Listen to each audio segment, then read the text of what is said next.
Nice to have you here. We know some people are still coming, so they will be dropping in as we already start our proceedings.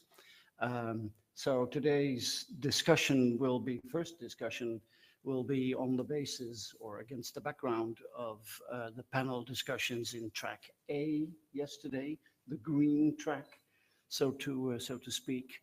And the setup that we have arranged is that we have a panel of four, dare I say, the usual suspects.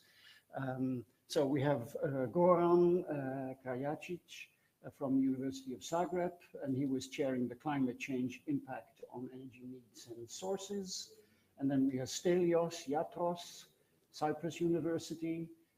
He was chairing the circular urban metabolism.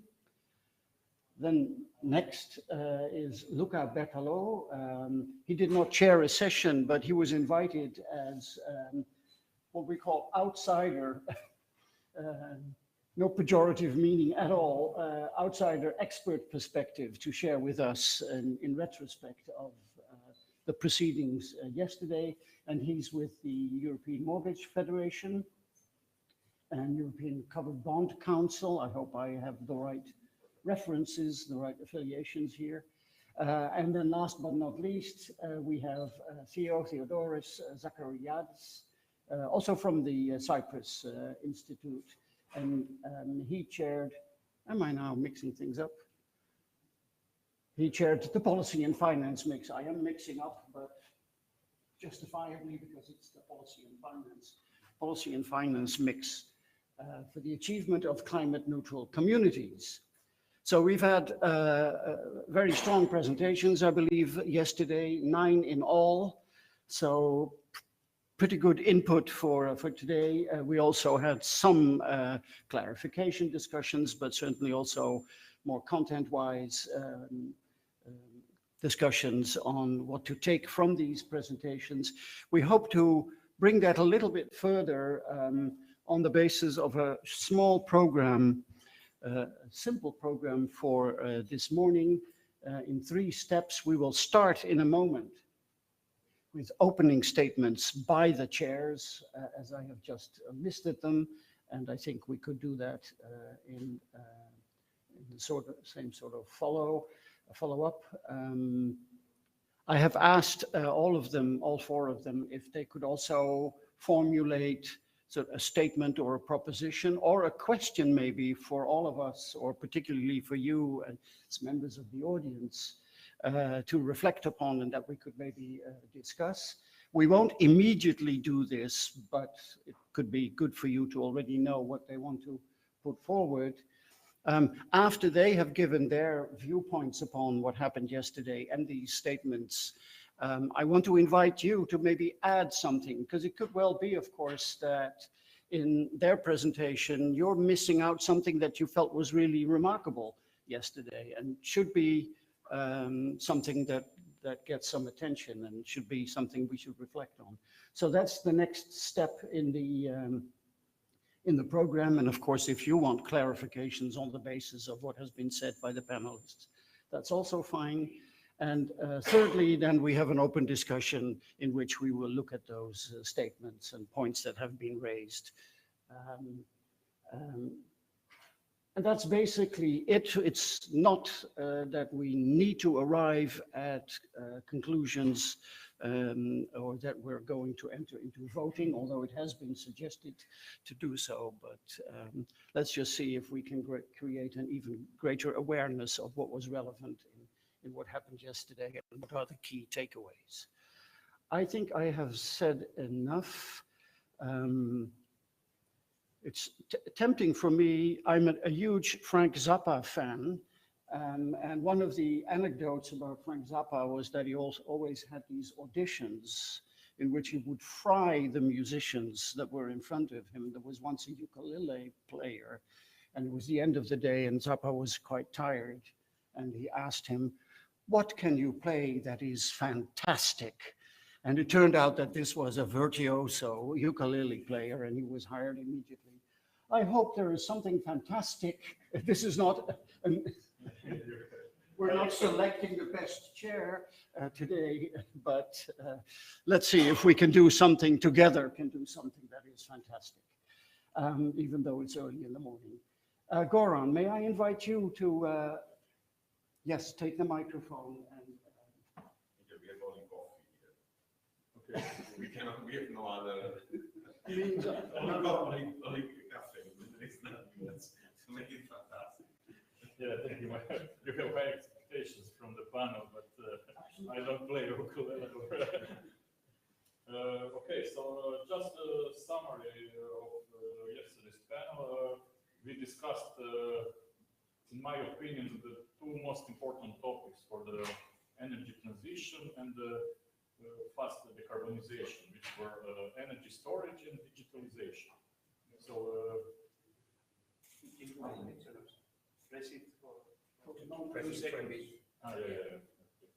sorry, now, yeah. So I can repeat for the audience online that we discussed the two most important topics for energy transition in the next decade for the fast decarbonization, which were energy storage and digitalization. So regarding the energy storage, why these topics are important? Because we know that we need to decarbonize systems, so we will need a lot of renewables, and they are intermittent. So what we can do? We can, in common energy systems with this excess of production, at least in electricity system, we can export this. If you are connected, if you are in isolated system, you can store, or you can use some demand-side management measures. So for energy storage, we had then several options which are currently developed, but they are also under development. And one of them is hydrogen as an energy carrier, which can store energy, and then later you can use it for different purposes in different sectors. But hydrogen, as we saw yesterday, is not a silver bullet, as some of policy makers want to present it. So it has its role, but as we were presented, you know, this it can be quite costly, and there are different measures that can be utilized now, and maybe then if there will be a possibility to, let's say, lower cost of hydrogen technology, hydrogen economy, then it might be a good solution and energy carrier for different things. But of course, there is a place also for the hydrogen even immediately. So this, at least in industry and some transportation, which should be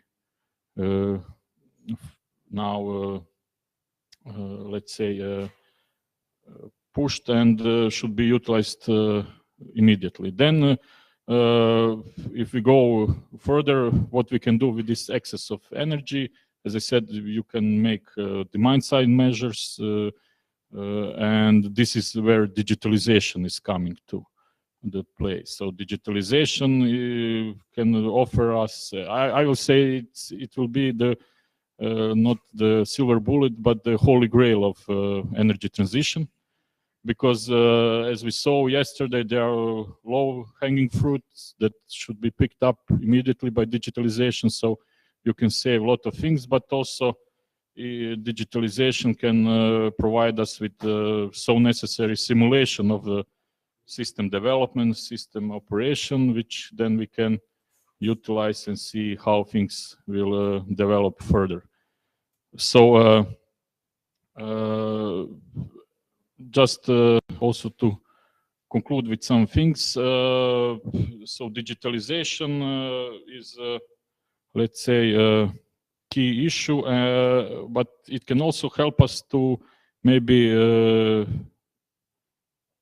build the capacity of policymakers. And this was one of the important conclusions. The policymakers should be aware, and they should have capacity to build the policies that will, let's say, somehow increase the speed of energy transition, because we are currently going too slow, and we can see this also from a lot of examples from European Union where if you want to build a certain power plant, wind power plant or a solar power plant, the way to get all the permits are quite big and more than requested 2 years. So, for example, in my country, Croatia, you need to wait in average like 5 years for solar power plant and 10 years for the wind power plant.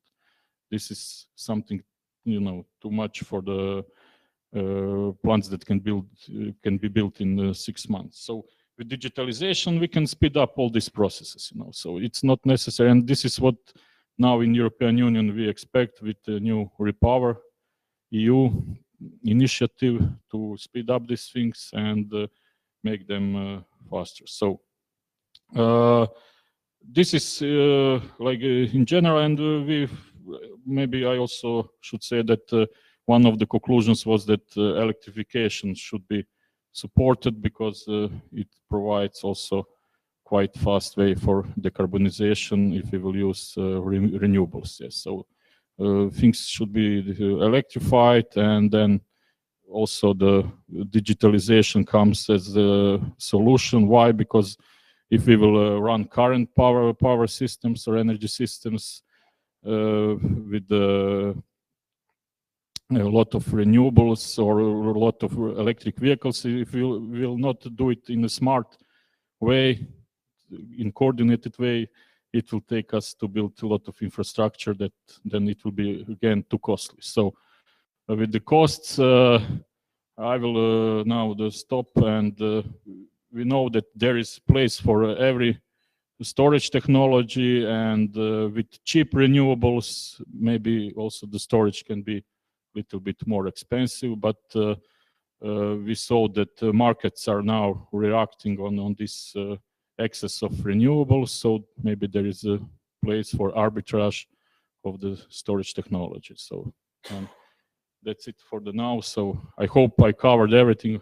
Marco is here, he can later maybe add something if I missed a point, but this is for the first session. Thank you. Yep. Is it on? Yeah. So I was sharing the second session on circular urban metabolism, which if I can summarize this, it's input should equal output, and then perhaps that output could be a big percentage of that could be back into the input. And we had 3 talks. It was a hybrid session of one speaker over here and the other 2 online. And we talked, the first one was about solid waste going back to market into new products, and the other 2 were about bioresources and bioenergy. So I'll just summarize very, very quickly the main points from each one. The first one was by Dr. Michael Loizidis, and who's a chemical environmental engineer and chairman of the Isotech environmental research and consultancy company here in Cyprus, and he has also been the consultant of the government on the circular economy, let's say, reform that would be required for the industry. So his title was the synergies in the context of the circular urban metabolism, and the points he made was that it is a necessary and sufficient condition to develop a profoundly regulated synergy between all key actors, and to lift several prominent barriers faced across the value chain of a product to timely promote circular economy in the urban environment. And specifically, he was looking at the problem of reusing plastic from old greenhouses and incorporating it back into the supply chain for new plastic pipes. The second point was that several practical solutions are derived from the industry, and the identification of them helps to circumvent these examples in order to enable the verification of the recycled content, the traceability of the recycled material, lifting legislative barriers that might exist locally, and perhaps there could be a need for a top-down push from the directives into the local governments, really, to lift these barriers. Improvement of the quality and monitoring of the input waste and products, increasing the market demand and the competitiveness of the circular products, which I think with the current situation, the breakdown of the supply chains due to the pandemic and later due to the war are making people and industries thinking, well, what are we doing with the existing stock that's out there, and whether that could be reused in some form of shape. The reduction of the high take-back costs, especially for small-scale economies where logistics might be an issue. The second presentation was by Dr. Luis Duarte, who is a senior researcher and team leader at LNEG's Bioenergy and Biorefineries unit. And he was looking at the current and future roles of bioenergy in the circular economy. It was a nice presentation that showed different bio-industries that are widely distributed in industrial facilities across the EU. Several of them can be considered true biorefineries, and there should be a pipeline of technological innovations being explored that will further contribute to the evolution, especially when it's possible to associate them with added value products within the framework of, value and added products. So bioenergy could be currently facing some stalling, but it can be pushed, especially within the context of the framework of carbon capture, as it is a carbon negative means of production. And algae could be playing a role in continuing the sustaining future of bioeconomy and circularity. And the last talk was from Dr. Stefan Valk from the Hamburg University of Technology. He was looking at the sustainable urban bioresource management, the current status of biowaste collection in Northern Europe, and more specifically in districts in Germany. The four main points that it was that biogas can directly replace fossil gas when upgraded to biomethane.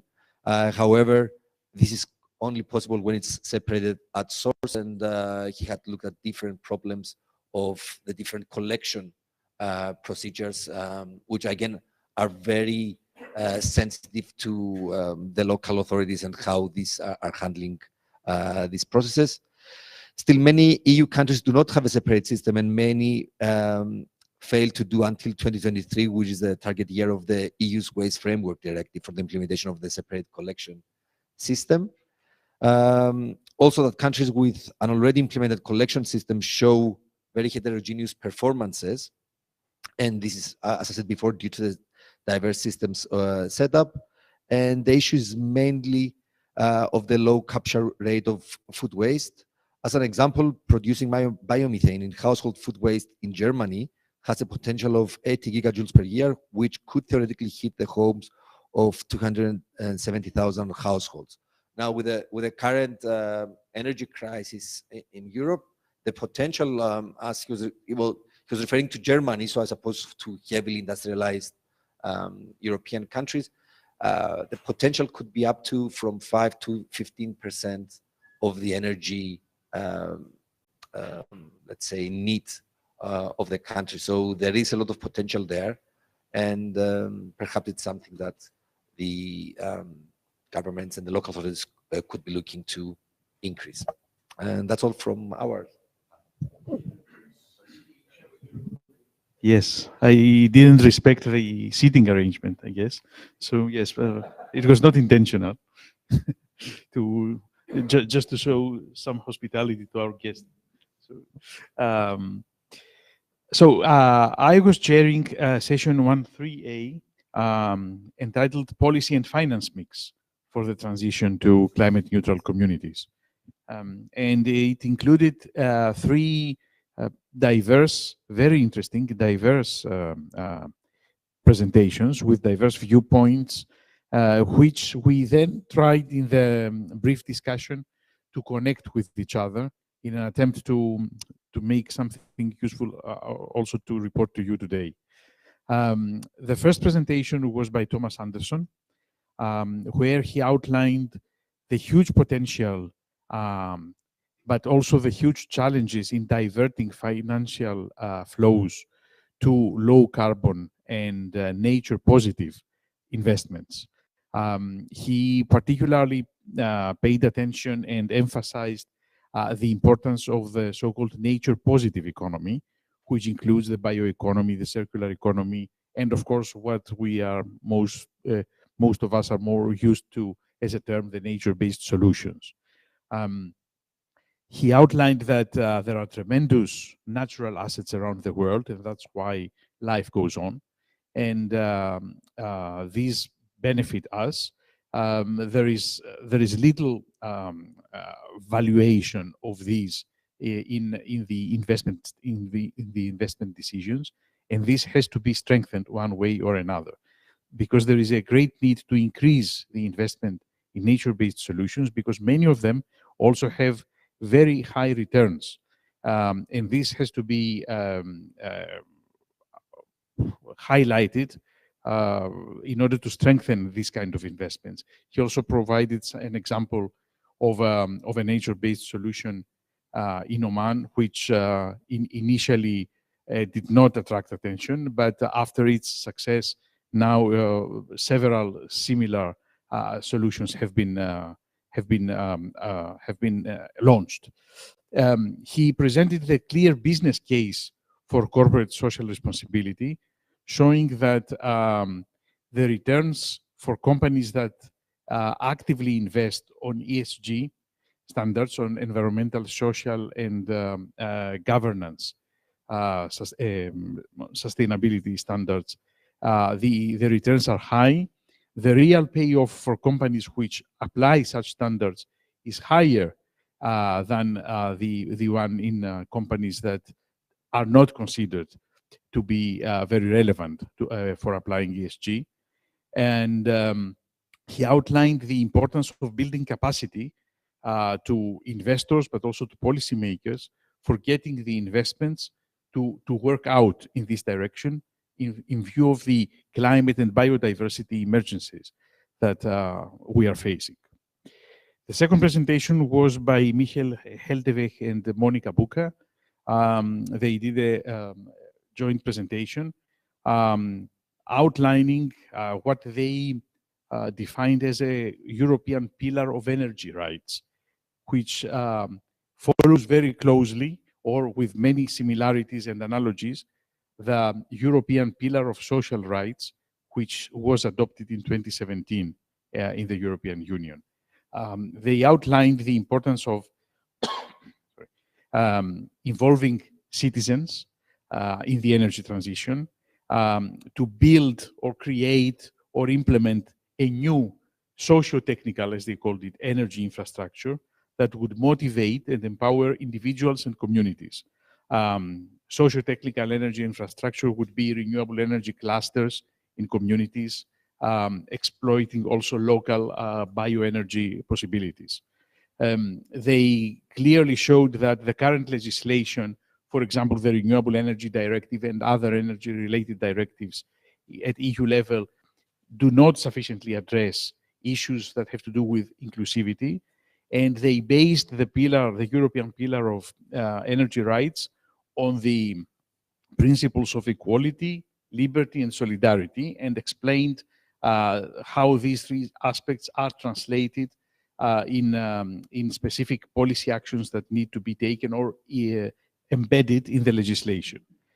And the third presentation by Gordana Popovic was on the activities of the European Research Council, ERC, which researchers and academics are well aware of as the most prestigious grants that can be given in Europe, both for mainly for basic research, and both for starting researchers, but also for advanced researchers, more advanced in age and also in professional seniority.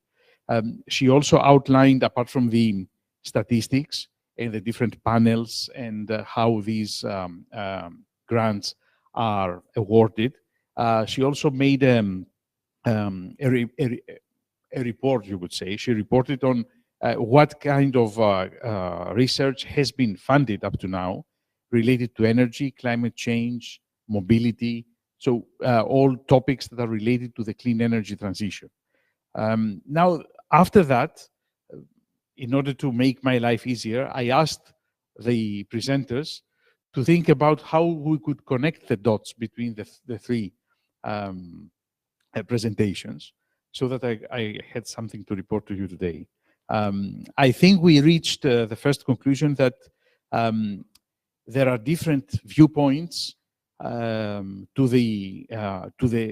are all very relevant for the clean energy transition, because we cannot leave any aspect behind. We need the private sector, we need high-level research, but we also need the engagement of society. And we know from the IPCC that the climate emergency requires actions at unprecedented scale and at unprecedented speed.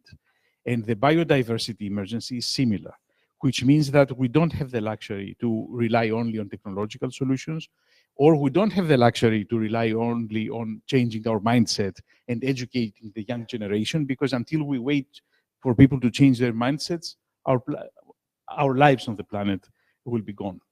The outcome was that this systemic approach would involve the financial sector, the policymakers, would involve a stronger involvement of citizen science and innovation, both in technologies but also in social innovation, in order to create knowledge in all these aspects and try to connect the dots, because everything is necessary. I could also add a thought on this, that we don't have the luxury to wait, and we have to experiment in all fields, because, for example, many technologies are there, they are available, but at the same time, scaling up the investments in clean energy technologies or even in nature-based solutions require raw materials, require labor, require not just money. Even if the money is there, we have several physical constraints or material constraints and also human constraints. So we cannot just within a few years modernize the electricity grid and have 100% renewable electricity.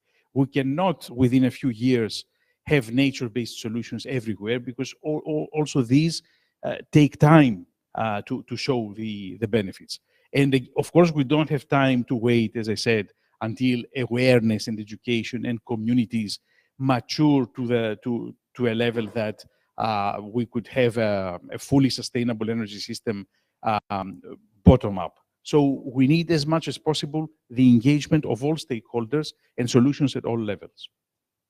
Thank you. Thank you very much for this insightful presentation of the discussion of yesterday. Allow me to introduce myself. First of all, thank you very much for the kind invitation to be here with you today. I think it's a very important symposium. Your exchange of views is really building a new future for the European citizens. I'm Luke, I'm based in Brussels, and you can see me in two ways. Either the closest thing to the devil, because I'm a lobbyist for the banking sector, or in a different way, in a more romantic way, is we try to allocate the resources in the right place for creating a Copernican revolution. We really believe that Europe is proposing a completely new way of having a European governance, trying to improve the quality of life of our citizens. And my job is to mobilize the private resources, the private capital. You said correctly, Theodoros, that money is not the only thing. We have to change completely the mindset of consumers. We have to change the investment of the small and medium enterprises that will implement your solutions. And we have to allocate resources where it's needed. I believe that the banking sector can really help in this for a couple of reasons, and I would like to mention a few of them. First of all, we can help member states to make investment where public debt cannot arrive, securing a level playing field. Just to take an example, I'm based in Brussels, but I have an Italian passport. The Italian state will not have the same opportunity of Denmark to invest in energy efficiency because of simply the huge public debt of the Italian state. And probably this, if we leave this to member states to manage this, we will oblige Italian families to have a different opportunity in the futures of other countries.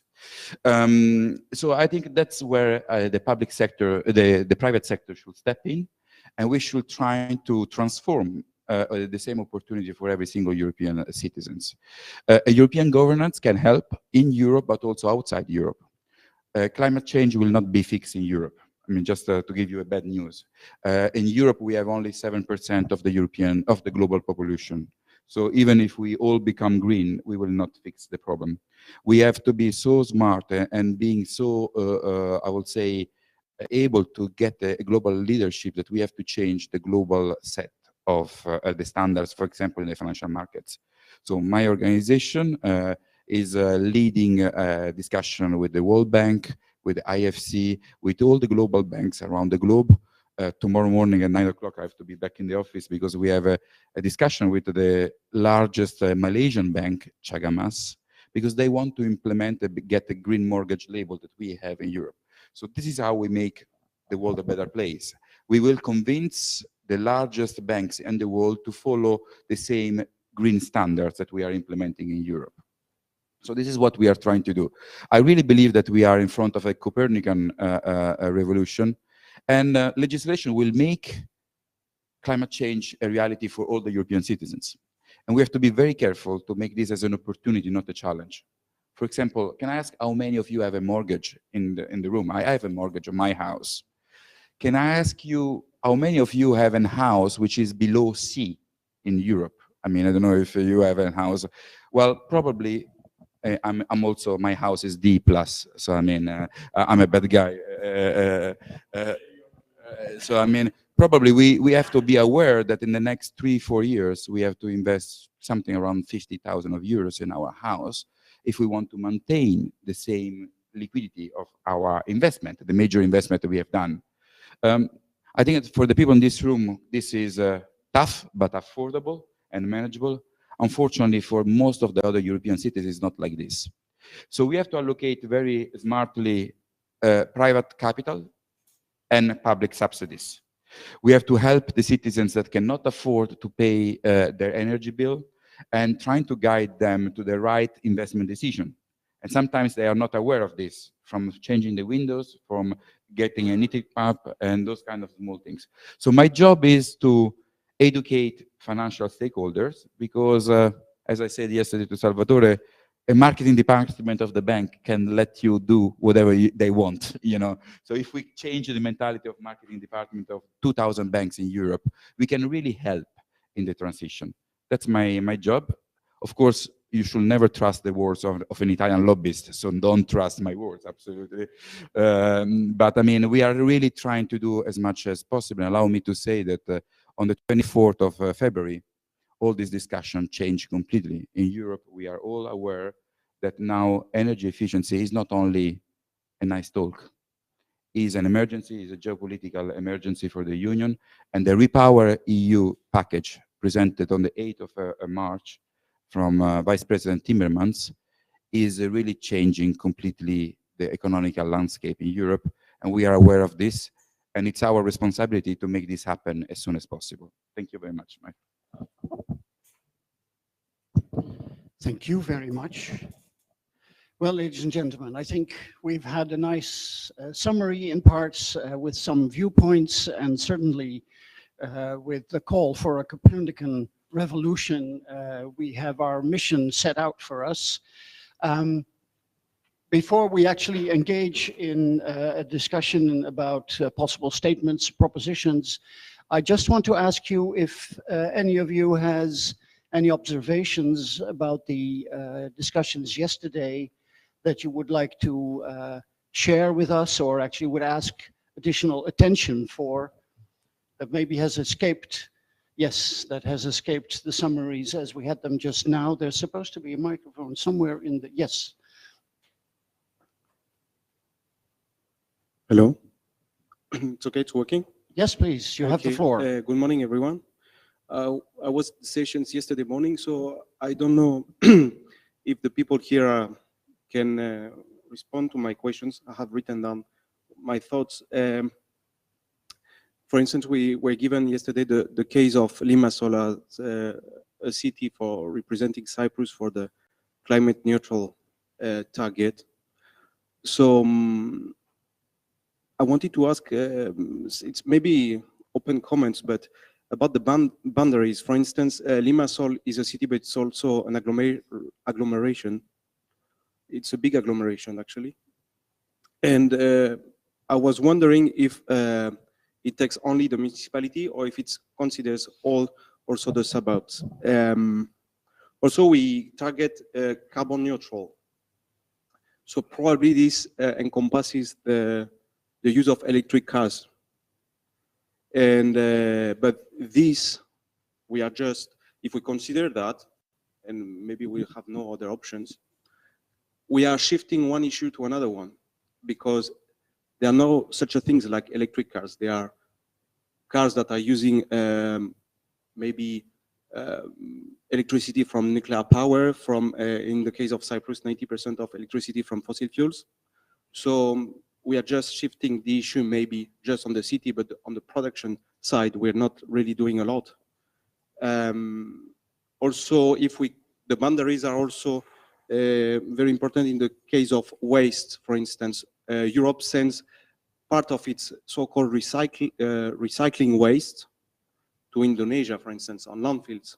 We know that. So maybe we can be carbon neutral in our place, but we just throw our waste outside. I had this image when I was at the university studying. There was, for instance, a meme, a comics, where we could see an image of was for Valentine's Day.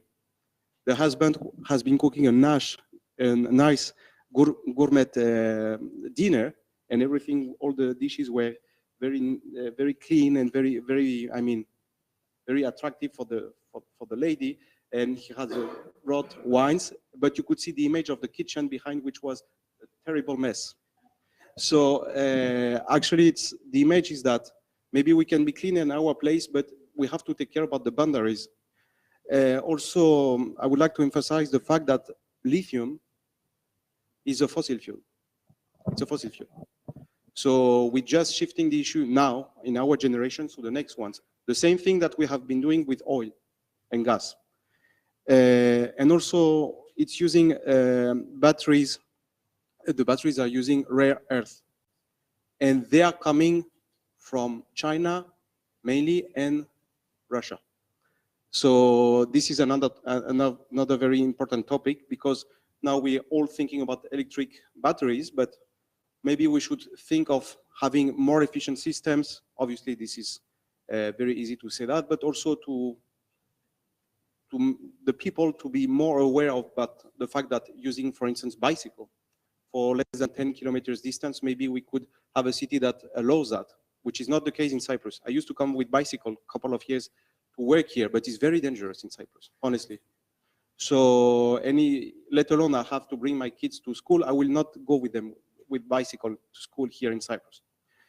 So also, these are technical targets, let's say the Climate Change Initiative 2030, but there is a very important political hiatus, in the sense that yesterday we had a nice presentation from the mayor of Limassol, but after all, politician is working for his own re-election. He has a political agenda and will not blame them for that. So they have a short, in the base case, medium-term agenda. So, and also tackling climate change may be unpopular for the same citizens of the city, as it will reshape part of the cities. And people who have been living there maybe for 20, 40 years, or having their parents or grandparents, like as is in the case in Cyprus, they see the city totally changing, and this will not be accepted. So as Theodoros, my colleague, said, it's very important to involve citizens. Also, maybe I can cut you short here, because there are so many alsos that I'd like to put some of these points to the panelists, and we can see where the discussion goes, because I think there's interesting things here in terms of many approaches being sort of, or seemingly, a zero-sum game. We're just shifting from the one to the other. There's shifting in terms of externalization, that the burden is moved to other places on the globe. There are the vulnerabilities. There is the political sensitiveness of things. let me just see if any of the panelists wants to maybe cherry pick in a way, if you can call them cherries, and respond. You want to start, Gordon? Okay, regarding the energy storage, you should study more regarding the rare earths used in different batteries. But yesterday we saw that you can store energy without rare earth materials like liquid air or etc. So this is something that should be done. But here we have a circular economy which should answer the many questions, because if we are taking out so many valuable materials, in my opinion, we should bring it more to the Europe, and then with circularity, keep it in our system for the longer time. So that's why I would like to see as much as possible lithium and other valuable materials coming to the Europe, but then not exporting them to Indonesia, but leave it in our system, in our economy. And regarding the Limassol, I think they are said it will be in the administrative borders of the city. So this is something that is covered by the the city municipality, and if it is agglomeration, maybe they can join, but this should be arranged differently. Of course, the electric vehicles are not solution if you have a power system based on fossil fuels, but even in this system, you can have some benefits, So yeah, that's why we yesterday said you should first try to increase renewables so much, but with electric vehicles, you have a possibility to integrate more renewables. So it will be easy to have a smart charging. So this is, I will say, a win-win option. And there were so many also, so I cannot answer. But in the break, you can come and ask for the more answers if you remember more. Yeah.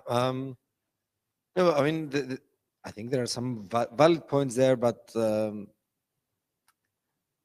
what I find that probably this is a personal viewpoint coming from a practical engineering background, is that it's very, very difficult to have these absolute solutions.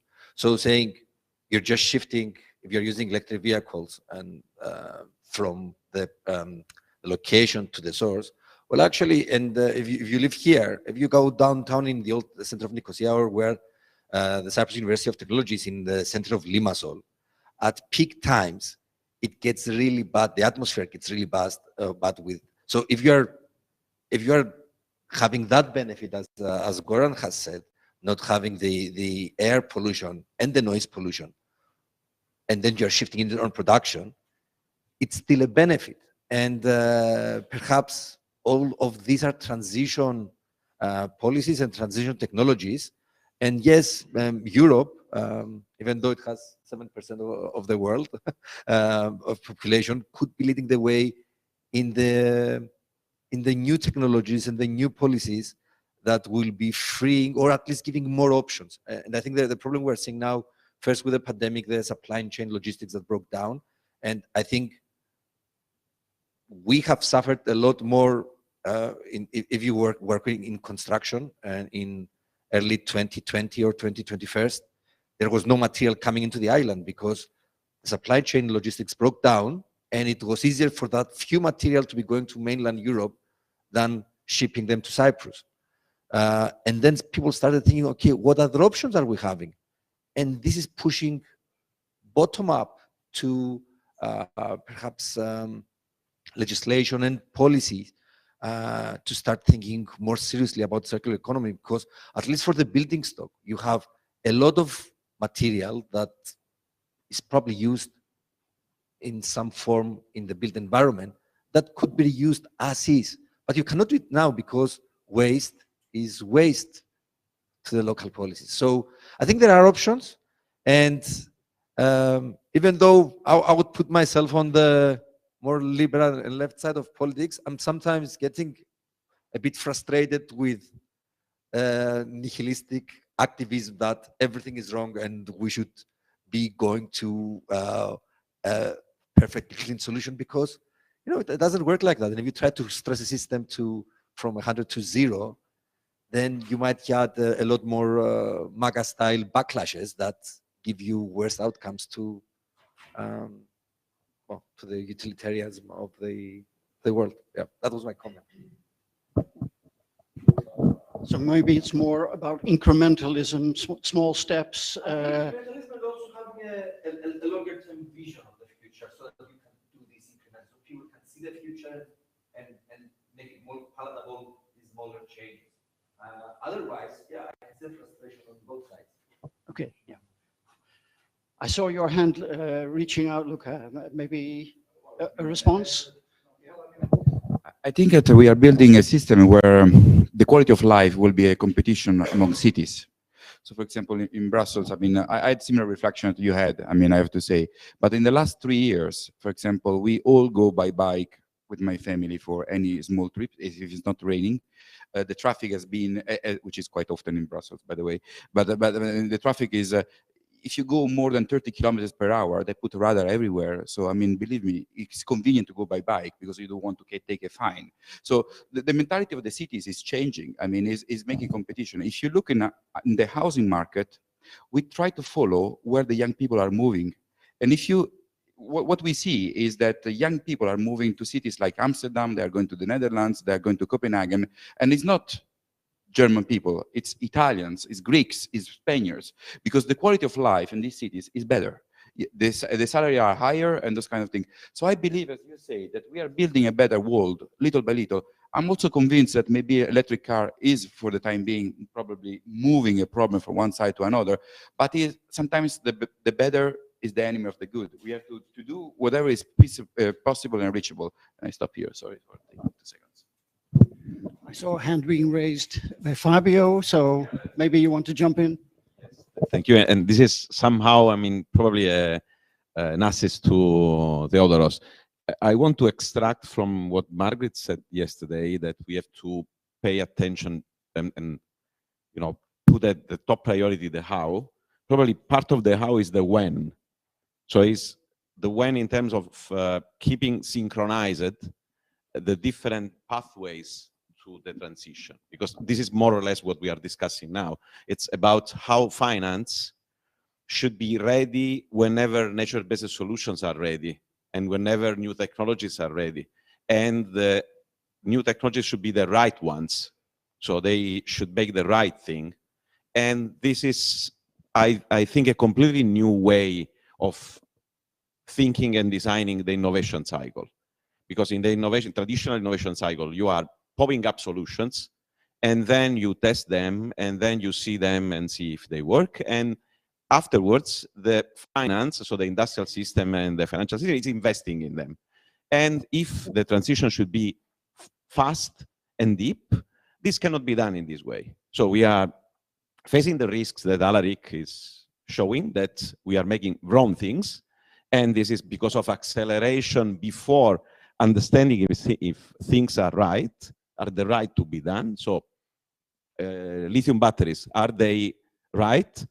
Shifting to electric vehicles, is it the right thing to be done? And why finance and industry is pushing in this direction? But on the other side, you need to understand what should be done now. And this is a completely different perspective where you need much more intelligence, much more smartness in the human society. And I must say, you need much more dialogue. This is the reason why we are here today. I mean, we are talking in the same place of waste and banks, because this is usually happening, you know, in a time lapse where banks are coming at the end saying, okay, this works. There is a return on investment of 5 instead of 3, so I will put money there. While this dialogue should be from the very beginning, because the goal is different. The goal is not to have more revenues. The goal is to change the way we are living. And this is completely different perspective where you should start talking with you, Luca, with Thomas now about what he's doing in Oman and how this can be transferred in other societies, and how ERC can be plugged into this, giving the right solutions now. That's my point of view, which is to shift the way we talk each other. Yeah, because I want to, because Thomas already raised his hand. Please provide your comment in a moment. Is there anyone else, just to know if there are any further comments from the audience? And oh yes, from you. So we have two statements or questions, and then I'll ask the panelists to respond. Please, Thomas. Yes, thank you. Yes, right. I mean, just adding to what Fabio said, that you point to the big risk of greenwashing, and that there are forces at stake that also would push for solutions that are not really desirable in this case. I wanted to turn to the banker lobbyist. Yeah. First of all, I think it's a great, really impressive summary you did of the discussion yesterday. But one point there that came up is about there's a tremendous momentum in the market, and the cost is down for green debt and green assets, and ESG investment and green bonds and SLBs and so on. They are really paying off. But the link to real improvements in the market, it's questionable. So I wanted to ask you, what can be done to strengthen that link between the force that is now there, there's momentum in the market, and real action on dealing with the issues that we face with sustainability? What can be done? So please hold that thought, because I'll pass the microphone to Margit. Her statement.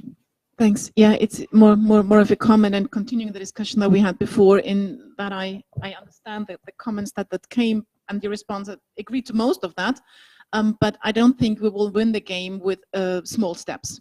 In particular, not small steps within the current paradigm of our economy and politics, right? And that also goes for the investments that we may need. We entirely need a new framework for that. And you can look into whatever transition theory you want. The point is that we need to shift our understanding of what the economy does towards a circularity. Replacing a car by an electric one will certainly not do, right? Even if there is some sort of improvement, that's not the point. It will not leave us into a world that will help us to be sustainable, right? Because it will require a lot of resources and rare earth and whatever batteries then there may be, right? I very much count on things that will be much better than the ones that we have yet. But still, it's about an entirely new mobility system where we don't need a private car, right? That's the point. So this change that we need in behavior, in business, in investment, in all of that, right? We need to get out of our comfort zones to understand what shift we need to do in order to be truly sustainable. And I think that's a debate that's really need to be taken in what kind of investment schemes there need to be as an incentive to drive a new sort of decision making. And I would expect that a couple of industries won't be there in, I don't know, 20 years from now, that are highly subsidized at the moment. So I think this requires a lot of political attention and will to change the path dependency that we are in at the moment. Okay, thank you for that. Yeah. So it seems much along the vein of, we're not just wanting to move to a low carbon society, but it might actually require a different type of society. There's many ways in which to fill that in. So I'm going to give each of you an opportunity to respond. I start with you. Okay, so I would like to mention that as a scientist, we have certain methods that we evaluate what is the impact of technology to the system. So if you take care about the planet, you should do life cycle assessment, and then you get really the numbers which say how much water do you need, how much surface do you need, how much each material, and what is the impact to the system.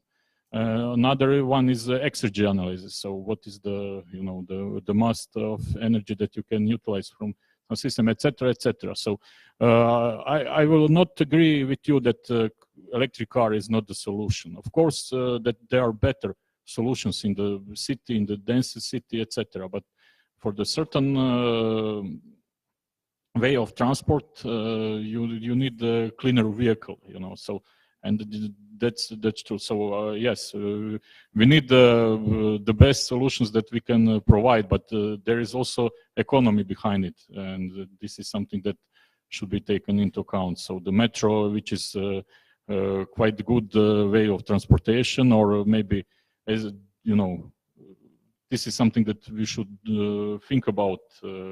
You know, but I could agree with you that we need to shift some things, but can we shift everything, or you know, this is something to be discussed. Yeah, but I also agree with you that we need like jumps, leapfrogs for certain technology, and certainly that we need to provide countries in development certain technology and knowledge that will be, which is available now. And even in Europe, if you look to the certain regions, you will see that they are advanced. So the physics is the same, you know, technology is the same, but why are they advanced and the others are not? This is something that should be answered. Yeah, just a quick one. Yeah, I'm not saying incremental, and let's see what that leaves us.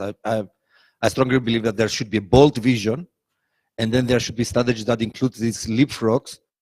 But then the tactics would be small, and then you need to get the people with you, because technology by itself, it doesn't work. I mean, yes, I would rather have first electric cars than people marching in the streets. They are coming for our cars, because that's what you will get, especially in the south, where you have this semi-urban. You don't know where the urban and the rural stops, so it's not very distinct.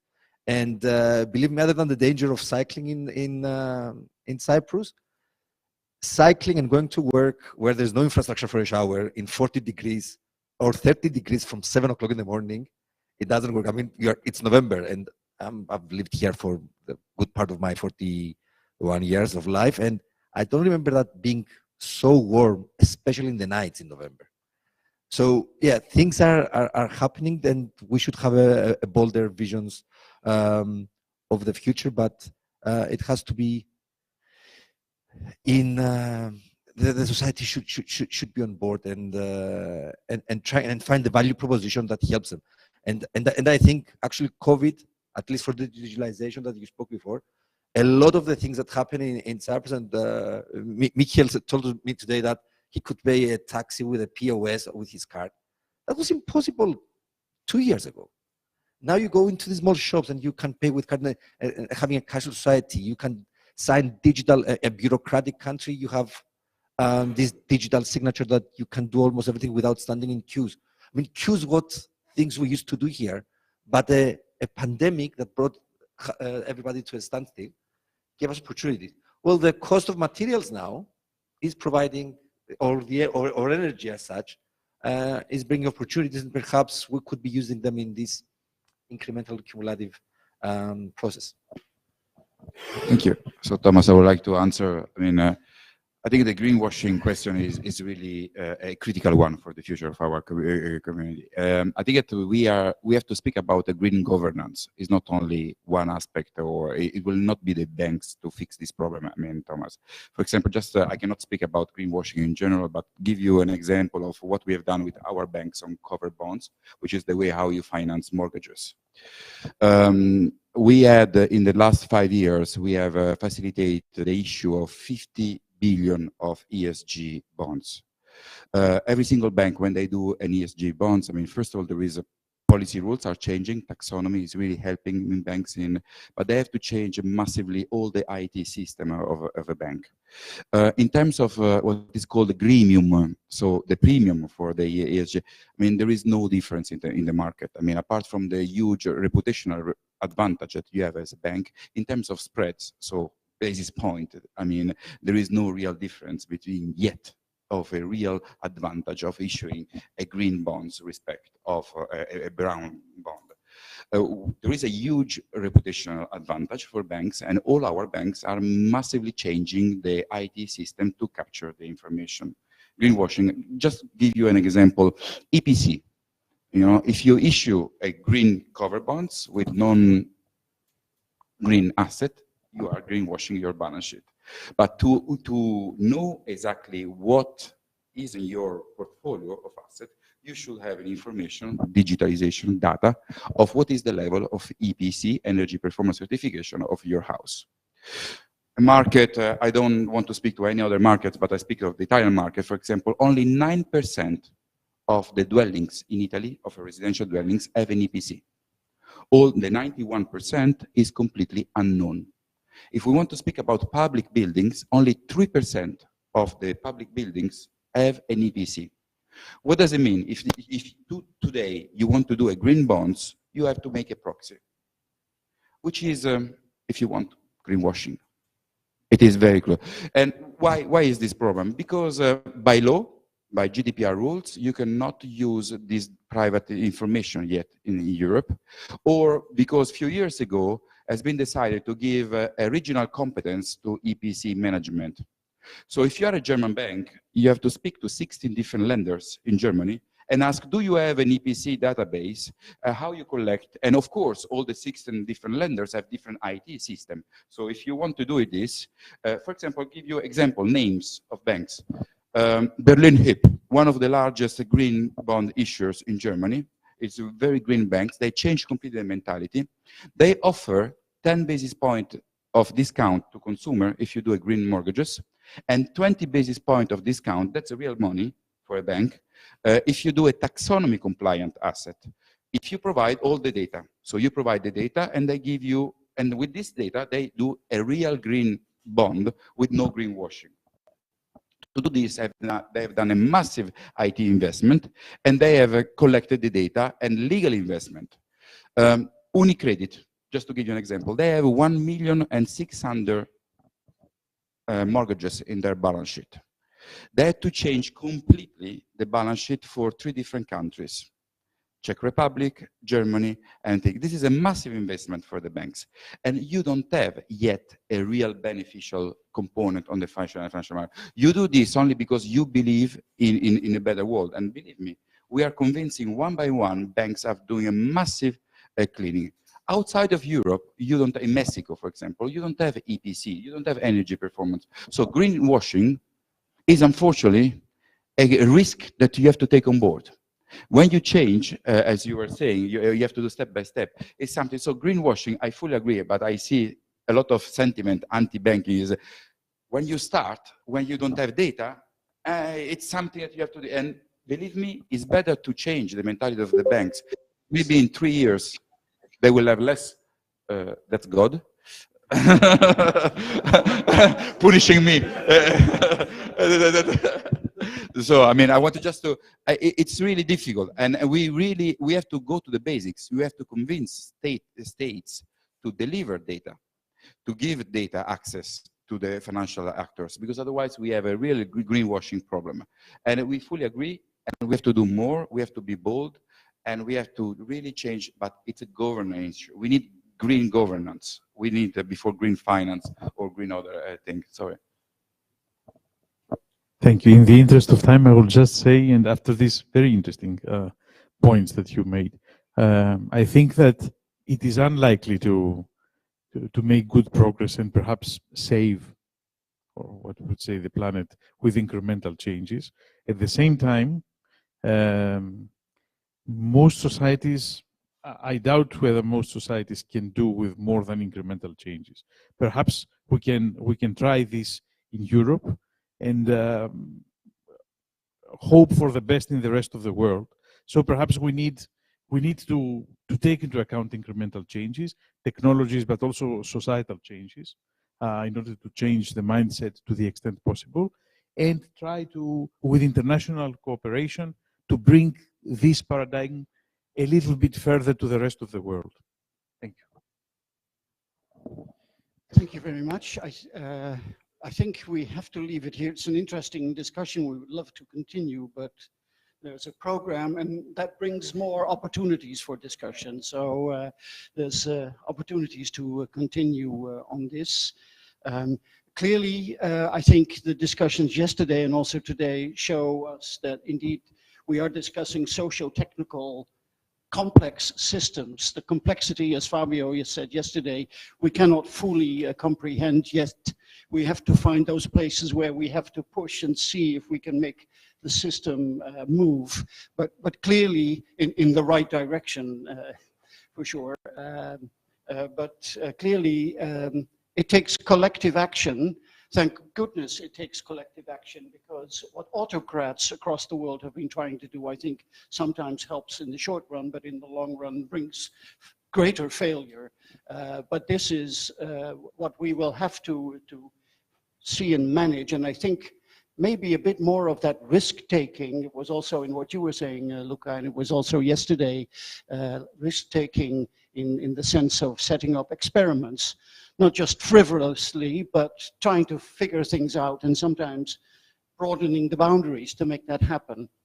So huge challenges ahead. I want to thank Goran, Stelios, Luca, and Theo for their contributions to today's sessions, and I hope we have a nice continuation of today's program. Thank you very much.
proposal writing workshop on behalf of ESEIA.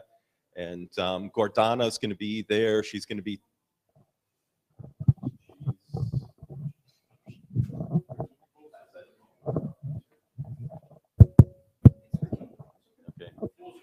maybe my voice isn't loud enough. Maybe that's the problem. Okay, so tomorrow we're having a proposal writing workshop that Gordana will be speaking about ERC. It should be quite interesting. And then the working groups for ESEIA, some of the representatives will be there. We're going to be talking about projects. So anyone who wants to be involved in that, come see me. We're also going to be sending an email where we ask if you'd like to attend and you respond. That way we know how much coffee and pizza to get. Yes. Okay. And that's it. Thank you. Another announcement is about the let's call proceedings of this meeting, because I got the confirmation that we will have a special issue about I mean the title of the conference under the Energy, Sustainability and Society journal. So we will start collecting papers. So you will receive, all of you will receive an invitation to submit a paper for this high impact journal, which is a good opportunity, I think, in terms of capitalizing what we are trying to put together here and bring this into a debate for the broader scientific community. This will be open in terms of submission, so there will be an open special issue online. We will receive the papers, peer review, and then they will be published. And then just talk to Herman Daly, who died yesterday, I think. So I think that Thomas mentioned, you mentioned it, Daly, in your presentation, in terms of going from a closed world to the open world of economy. He passed away yesterday, and I think it has been inspirational for many of us in terms of rethinking economics and the way economics should stay within the let's say living world. All right, thanks, Fabio. So then, right, Richard and Matt joining us here as well. Come along. Okay, so you know how that goes. The advantage of being the second, right? We can just follow the good example of the previous one, which bears me the need to describe how this is going to run. We will have one online speaker. Nick is online. Thanks for joining us. And our two other moderators and our kind of observer, if I get the role right, to reflect on some of the results. So, all right. We will run a few statements then to catch what was happening, and I wasn't able to follow all the sessions myself, so I'm very curious to see what happened in the afternoon. And then we open the floor for a discussion and some additional questions. All right, I'll start with Richard. You had the first session, and then Nick, and then George. All right. Okay, hello. So I'm sorry, I always use notes for some reason, so I've got my laptop here. I attended all of the orange tracks, so it was energy poverty, behavioral change, nature-based solutions, and new ideas in architecture. All were very interesting. I felt like a common theme throughout was that we now have the technical solutions for most of the problems facing humankind, but are not really using them the way we should. Mostly because of money and economics and strategy and politics and willpower. So it seems like it's easy to become frustrated and dispirited a bit that the things that we invent as scientists are not being more readily utilized the way they should. And that came up in all of the tracks that I attended, that it's very frustrating to create things and have the solutions there and not really have them adopted. I think I've been told a few times that here in Cyprus, for example, the adoption of solar power is something that is so obvious that the fact that it's not happened is maybe extremely frustrating. So I think that we all have to try to better understand the psychological issues, the political issues, the economic issues. From my point of view, science is the ultimate optimistic act. Our job here as scientists is sort of to invent the science that our children, our grandchildren will need to save the planet. The fact that it's not practical now is good. It means that we're we're working at the, the cutting edge of science. So the people who came before us, they invented electricity and solar power. And at the time that those were invented, people thought, oh, it will never work. It's not scalable. We can't afford it. But of course, as their children, their grandchildren, we now see what that's, really useful for. Another common theme I thought through these tracks, not just my own, but the other two, was estrangement from the natural world in a lot of ways.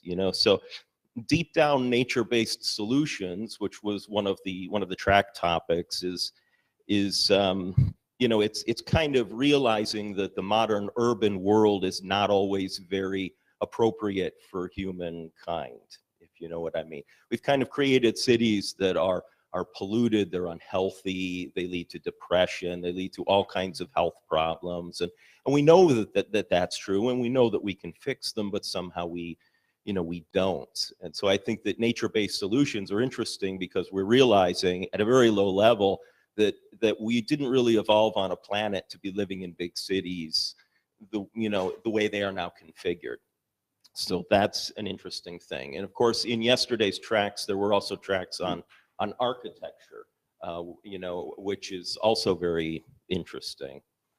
So we need to be thinking about, in an urban planning context, this sort of overlap between cognitive science, biology, psychology, urban planning, healthcare. These things all kind of come together with technology. And there was a part of that was sort of this dream of smart cities, which ended up just being about digitalization, which I find fascinating, because when someone says digitalization to me, it's sort of like saying people are looking forward to the internet. It's like, what part of what you do is not yet digitalized? I mean, come on, so probably we need to be a little more bold in our vision of what we want cities and society to be. I think that's true. My tracks did not actually touch very much on renewable energy. And from my point of view, I can say sort of the opposite of what you might hear more commonly. And that's that from my point of view, the age of energy scarcity is coming to an end. Despite, what's going on in the Ukraine and with, the quote unquote, energy shortage, if you look at the inevitability of the adoption of renewable energy and the other things that are happening technologically in energy production, our children or grandchildren will be living in a world of extreme energy abundance. The question will be, what will they do with it? And so energy is not going to be that helpful when your country's flooded, when you can't get fresh water, you can't grow fresh food. And so I feel a bit like, in the next 10 years, those of us who work in renewable energy have to start thinking about what we will do, how we will reconfigure our research for a world of like extraordinary energy abundance. And I'm not sure we really have thought of that yet, but now is the time to start thinking about it. Another thing that I would say that I was thinking about in these tracks is that a good way to affect change is to create things that start a kind of inevitable process of change. So for example, no matter what you think of electric vehicles, they are the absolute future. And there is nothing that can stop this. And probably the same is true of automated, automatically driving cars. There's nothing that can stop this transition, and that's good. Because even if the energy we're getting, for those cars is dirty, that is another thing we have to work on. But the electric vehicles are a big part of the solution, a very big part. And the same is true of the installed renewable energy base, So it's growing, constantly growing. And this is a very positive thing that is unstoppable. Yeah. So I was very happy in my track, the one that, that I was in charge of. We had Isabel, who gave from Portugal, who gave a fantastic talk about nature-based solutions in different pilot sites. And we had a great discussion. We had Stefan, I'm sorry. I should look at my notes so I don't misstate what he was trying to say. Stefan was from Manchester, and his work was about energy poverty.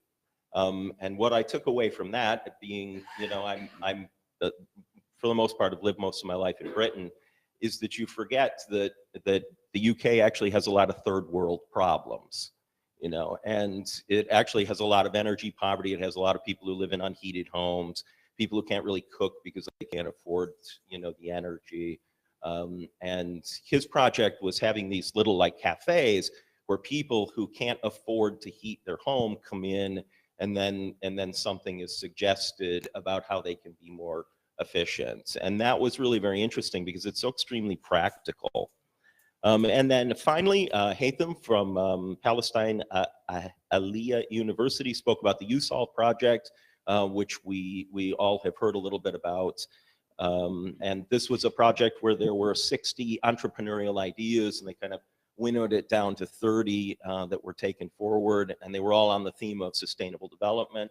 You know, that was fantastic. So we were very lucky in our panel. Okay, that's definitely enough. Thank you so much. Thanks. Turning to Nick, then online. Can you hear me? Yeah. All right. You had the session about emerging nature-based solutions. So what particularly? So what is your conclusion from the sessions? What are your takeaways? So it was a very interesting session. As Richard already mentioned, I think there was there's this increasing realization that we're a species that emerged out of natural processes and ecosystems on this planet, and yet we seem to be doing our best to forget that. And this was interesting because there were two streams about how we can reconnect with ecosystems and with nature and essentially make peace with the planet. One side was Alessandro's brilliant presentation on bio-inspired designs and biomimicry, where you can relearn from nature things that perhaps we have as a species forgotten. And then on the other side, the more classic definition of nature-based solutions, which is working with ecosystems instead of working against them. So there were two examples there, the living walls, the green walls, and also how you could apply nature-based solutions to drought management, especially, for example, on the Piraeus River in Cyprus. So that was rather interesting, but certain trends came out, and I think Richard also already touched upon them. One of them is that, yes, the solutions exist. We saw amazing solutions about rewilding riverbeds, about creating buffer zones for drought control. From Alessandro, we heard about how we could be inspired, for example, by the fins of a whale to improve wind turbines. It's just because at the end of the day, both are questions of turbulent flow.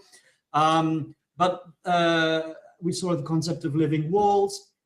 What we did see, though, as Richard already mentioned, though, is that the science is there, the knowledge is there, the technology is there, but it's not really penetrating the thinking of governments or the market. And we were trying to understand reasons for that, and there are several reasons. Some of them which we as people in this group can hopefully help with, and some which maybe are more external. One of the reasons is that nature-based solutions, by definition, are much more messy and complex than man-made traditional kind of engineering solutions. So they will not deliver the same consistency of results. And we can do something about that on our side. We saw an example, for example, with the living walls, where we had results in one site and results in another site, and there was speculation as to why that would be. And the problem here is replicability and statistical significance. I think if you want to demonstrate a technology to donors, to private sector, or to governments, you need to be able to show that if I reproduce this 20 times, it's going to work at least on 17 or 18 of those times. And I think we need to focus much more on greater replicability, on having more sites to demonstrate that our results have any kind of statistical meaning. When you're dealing with complex systems, the only science that you have at your disposal is probability and statistics. And so this is extremely important. The people who deal with climate modeling have understood this a long time ago. So they provide models that essentially are giving different statistical predictions. I think we need to learn from that in our field. There's also the issue of marketing innovations. It's not necessarily the same people who are good at innovating than the people who can actually get these things to market. So the work that Fabio, for example, is doing at the Cyprus Institute of connecting the scientists with the market, I mean, this is essential work that that needs to be done. Another trend that we saw is that there are a lot of nature-based solutions out there, but they're not necessarily focused on energy. And if they are focused on energy, it's very often on the energy efficiency side, perhaps more than the energy production, with the exception perhaps of some examples from Alessandro and also from the Cyprus Institute that we saw on solar desalination, for example. So again, thinking about how we could really apply the concept of nature-based solutions to energy communities is a discussion in progress. A final piece of advice that we got from Alessandro was that another thing that can be done by innovators in this field is repurposing. So let's say that you used the fin of a whale as the inspiration for wind turbines, but nobody wants to buy your wind turbines. Fine, it's all about turbulent flow. So why don't you repurpose your invention? And as the example that he gave, the people who developed this turbine use the same principles, but to improve the quality of the fins of surfboards instead, right? So sometimes it's a question of repurposing until you can get the innovation out there. And once the innovation is out there, it can be used for all sorts of applications. So I think this was that one final point was that we sometimes need to also go back to more traditional techniques. You know, houses, traditional built houses, people knew actually how to build them in such a way as they were much better insulated than the way we build things today. So sometimes it's also about going backwards and looking at what some of our not so distant ancestors actually knew how to do and see how we can adapt that for the modern world. So I think that was essentially it from my session. Thank you so much. Thanks. That contained quite a couple of issues that I would love to discuss further. But let's turn to Georgios. And you were discussing then sustainable, inclusive, and creative architecture, right? So, and quite different approach to what we heard so far. So, what are your conclusions? Correct. But Richard managed to capture very nicely in the beginning of his presentation the important takeaway points on a higher level. So I think I shouldn't I shouldn't try to repeat or rephrase what Richard said. I just want to add more on a lower level some points that I think are relevant and both previous speakers touched upon.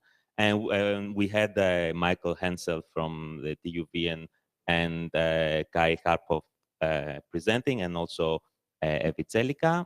So the discussion was moving from the high level conceptual and theoretical to low level technical all the time, but I believe we very nicely touched upon several steps of the process, starting from issues regarding stakeholder mapping and the importance of really understanding first, eliciting the existing knowledge that one can find on site before any kind of process starting regarding planning or co-management, and the way that this could happen, that the tools and the processes that this could happen to engage the right stakeholders. And in parallel, something that is very relevant to what has been discussed already is that if we want to understand the mistakes that we have been doing in the apparent impact we realize by the urbanization regarding the change of use and land cover, we need to question our models, our urban planning models, and how we approach this complex organism that is the city. And this can only happen through a complex systems point of view and a complexity theory. Michael very nicely highlighted the importance of instead of focusing when we in any managing or planning process, we try to reach some consensus regarding some KPIs. So it's important to approach this whole exercise from a dynamic equilibrium point of view and not as static figures, as numbers that we need to really achieve. And this is very relevant to everything that we have been discussing here. And this led us to the understanding that we should approach the built environment and the natural with tools that can allow us to jump scales, and both spatial scales, but also temporal scales, and how we could approach the difficult issues about managing our building stock through time and through the various scales in relation to their environment. And of course, this led the discussion to all the digital tools that we have in hand today, and how we can better use them in a way that would be more effective for our planning, including, of course, the aspect of data, open data, public data, private data, and what data actually makes sense to each one of the stakeholder groups, and how can we tap upon this, how can we present, how we can analyze and interpret the data in a way that would be meaningful to each one of the stakeholders throughout the process. And therefore, there was a lot of discussion in Kai's presentation regarding data mining and the interfaces that we could develop that would allow the appropriate data mining that would help the relevant users and stakeholders to make sense of their environment, the complexity in their environment. And this, slowly we went from the biggest scale of the environment and everything integrated to the scale of the users and the citizens. And this very nicely concluded with Evie's presentation, who brought in the social aspect and the human aspect.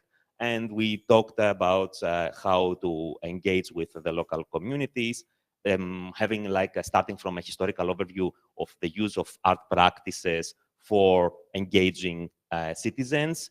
And we moved on to contemporary approaches that try to really link to what Nick was trying to say about the history of the place, the history of the landscape, cultural landscapes, approaching agricultural techniques and tools, for example, as a part of our common identity and history as intangible cultural heritage, and how we can tap upon this in order to build a community that can drive the process, to take ownership and drive the process in itself, and how this can actually be maintained after the end of any specific actions that we as scientists or as researchers initiate on site, and how we can really help this in a more sustainable way, these activities.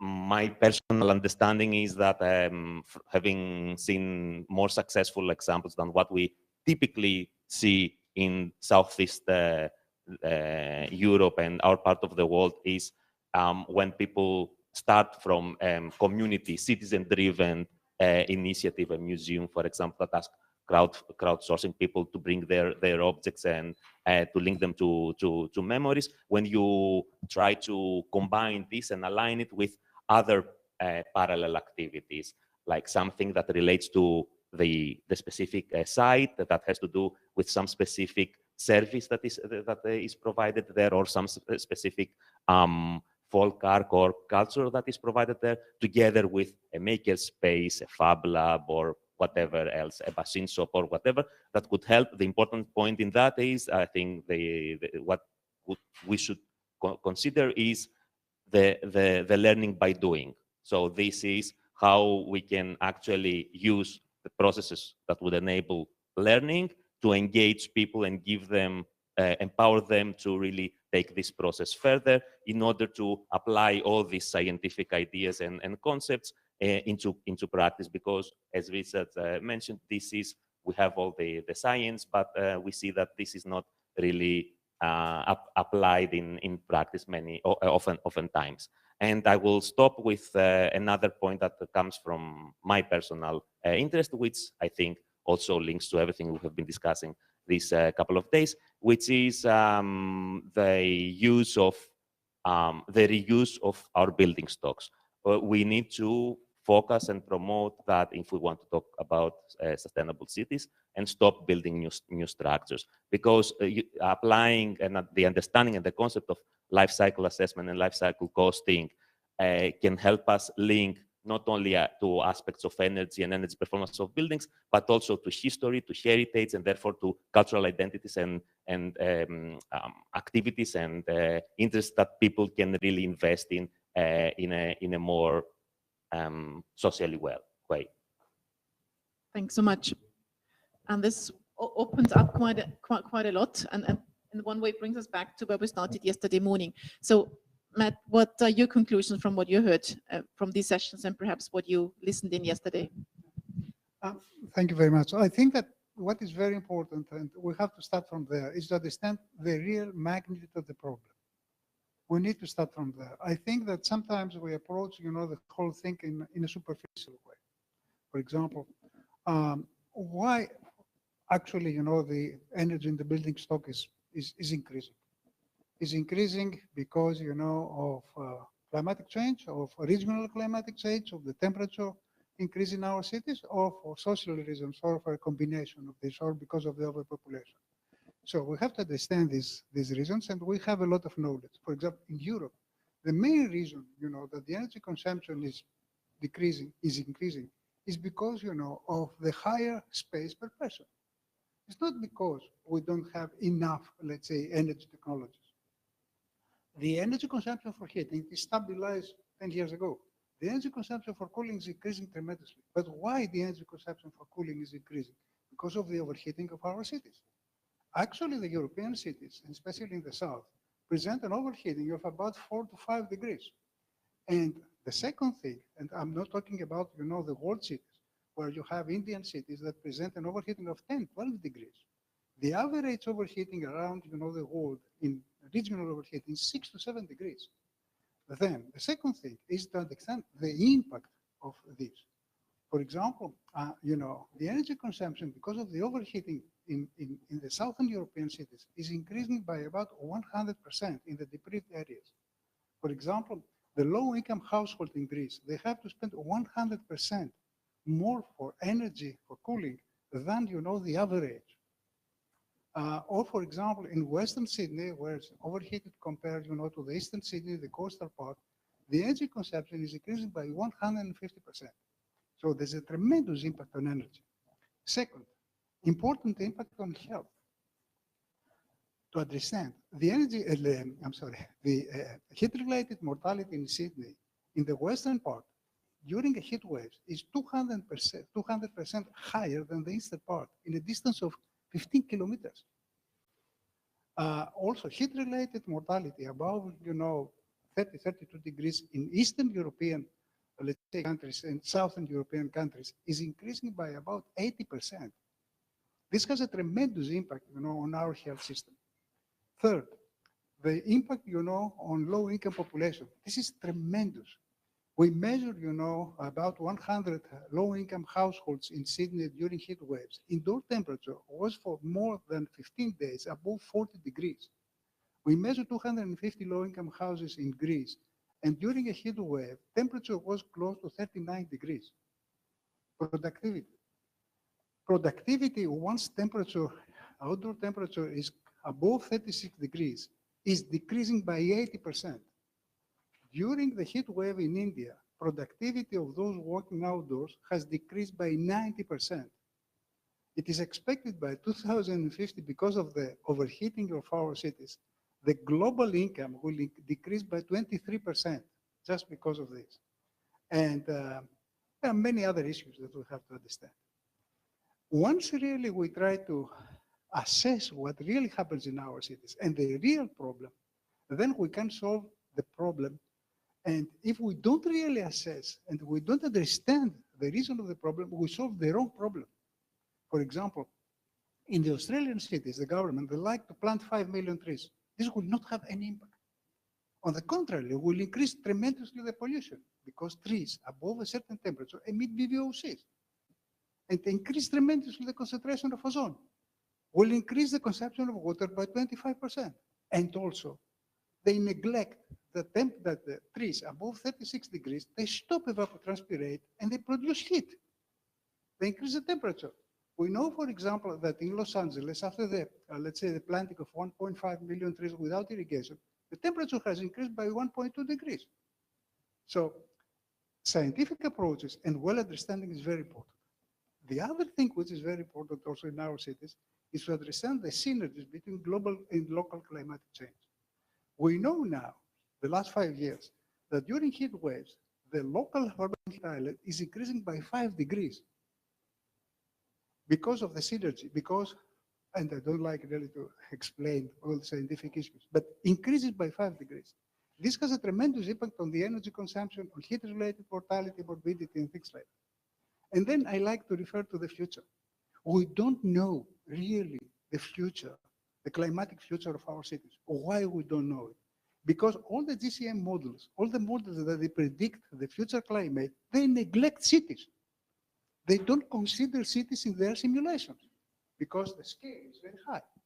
So now, the very last period, they try really to understand what's happened. A very recent paper that was published in Nature 2 months ago, shown that the urban heat island in the future cities, without considering, the increase of the size of the cities, will increase by 5 degrees in average. Given that, and given also that we will have a problem, of energy, and especially for cooling. Just one city let's say in India, Mumbai, will present higher energy consumption than the whole United States. So take into account all this, and take into account that the renewables, which seems to be the solution, are managed by, let's say, very special companies, increasing continuously the price. There's a serious problem about, let's say, the price of electricity in 2050. Although the initial, let's say, estimations were that the price of electricity by 2050 will be lower, all the new estimations by Bloomberg, by McKinsey, etc., they show a tremendous increase. And I like to, let's say, to go into the small, let's say, letters of the European documents, which shows that actually the, let's say, the cost of the household for energy in Europe is 12%. By 2050, we expect a decrease of the energy consumption by, let's say, 80%. Given this decrease of the energy consumption by 80%, the estimations is that the cost of the energy per household will be 18%. So why? Because the cost of the energy is increasing. So it's not only to use renewables. Of course, we have to use renewables. But who is managing the renewables? And what is the cost of the renewables for the people? And this is a very serious problem that we don't have to forget. The other thing that is always forgotten is the impact of renewables when applying the urban scale.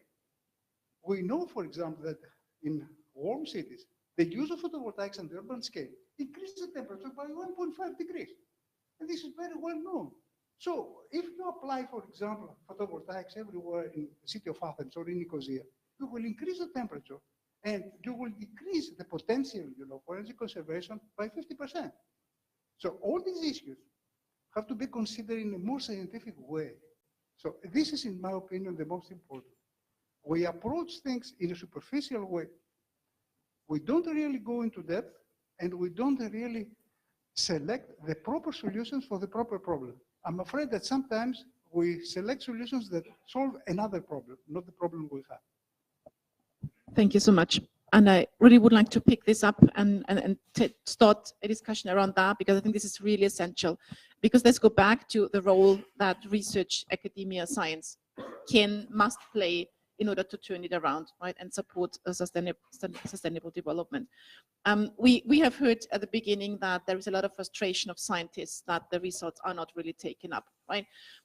We, on the other hand, we have a lot of small-scale experimentation whenever participation is really supported. This is very local-based, which you cannot just scale up, right? So it's not about to mainstream that in just a go, right?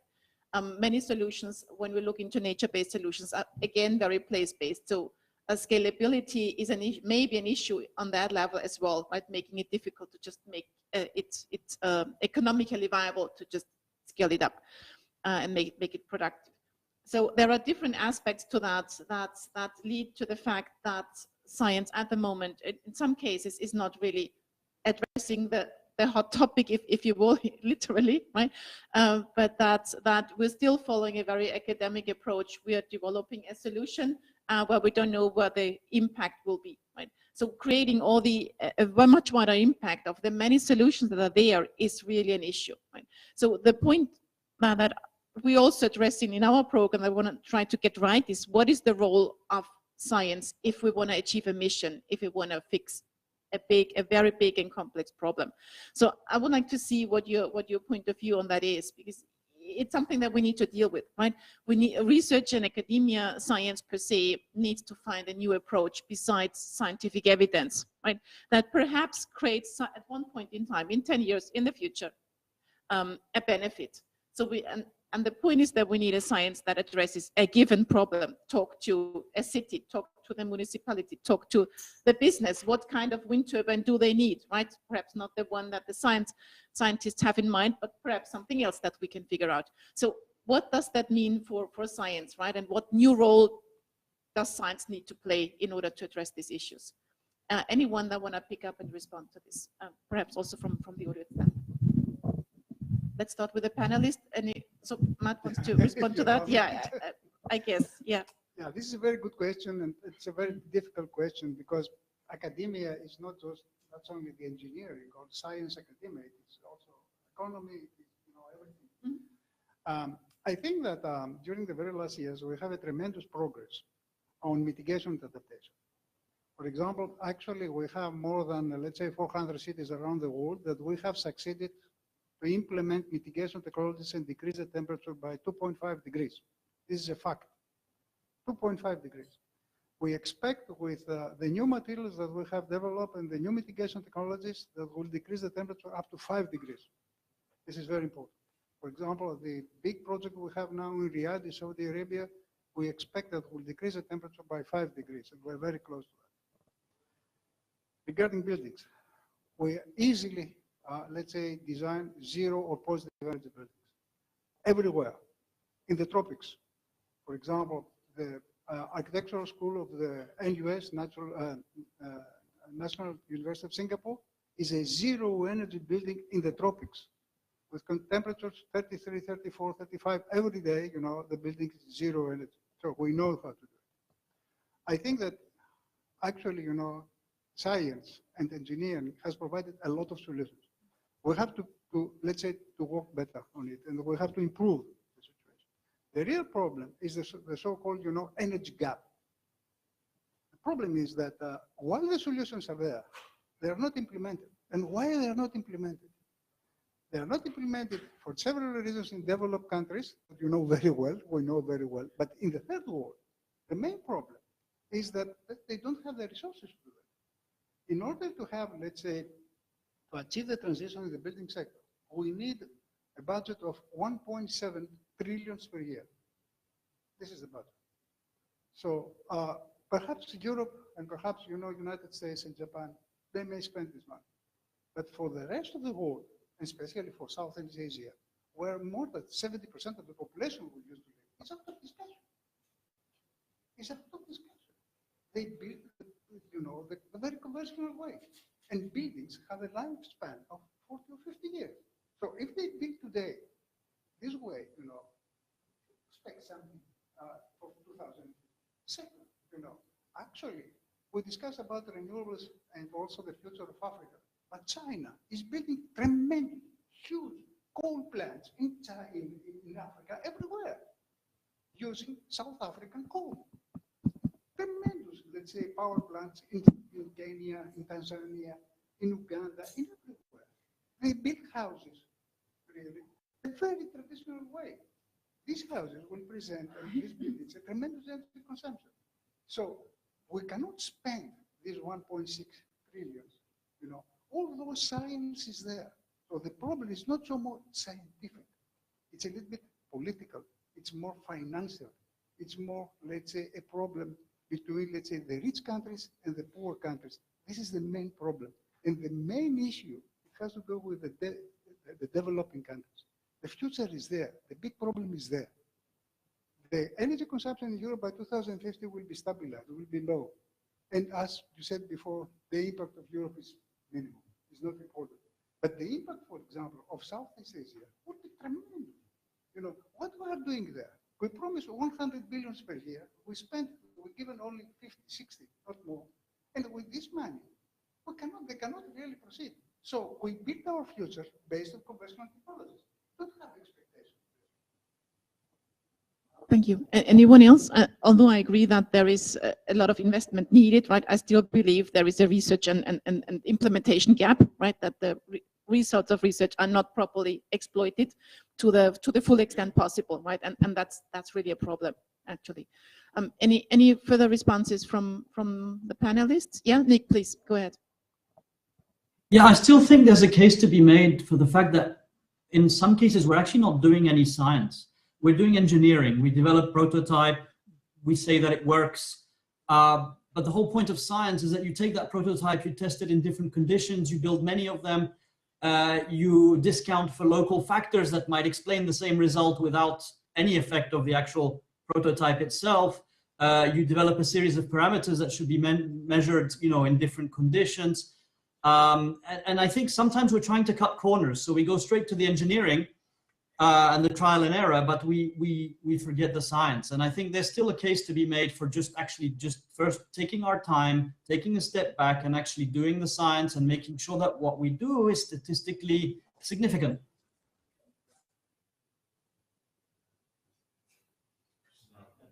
All right, you seem to be frozen, and there was a perfect point to make.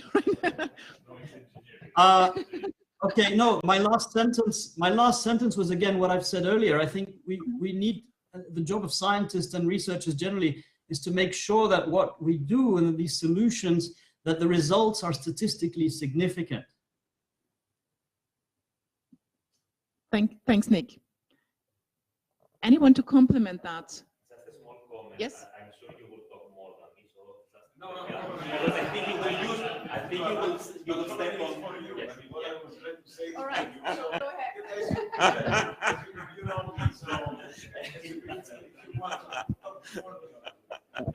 No, the comment I wanted to make is, of course, I fully agree with what Nick said, but it's let's then consider and reflect about what kind of science are we talking. Okay, so I think this is the problem. Okay, if we all come from our traditional understanding of science, okay, we go nowhere. Okay, so if we need to work together, we need to put like the way that social sciences have been, for example, developing their concepts and their methodologies the last 50, 70 years. Okay, we need to see how in other scientific fields too they embrace complexity. Okay, this is the problem for me in terms of the science that we use.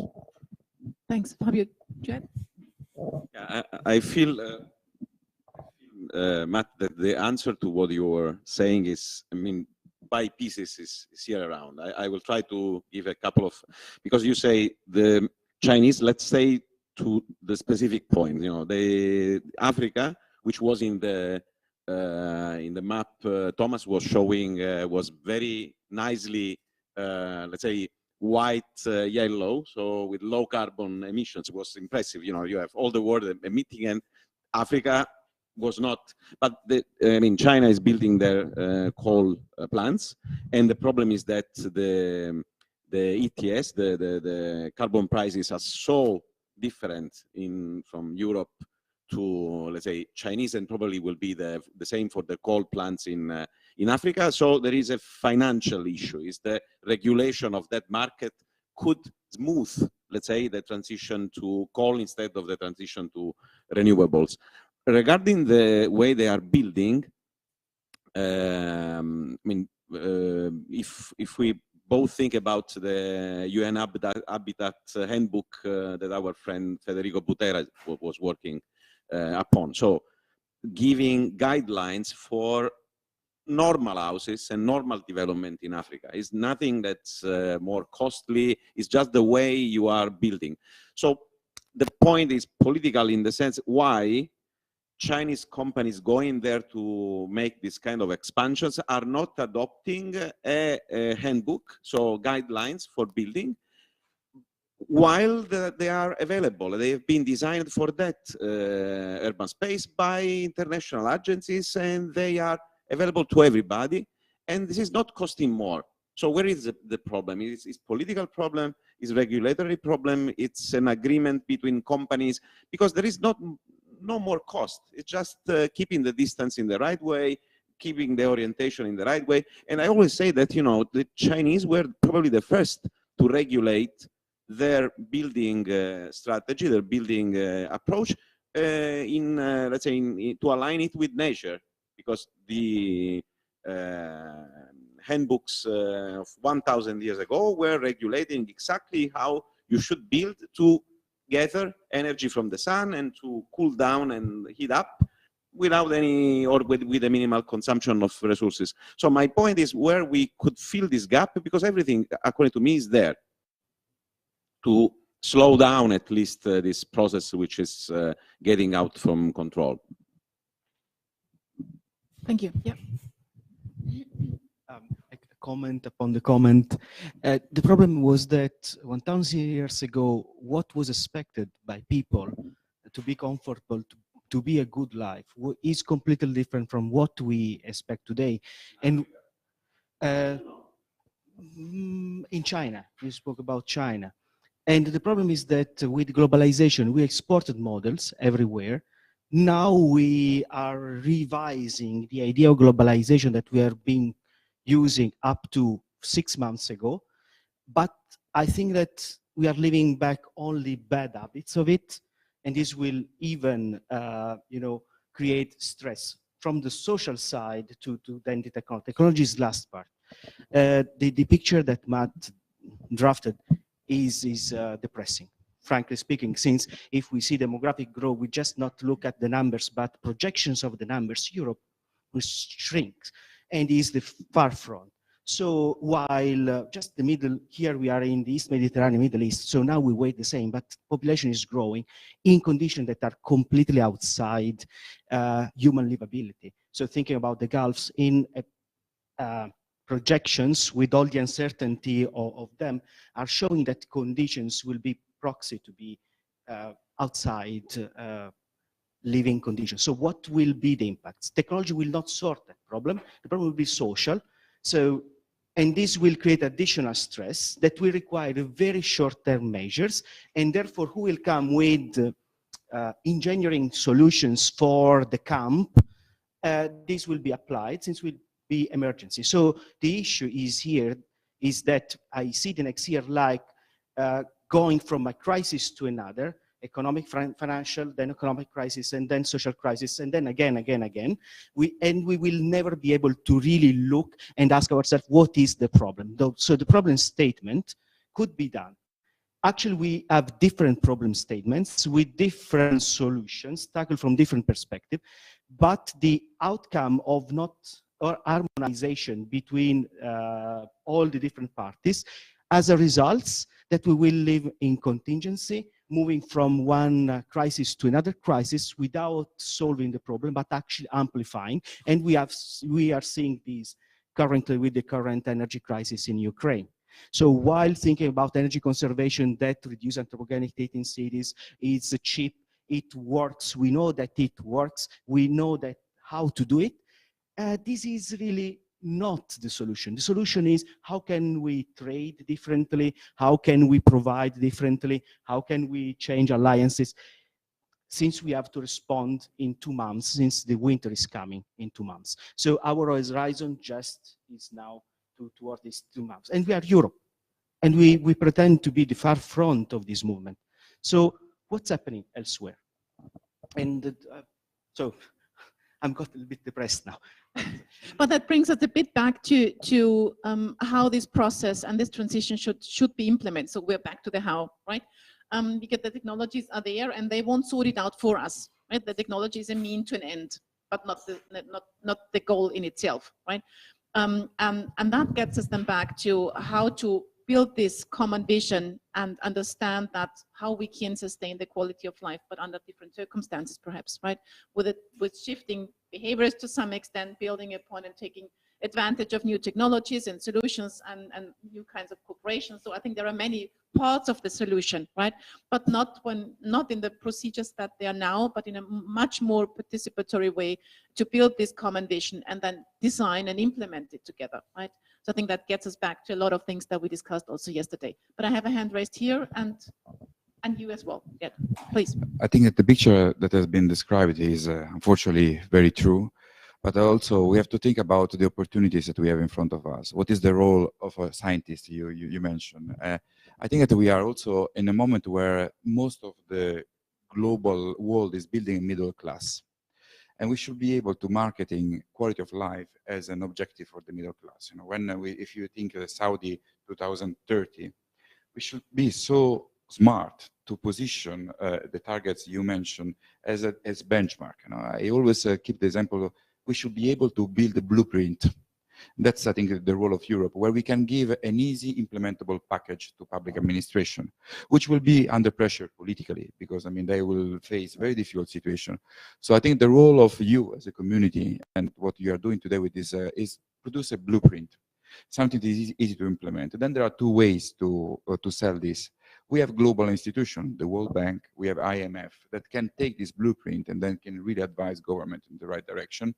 Then there are financial institutions, I take full responsibility of this, that can be drivers. But I think working together, we can really do a lot. And we have to be aware that probably the population of a country like Nigeria will be doubling, tripling. So the real problem is not changing the window in Stockholm.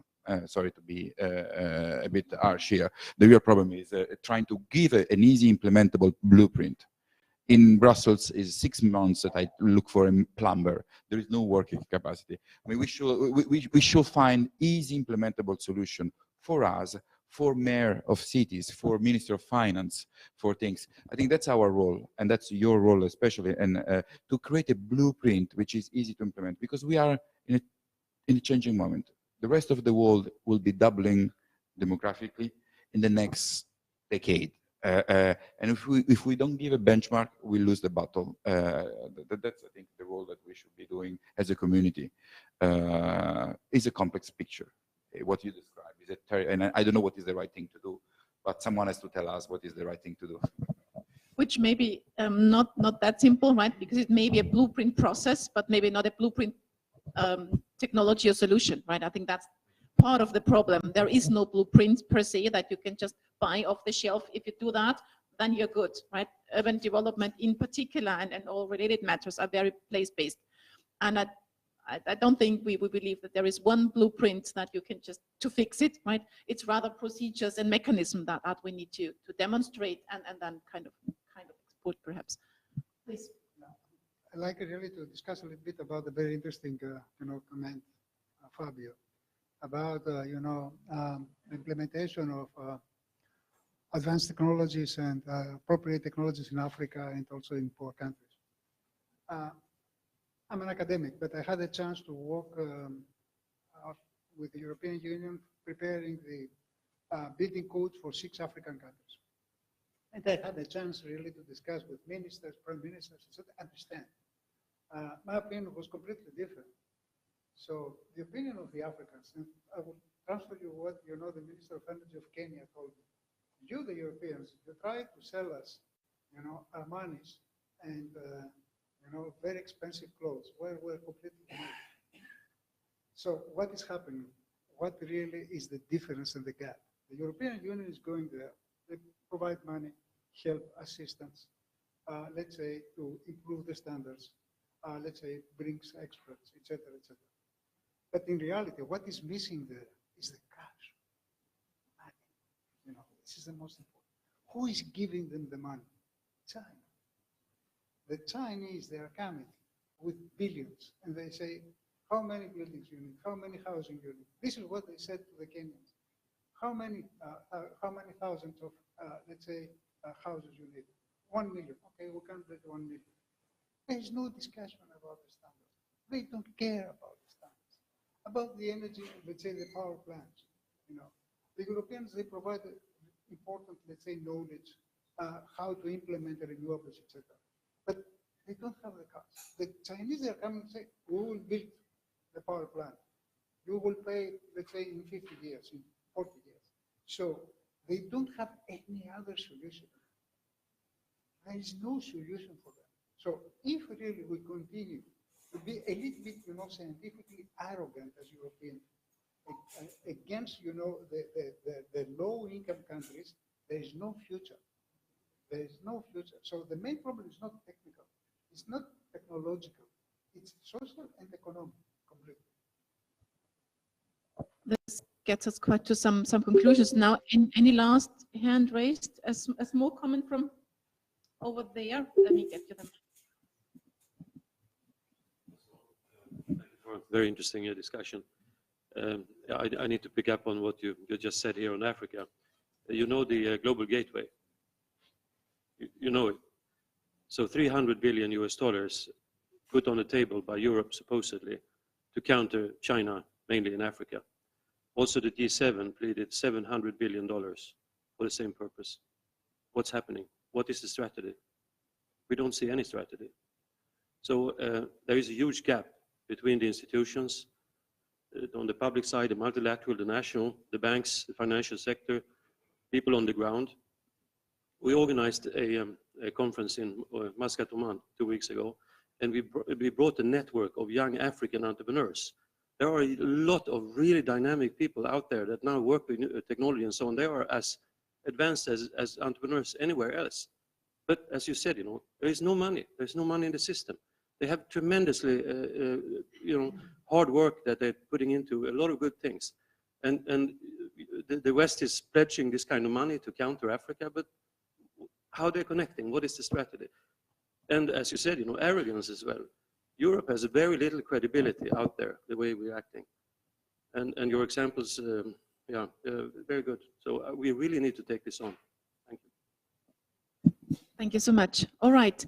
I believe we need to come to an end, given the timeline, right? Even if we started a bit late. But I would like to get from the panelists one statement each to see, given the discussion that we had, this very global outreach and perspective that we have been discussing. So what would be your main action that would be needed from the point of science, if you will, in order to get a step ahead, in order to overcome some of these issues? What would be your next urgent step? As you have the microphone, go ahead. A short statement. We need to close this. One word that was said during the discussion by you: opportunity. Climatic change is not only a challenge; it's also an opportunity. So we have to look on it, and we have to translate the challenges into opportunities. This is the big issue. This is what we have, and I'm afraid that we are not very good at it. We are not very successful. There are tremendous opportunities for development using, let's say, the problems of climate change. So we have to see really the impact of the investments. We need, according to McKinsey, $273 trillion of dollars, for the transition. This investment is an opportunity. It's not a challenge. And we have to see how really we can benefit from it. So this is the real problem, in my opinion, for the future. Thank you.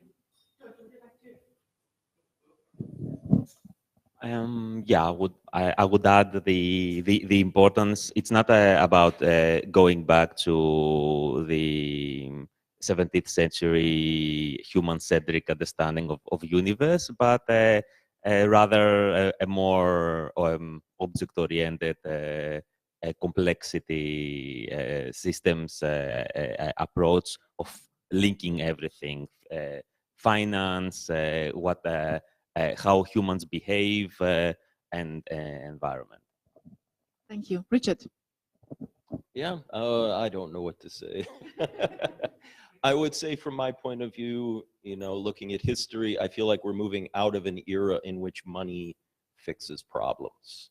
I feel like we're up against problems where there will be, the human instincts for change are not driven by economics, they're driven by anger.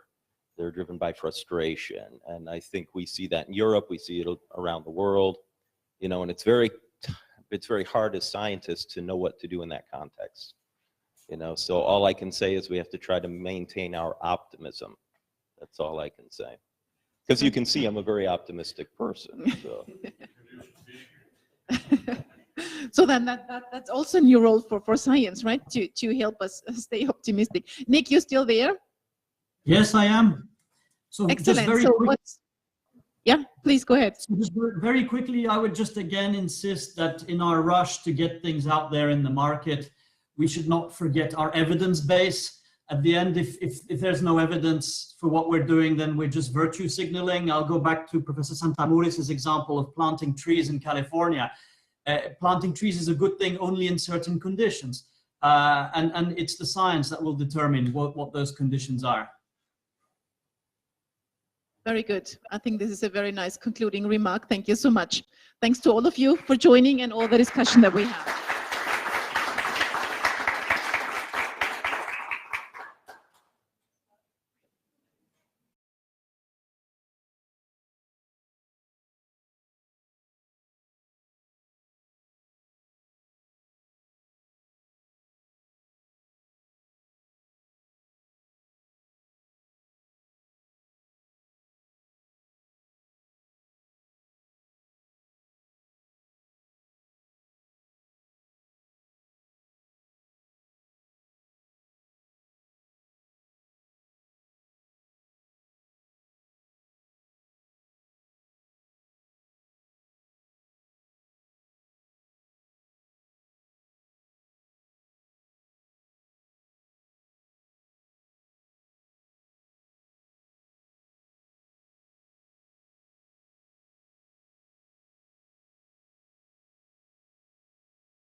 And I'm going to ask in a moment our panelists to make a fairly brief sort of summary introduction and then open it out for discussion. And our panelists are Himanshu, who's replacing Michael Bongard, who was on the program, just so you're aware of that. Salvatore Carlucci, Cyprus Institute, Mary Hertz to you, Graz, and Leos Hajidimitrou of the University of Cyprus. And my apologies, I murdered anybody's name in that process. Maybe just to keep it simple and logistic, maybe we start at the far end and work back. There's a microphone down there, and maybe start off with, I say, a few general impressions, and if we keep that fairly tight so we can move on to a general discussion, that'd be great. So, yeah. So the title of my session was New Materials and Systems for Energy Transition. Can you hear me? The mic, yeah? Now? Now? Okay, it's okay, then I go ahead. And there were three lovely presentations, and two of them were looking at what are the different bio-based materials that can yeah, how's the mask? Okay. So the two of the presentations dealt with the bio-based materials that can replace some components in a chemical industry, for example, for batteries, that can replace the parts that are, let's say, very toxic in nature. Then the third presentation was from Tina. It's a beautiful presentation, and I learned a lot about like how much permanent magnets are everywhere. She mentioned when we are transitioning to electric cars, renewable energy from, for example, from windmills, the number of permanent magnets will increase tremendously. And even the name is permanent, it's not permanent. After some point of the time, they will degrade and they have to be recycled. And the question was asked, you know, how recycling is possible? Is it feasible? Yeah, it is feasible. She showed that they have developed a very highly efficient process where you take, for example, this thing, this is a magnet, only 5% of it has been degraded. So they can remove that 5% selectively. Don't have to do the whole system and reanalyze, redo it and spend a lot of energy. So you save a lot of energy in it, and also you reduce in huge quantities the amount of wastewater and toxins produced. With that, I pass the mic. Thank you very much. So I was chairing the session 1-2C about positive energy buildings in districts. And it was quite interesting to discuss the technical aspects, some technical solutions, some technological components. We had 3 presentations, 2 offline and 1 in presence here. So basically we try to understand what are the main drivers that can lead the transition towards these positive energy districts. And so, for example, we try to understand how is possible today with the current technology how to implement solutions that can help us in saving energy, provide energy flexibility, also provide climate resilience in a feasible manner on existing buildings. So what end up from this first presentation from Amina Moazzami was that the solution is here. Open source components of the system are available. The issue is bridging these technological development with other issues that might be, for example, energy communities. Some European countries are far front in this, others are staying back, and instead of being a challenge, this one, it might be a source of inspiration for how to bridge the gap between the different aspects. The second presentation from Emanuele Naboni actually investigated how energy design should take into account future climate projections. Of course, the issue of uncertainty was discussed, but what was very interesting, the key points, in my opinion, were basically that there is no general solution. So there is not one fit-for-purpose solution that we can implement, and simplified, standardized solutions actually resulted to be not suboptimal in concrete results. The other element is that I got, please correct me if I'm wrong, is that sometimes we speak about multidisciplinarity, but what if we change terms about complementarity? Since, for example, the simulation that Emanuele used to do actually were, of course, interesting for understanding the energy thermal behavior of buildings, but could be a proxy, for example, for urban, for human health, but also was very interesting to understand the reaction of the natural environment to it. So it would be really nice to complement this knowledge with other domains in order to develop it. The third intervention was about a technology application of it. And it was quite interesting to see that every time that we scientists analyze these systems, of course, efficiency is important, but on the other side, we have every time to take into account technical feasibility, cost effectiveness, and we should also include in the discussion not only the TRL, technology readiness level of solution, but also the social readiness level, how people can handle that kind of solution. And the last point was uncertainty that we discussed, that sometimes really is the elephant in the room when we discuss about real performance, and just we hide everything behind the performance gap there. Thank you very much. Yeah, my session was about decarbonization of urban mobility. And here it was very clear that electric cars are not the solution. Electric cars only are not the solution. Just to play with numbers, so I had a look today in Cyprus. Here we have a electricity mix of 460 grams per kilowatt hour. And in my department, we did life cycle analysis of different propulsion systems of conventional cars, electric cars, hybrid cars. And I can tell you with 460 grams per kilowatt hour, a modern diesel car has a less life cycle CO2 emission than an electric car. So the important point here is to decrease the CO2 impact of electricity production.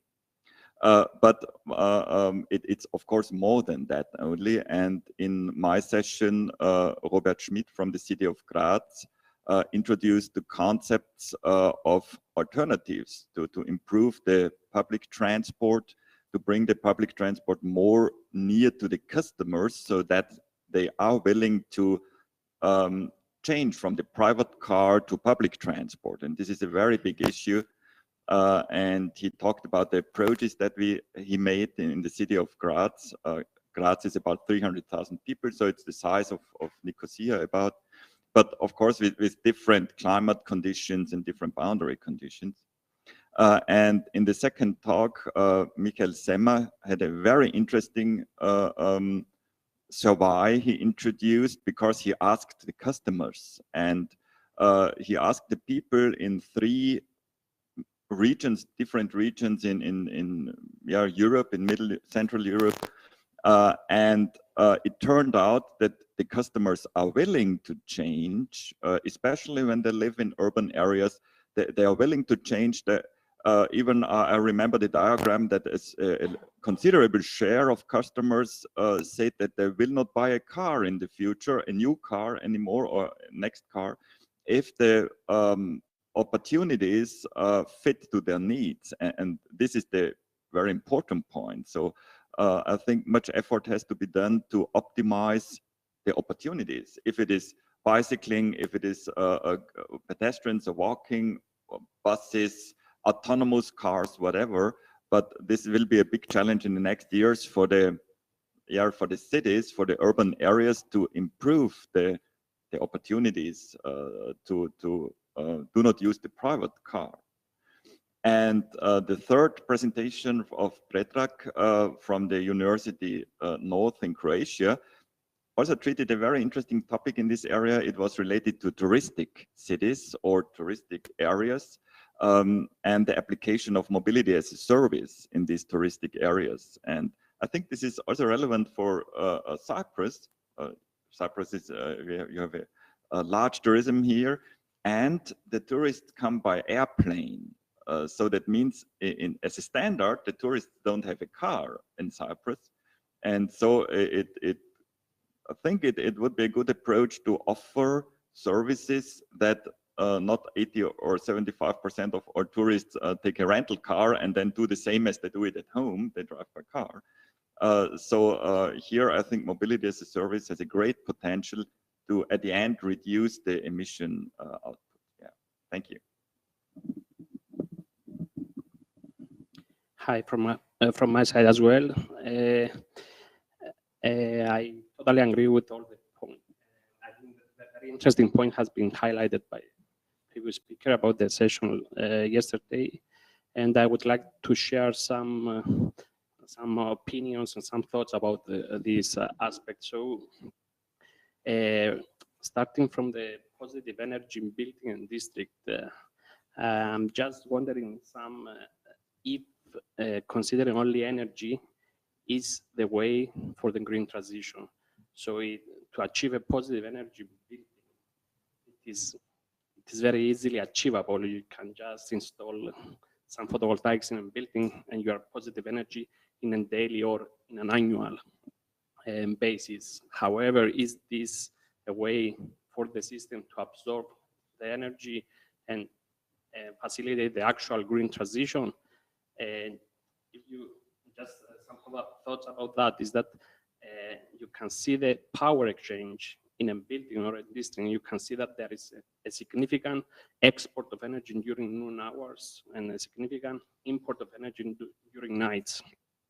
This way, the system operator from the transmission and distribution perspective are actually facing a lot of problems how to absorb this energy.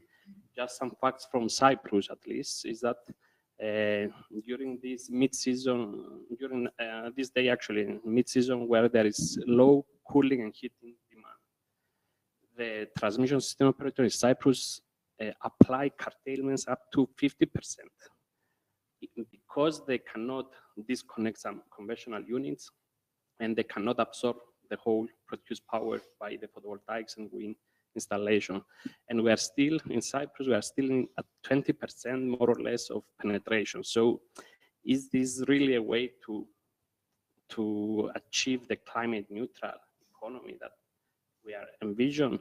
So in a similar aspect, in the level of district, there is some other example in Cyprus as well, that in Kofinu area or Athienu area, because they are rural area with cheap land, let's say, there is a massive penetration of photovoltaics. So we can see a significant reverse power flow during noon hours.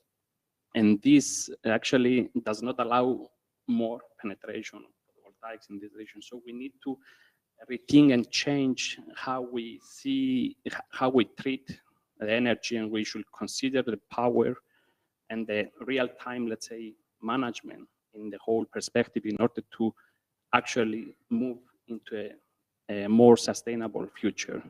And to achieve that, I think this is coming with, I think the word flexibility is a trend term, let's say, this day, because we need to actually be able to shift energy to control the power. Here is where storage systems are coming as a significant provider of flexibility. We have applied several pilots in our case at building level, at grid level, and also at the renewable producer level. With battery system, we are able actually to do some interesting things in order to push the higher penetration of photovoltaics. However, as we mentioned in the material session, let's say, batteries may not be a very sustainable, very environmental friendly solution. So we need to consider other technologies more sustainable. We have some experience with flywheels or with hydrogen storage. So we need to increase the competitiveness of these technologies in order to achieve either a short-term or long-term storage and achieve this flexibility. And in line with the last session for EVs and for mobility, another perspective, I'm coming a bit from the perspective of the system in this case. So we have applied some, we have performed some studies for the Electricity Authority of Cyprus. If we allow the EV charging to be uncontrollable and anyone can control its own EV vehicle, we have seen that the system will reach its capacity limit very, very easily. With very few, with 10 to 15 EV vehicles in one neighborhood, we can reach the limit of the capacity. And therefore, to allow more penetration of electric vehicles, we need to upgrade the infrastructure. But this is costly, this is not very efficient. We can apply smart charging technology in some cases, and we have seen that we can increase up to 80% the allowable penetration of EV in that case. And I think another important issue that may not be, and I think it has been mentioned in the positive energy district, is we need to increase the flexibility not only on the generation side. I think it will be important to increase the flexibility on the demand side. So on demand side approaches are very crucial in order to enable this green transition. So EV charging, control of EV charging is of course one way to do that, but I think some other perspectives to consider also a combined energy management approach where heating, cooling, electricity are all combined, considering a holistic, let's say, approach in order to increase this flexibility. And I think what it is still missing, some more holistic, some more universal approaches where either in building or district or system level, we can manage all this flexibility in an intelligent way to facilitate this green transition. So just some thoughts on my side. Okay, thank you very much. I think I would draw out the common themes of perhaps the systems context and that holistic context. I think it does present a very particular challenge for researchers. We have a lot of people do research in this room, in that when you've got outputs of research, how you set that, how you delineate it in context and application. And there's a natural tendency to hype perhaps one's results to maximize their impact, to maximize their potential. Whereas perhaps, being more confined and being more honest, that there are niches, whether they're for the electric vehicle, whether they're for photovoltaics, etc., where they're going to work. There are places where they won't work. And that's more of a challenge because one's being more critical of one's own work. But I think a critical assessment of one's results. I give two contexts that just came into my head as you were talking. This context that photovoltaics are always the answer. And I do a ton of work on photovoltaics myself, but they aren't always the answer. If the people glibly say that they've reduced the CO2 emissions by installing PV, you've only reduced CO2 emissions if actually some fossil fuel somewhere is not being used. You might be producing energy with less CO2, but you're not actually reducing CO2 unless you displace something. So where's that displacement happening? So glib statements tend to be said, Also, if your PV isn't properly thermally managed, it's operating very inefficiently, it's helping contribute to urban heat islands, which then need cooling. And again, it's not an application. We've heard of the context of electric vehicles.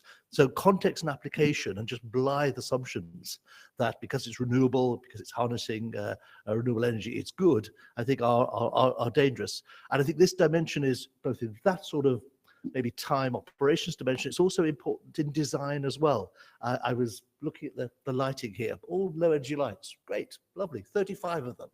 Okay, I suspect before that was there, the fluorescent lights that are under these soffits here, okay, lit the room or their equivalent. Okay, okay, the low energy lights use a fifth of the energy of an incandescent bulb. There might have been 2 of those bulbs. There are 35 of these. So design contexts come in and design. So you say, well, it's a low energy system, but what is your multiplier of use of a low energy system? So if you have a lot of electric vehicles and unnecessary journeys, is it an urban planning problem? Is it a means of transport problem? Is it a social equality, access to resources problem?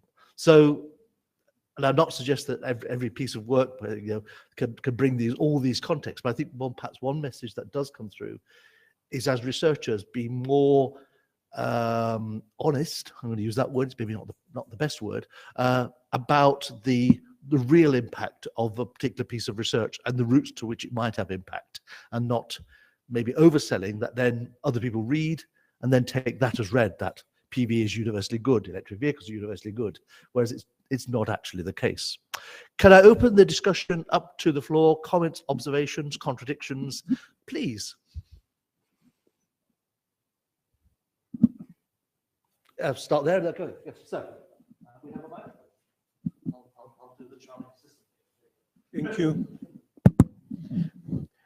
Well, the main gain, I think, of modern humanity is that they understood that the problems faced by humanity are no more discipline oriented, but they are a kind of nexus connected.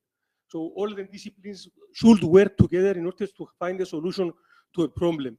But yet, there is a missing link between science and the findings of the science, technology, let's say, and all this knowledge that is created and is somewhere hidden in a drawer or somewhere. And this needs to come to the end user. And well, the sad thing is that I'm about, let's say, 40 years in research, and I see always the same problem. There is an accumulation of innovation and knowledge, and there is very little of this knowledge used by the end users. And there is a missing link there.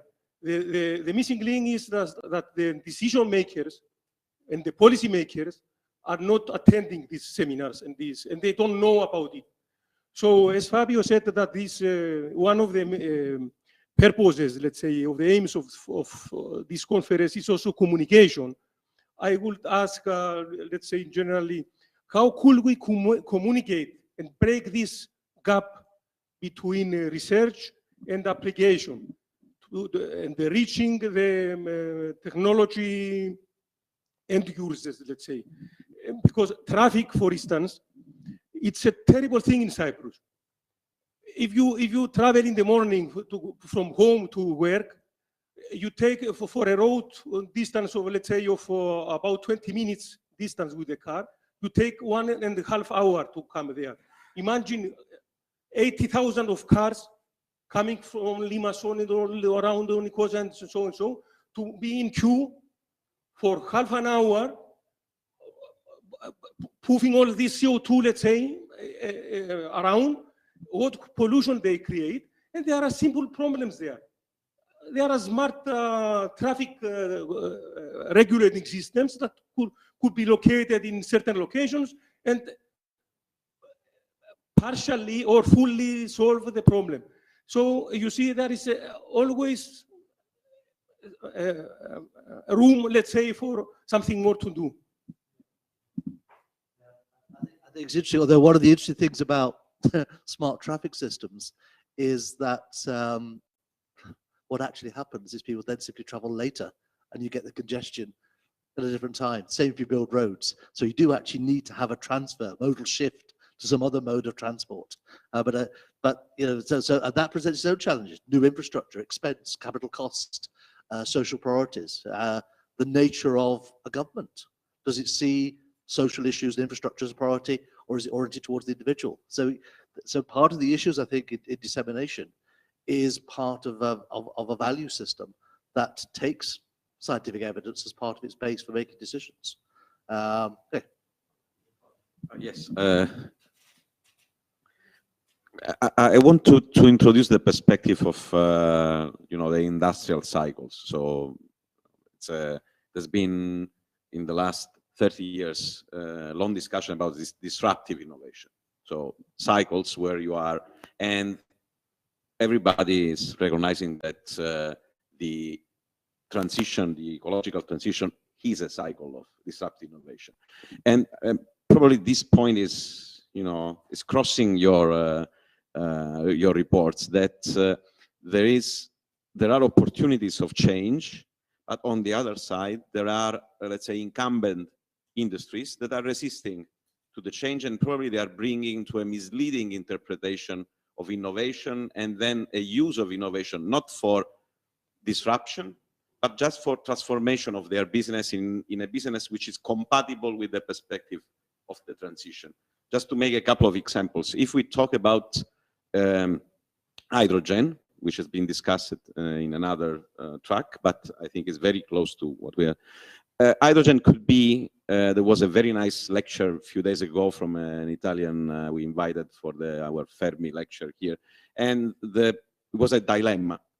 And we were saying, okay, either is hydrogen opening a cycle of a new vector, and it was debunking piece by piece the idea that hydrogen is, let's say, the center of a possible new cycle of decarbonization, because you have appropriate use of hydrogen. But if you think this is the universal vector to fix any problem, and you make very simple calculations, about how you can move a big container ship by hydrogen, this doesn't work. But there is an hype, which is a way to dress hydrogen into a new holy grail, because with gray hydrogen, the gas industry is surviving. So the same could be with electric vehicles. We say that they are solving the problem of storage. We plug them into the cities.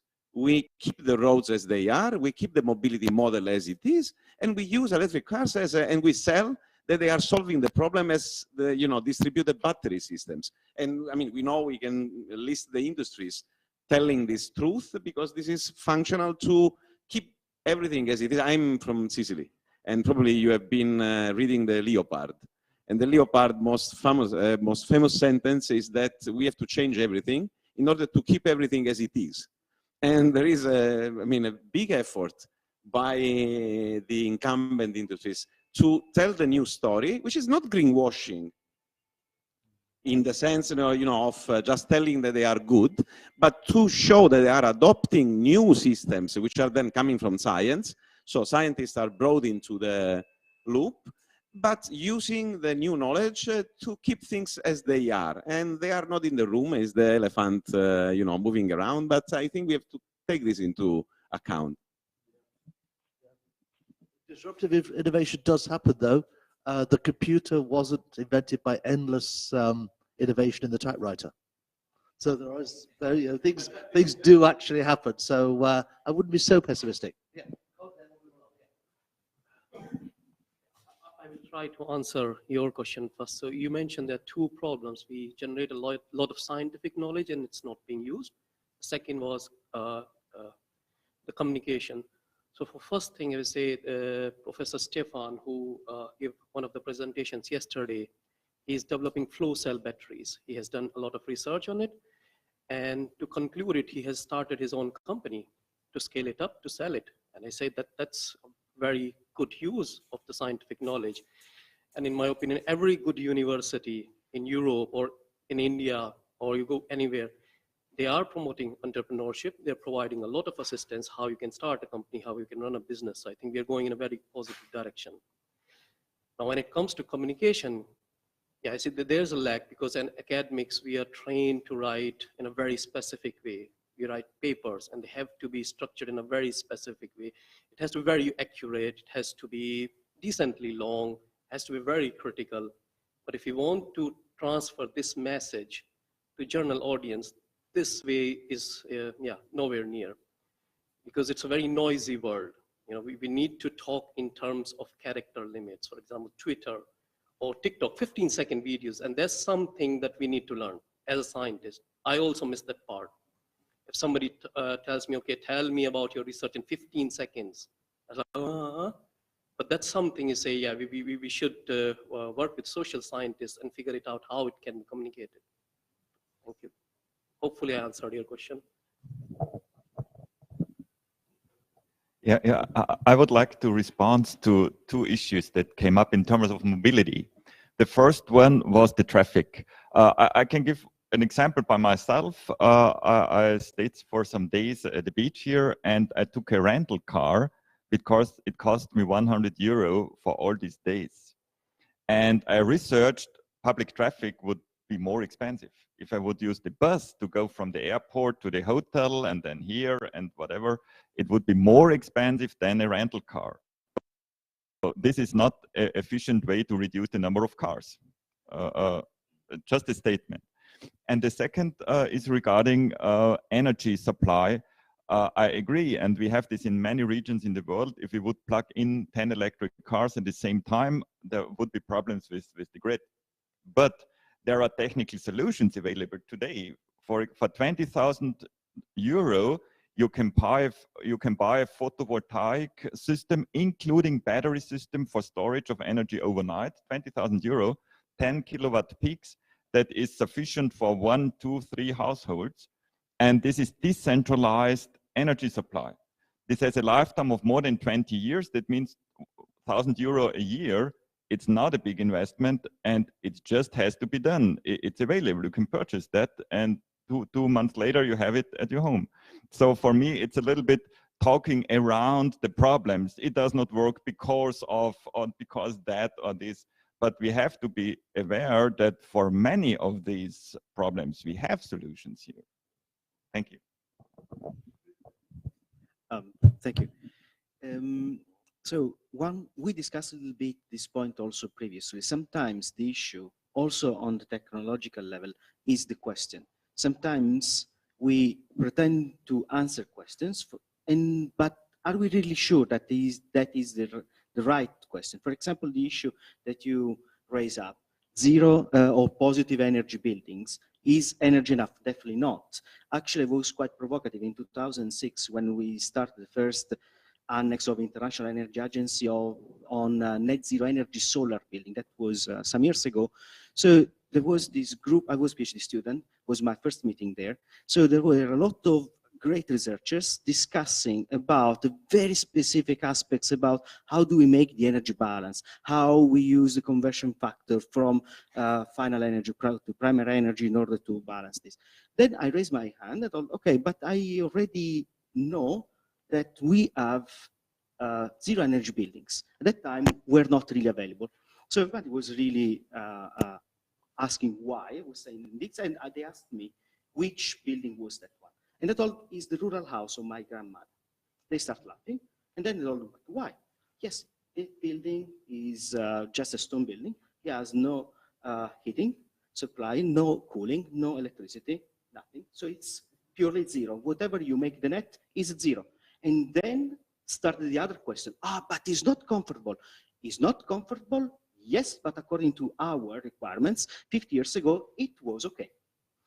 So we have to put in perspective different things. So we have to ask ourselves what we want from buildings, what we want from our needs for moving, since this is the other stuff. So having 80,000 cars moving from Limassol to Nicosia, we should ask at a central state, governmental state, why these people needs to move. So it's different levels, different dimensions that should be really work together in order to identify the real questions. When we have identified why people needs to move, then we could try to think, is it possible to reduce it? Maybe yes, and we might have easy to apply solutions for it. And then this is the first thing. So the most sustainable kilowatt hour is the one that we do not use. So the first thing. So energy flexibility, there is a huge hype. We are discussing about it at demand side. It's nice, machine learning, but sometimes artificial intelligence is a nice way to cover up human stupidity. So since we are implementing very complicated things, and then we forget that these things, for example, will not really be applicable. Or, for example, if we start understanding what are the real variables that we measure, how we control the environment, how we skip about our assumptions about uniformity, about homogeneity. So if we take this into account, the uncertainty there is much wider than the capacity of the controller to really predict the future conditions based on. So sometimes we have to try to get the balance between the excitement that scientific methodology provides us and the real societal impacts. And here is the interesting aspects that I see in, for example, my research. We are working, for example, on occupant-centric design of building. So we start from the backs, from people, and then try to build in order to meet the needs of the grid and whatever thing. But people first, and then we scale up. Okay, any other questions, comments, observations, please?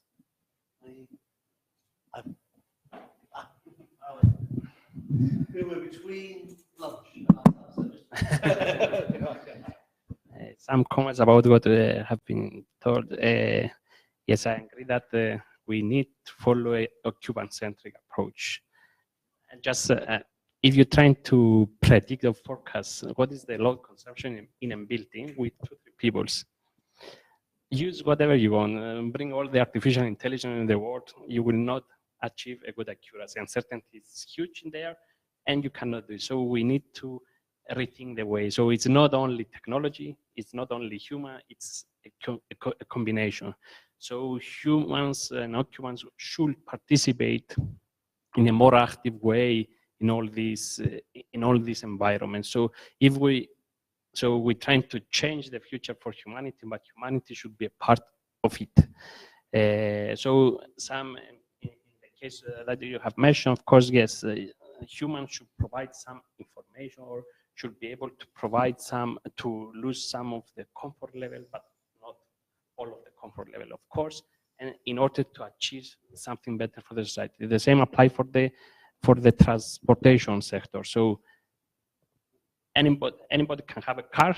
Is the way that we are doing in Cyprus is of course wrong, but this is the way that we're actually doing now. So everybody has a car and moves from point A to point B. It's not a matter of optimizing my traveling time and be there faster as I can, but we need to see there is solution with traffic light control and so on, but we need to see more holistic solution too. So we need to optimize the system level approach and not only my traveling time. So it may be, I have to be able to say I will start later or earlier my traveling in order to decrease the overall traffic and the overall CO2 emission at the country level. So, and in order to, let's say, move on to what we have seen, that there is a gap between the research and the actual products or the actual innovation. I think one thing is that you have mentioned that, I think both of you have mentioned that in some cases the research creates some fictional problems and trying to do some research because this is the way that sometimes the research works. So we need to change. I think we need to close the gap with the industry and with occupants, with the users, in order to really understand what are the actual problems. Understand first, we really need to understand the problem. Then we apply the research in a more.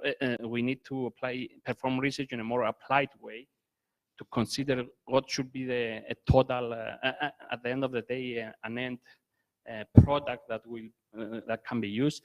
And then we need some innovation action. So, but the innovation action should change also the. We need to create some.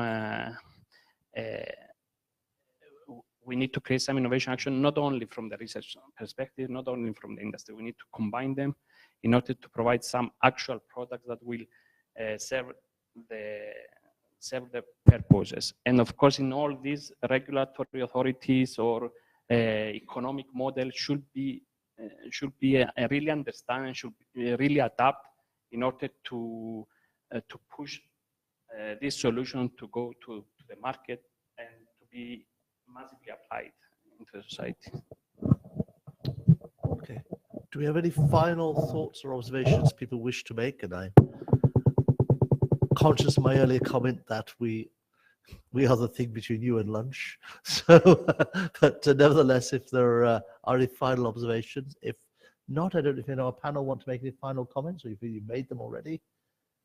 I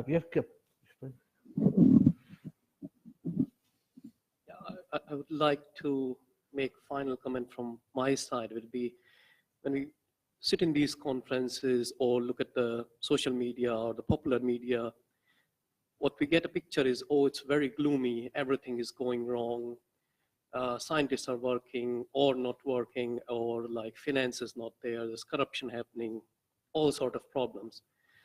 But I say, if you compare on a global level, how we are today compared to 100 years and the next 100 years and the next 100 years, we are always improving.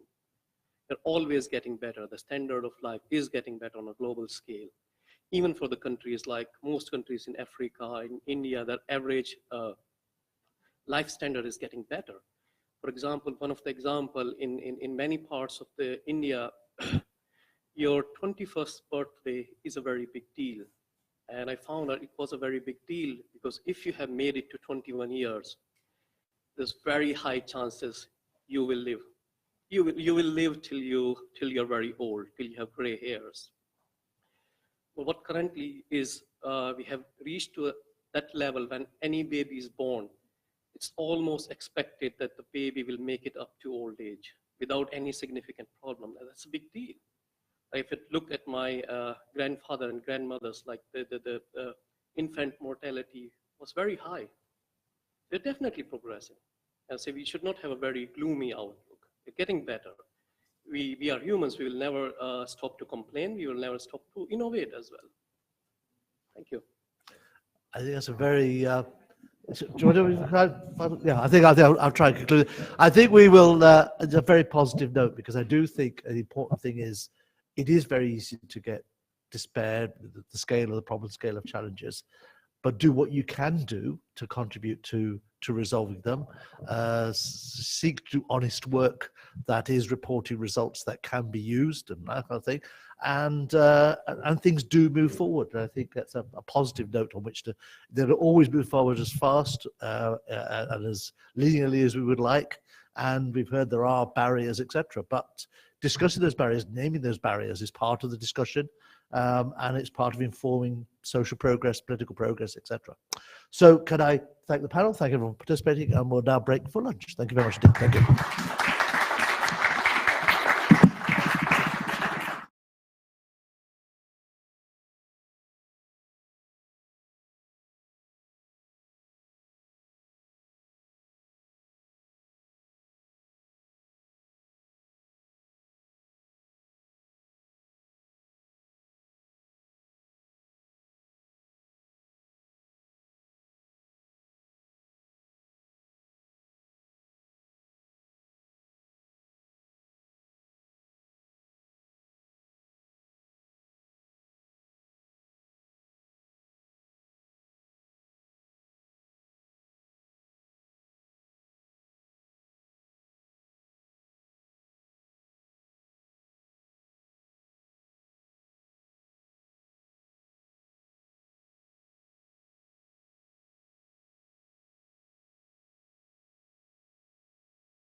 session of the conference.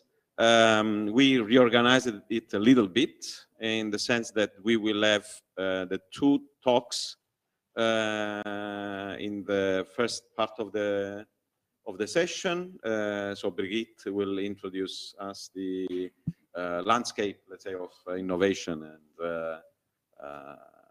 then Matt Santamuris will go down to the last developments in cooling the city and in general, I mean, in getting into the transition. And then we will have the presentations from the startups and from the innovative ideas we started selecting in USolve. In USolve, we have like a desk process. So whenever an idea is acceptable, it's accepted. And then this first bunch of ideas will be coached, and later on we will select 5 of them to be awarded with money and with further support. So you will see the first very early group of selected ideas. So Brigitte, the floor is yours, and we will start with your presentation. Okay, I'll try to open this. Oops.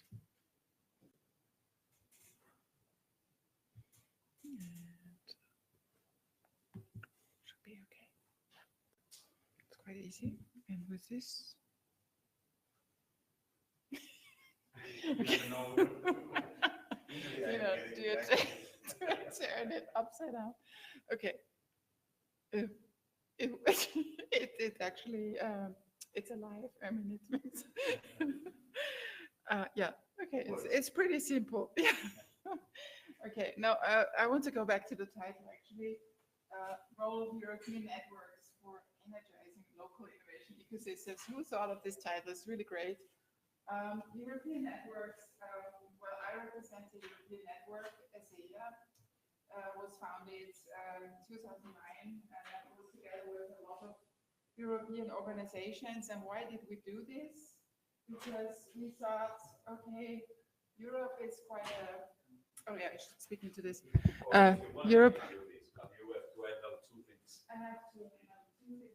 But you can move. Too many for my actually at this point. Yeah.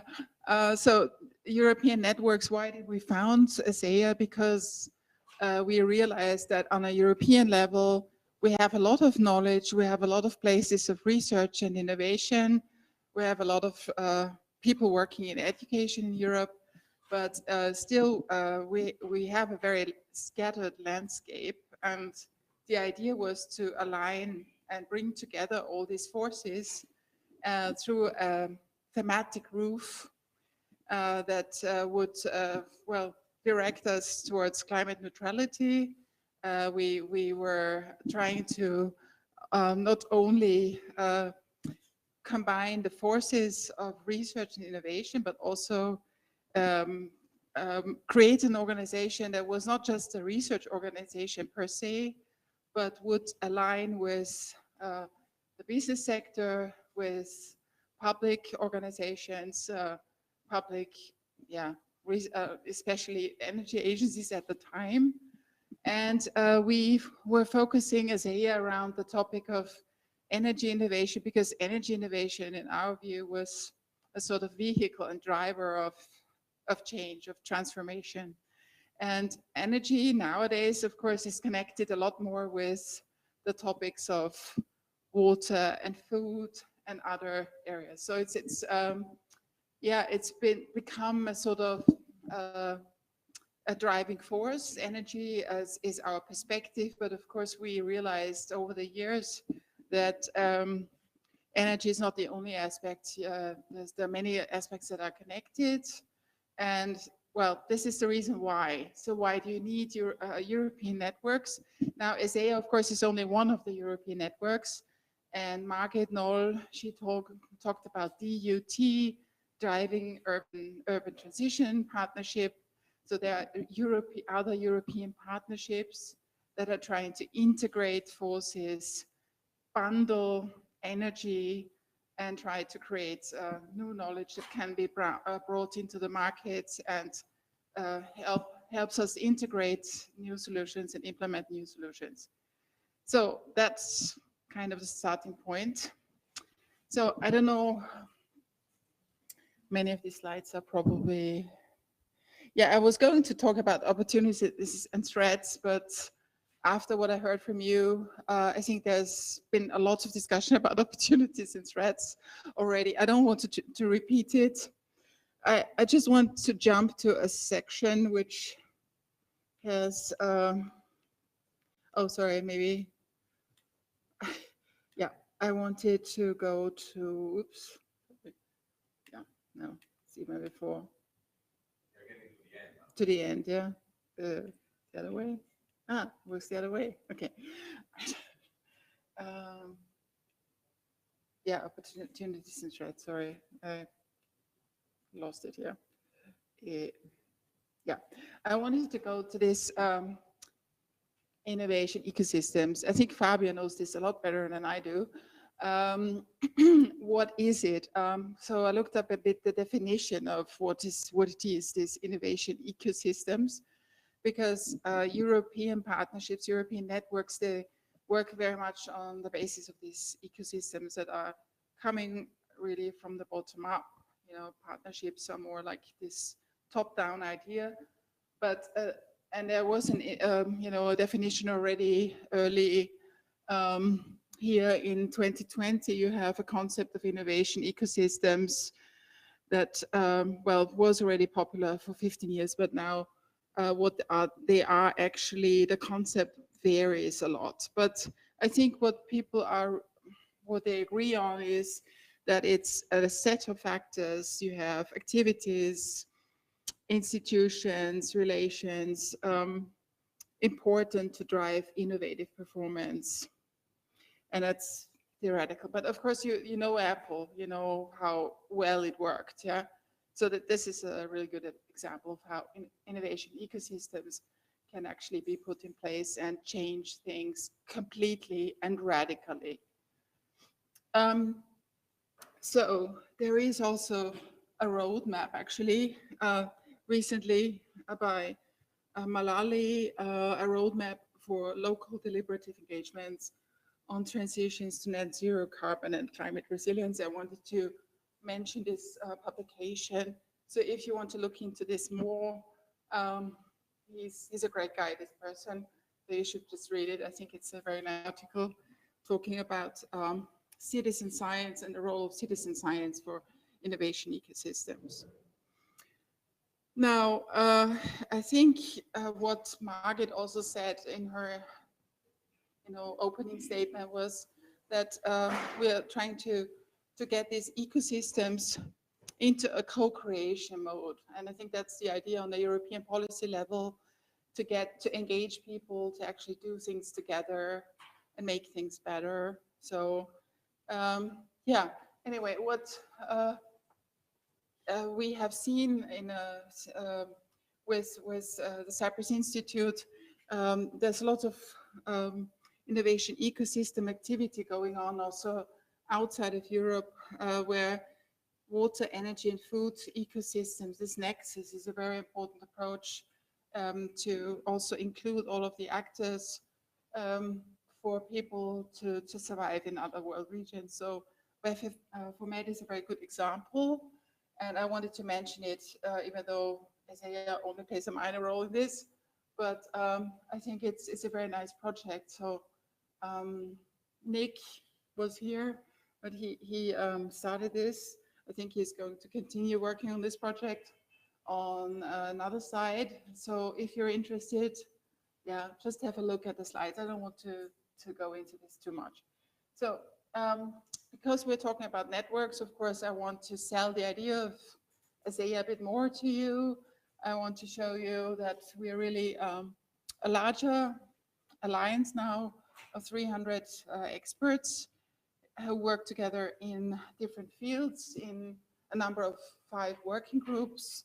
Working group bioresources, urban transition, working group also on smart energy materials. There are 2 horizontal working groups, one on new governance, business and legal models, as well as on education and training. And all these logos are the members of ESEIA. So if you scroll into our website, you can see all of them.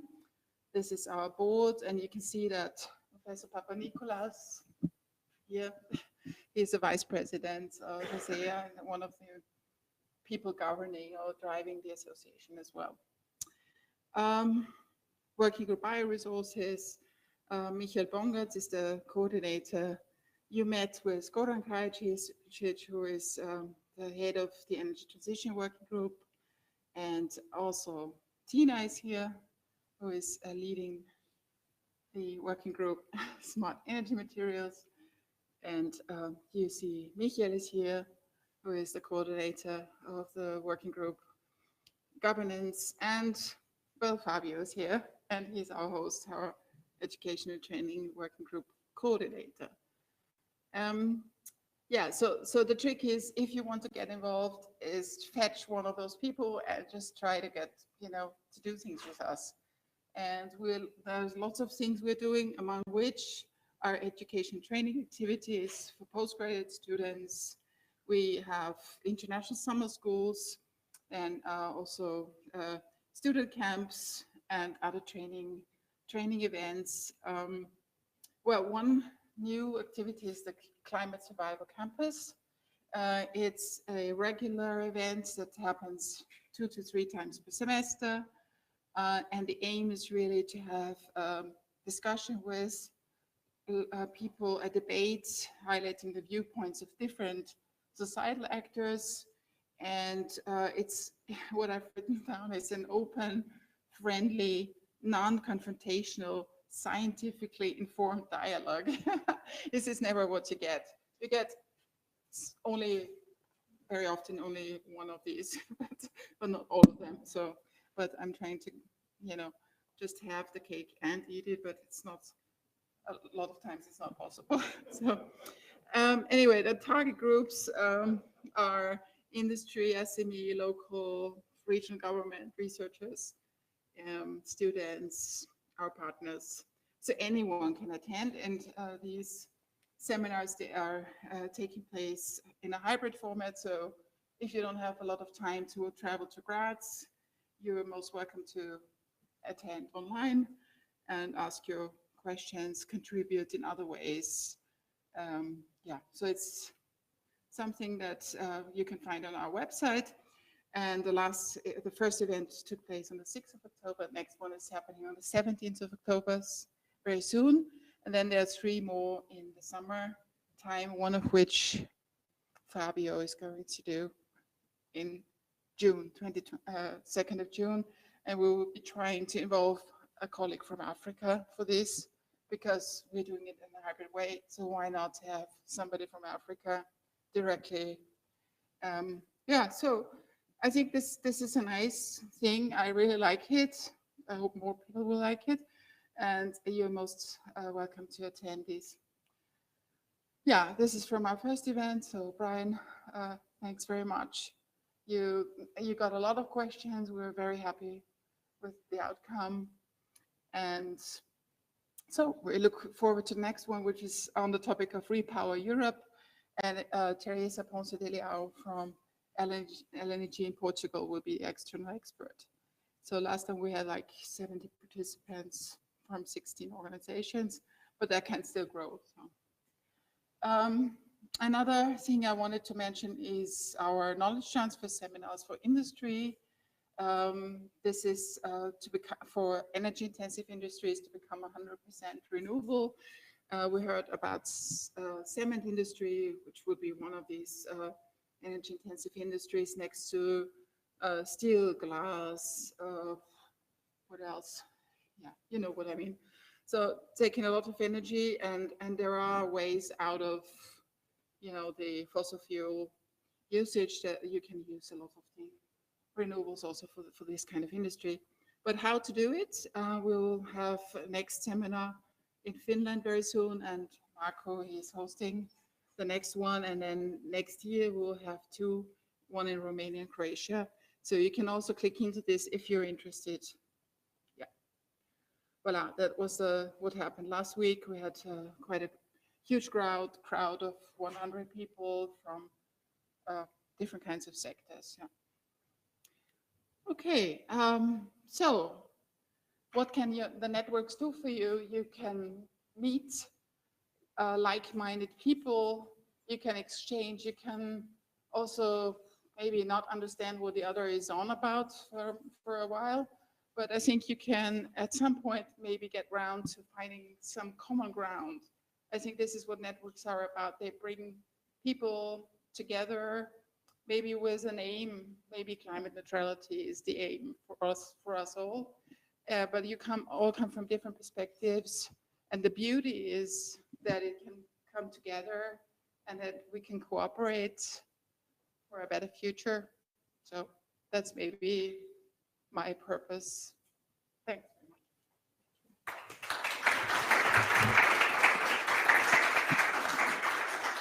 Any comment,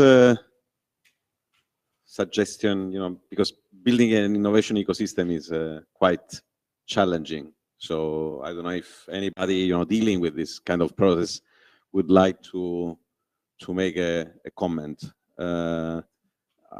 If not, I can just,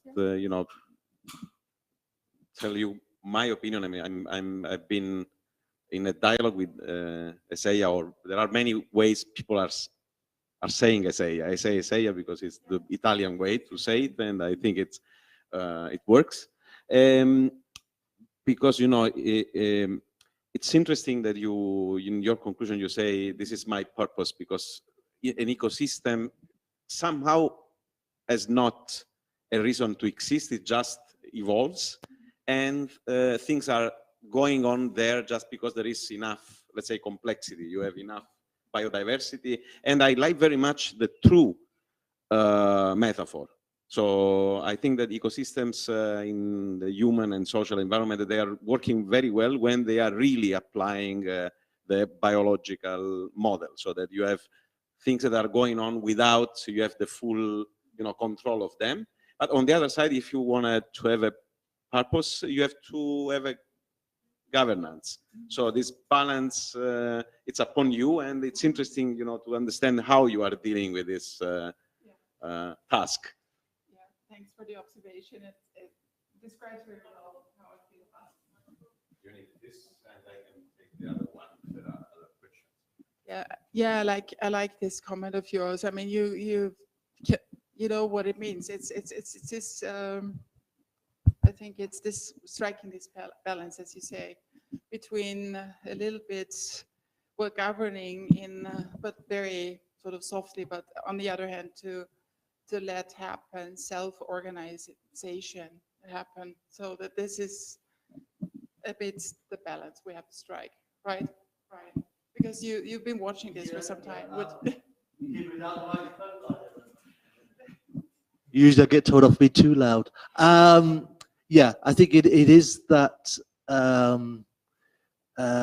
getting people to work together, and where they work together is successful, but not pushing it where people can't work together. It's a very subtle kind of balance. People think of science as a very technical activity, but actually successful science, successful innovation is a human activity, and it's about people getting on the same wavelength, having the same kind of ideas, and finding those kind of connections. And where you find them, they work. Where you try your best, they still don't. It doesn't work. So I think it's a very soft approach to try to create the co-creation, create the networks. Let me just comment on this, and then I will, because probably it will be your perspective. I think that this is already in the strategy of the Alliance, to be more diverse.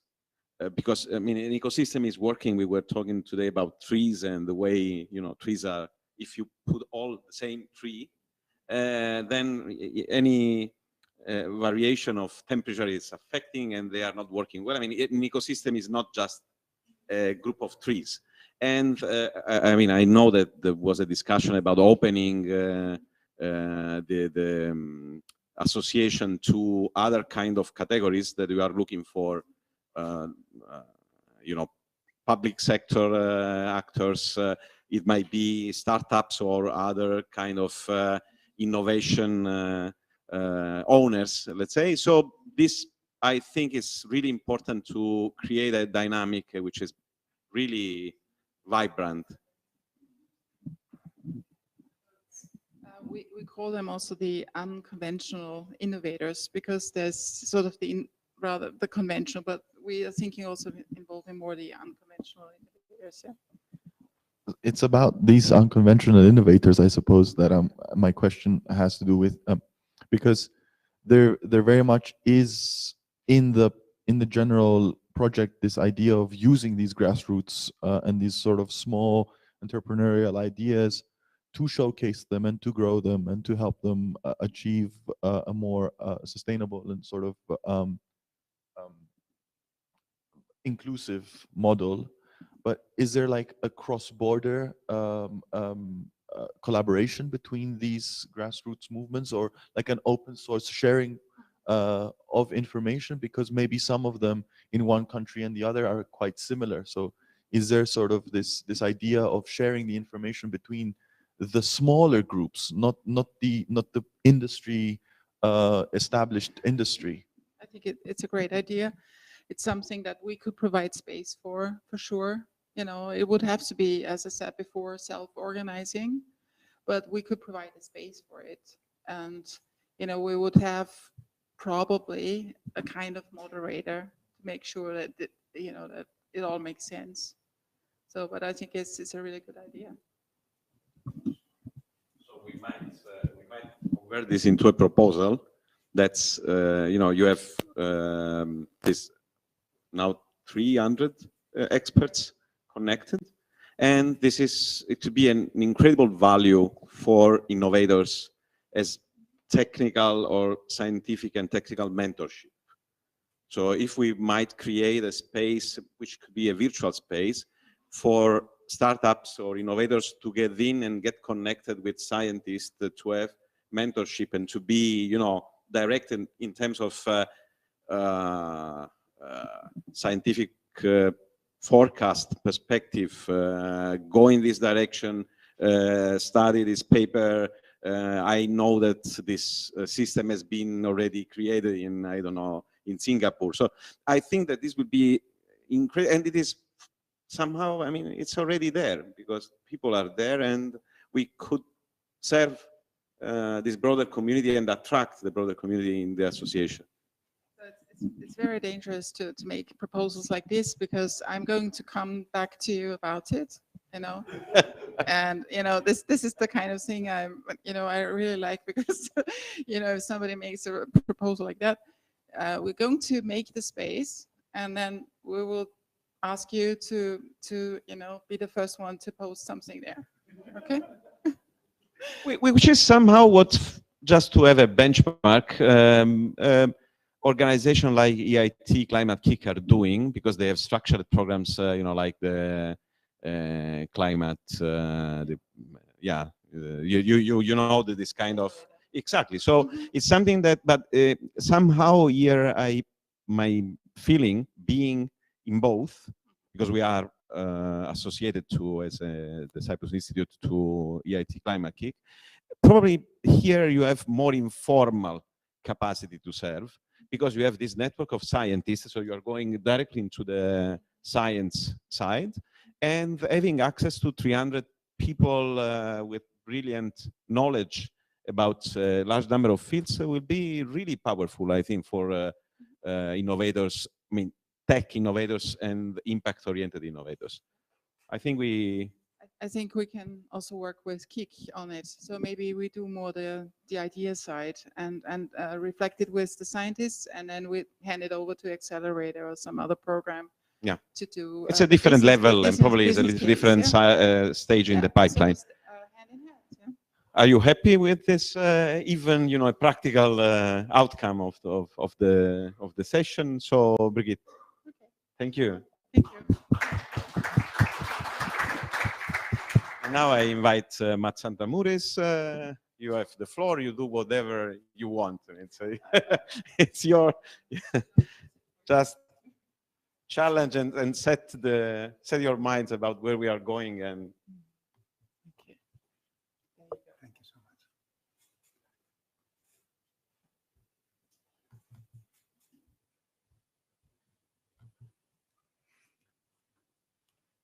Fabio, may I have the microphone? Yes, you want this.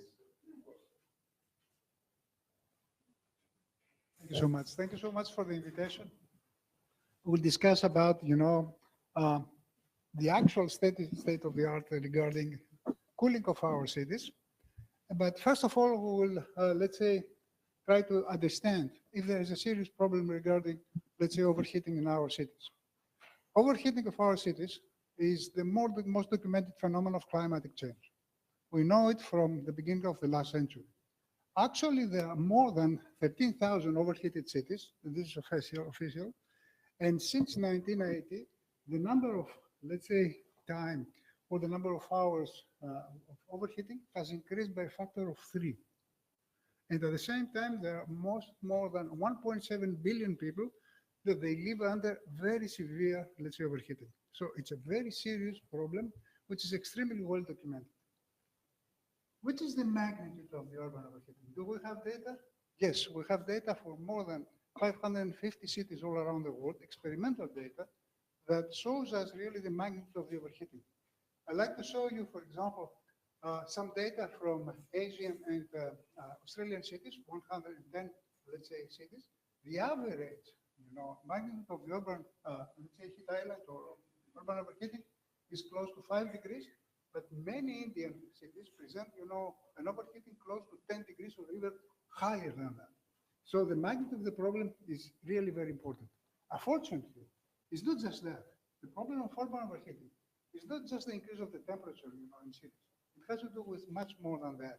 It has to do with, let's say, higher frequencies and higher, let's say, length of the hot spells.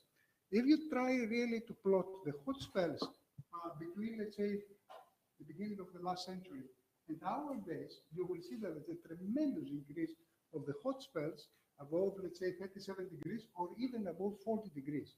So it's the increase of the temperature and at the same time, the increase of the hot spells. But unfortunately, it's not just that. It has to do also with the frequency and the magnitude of heat waves.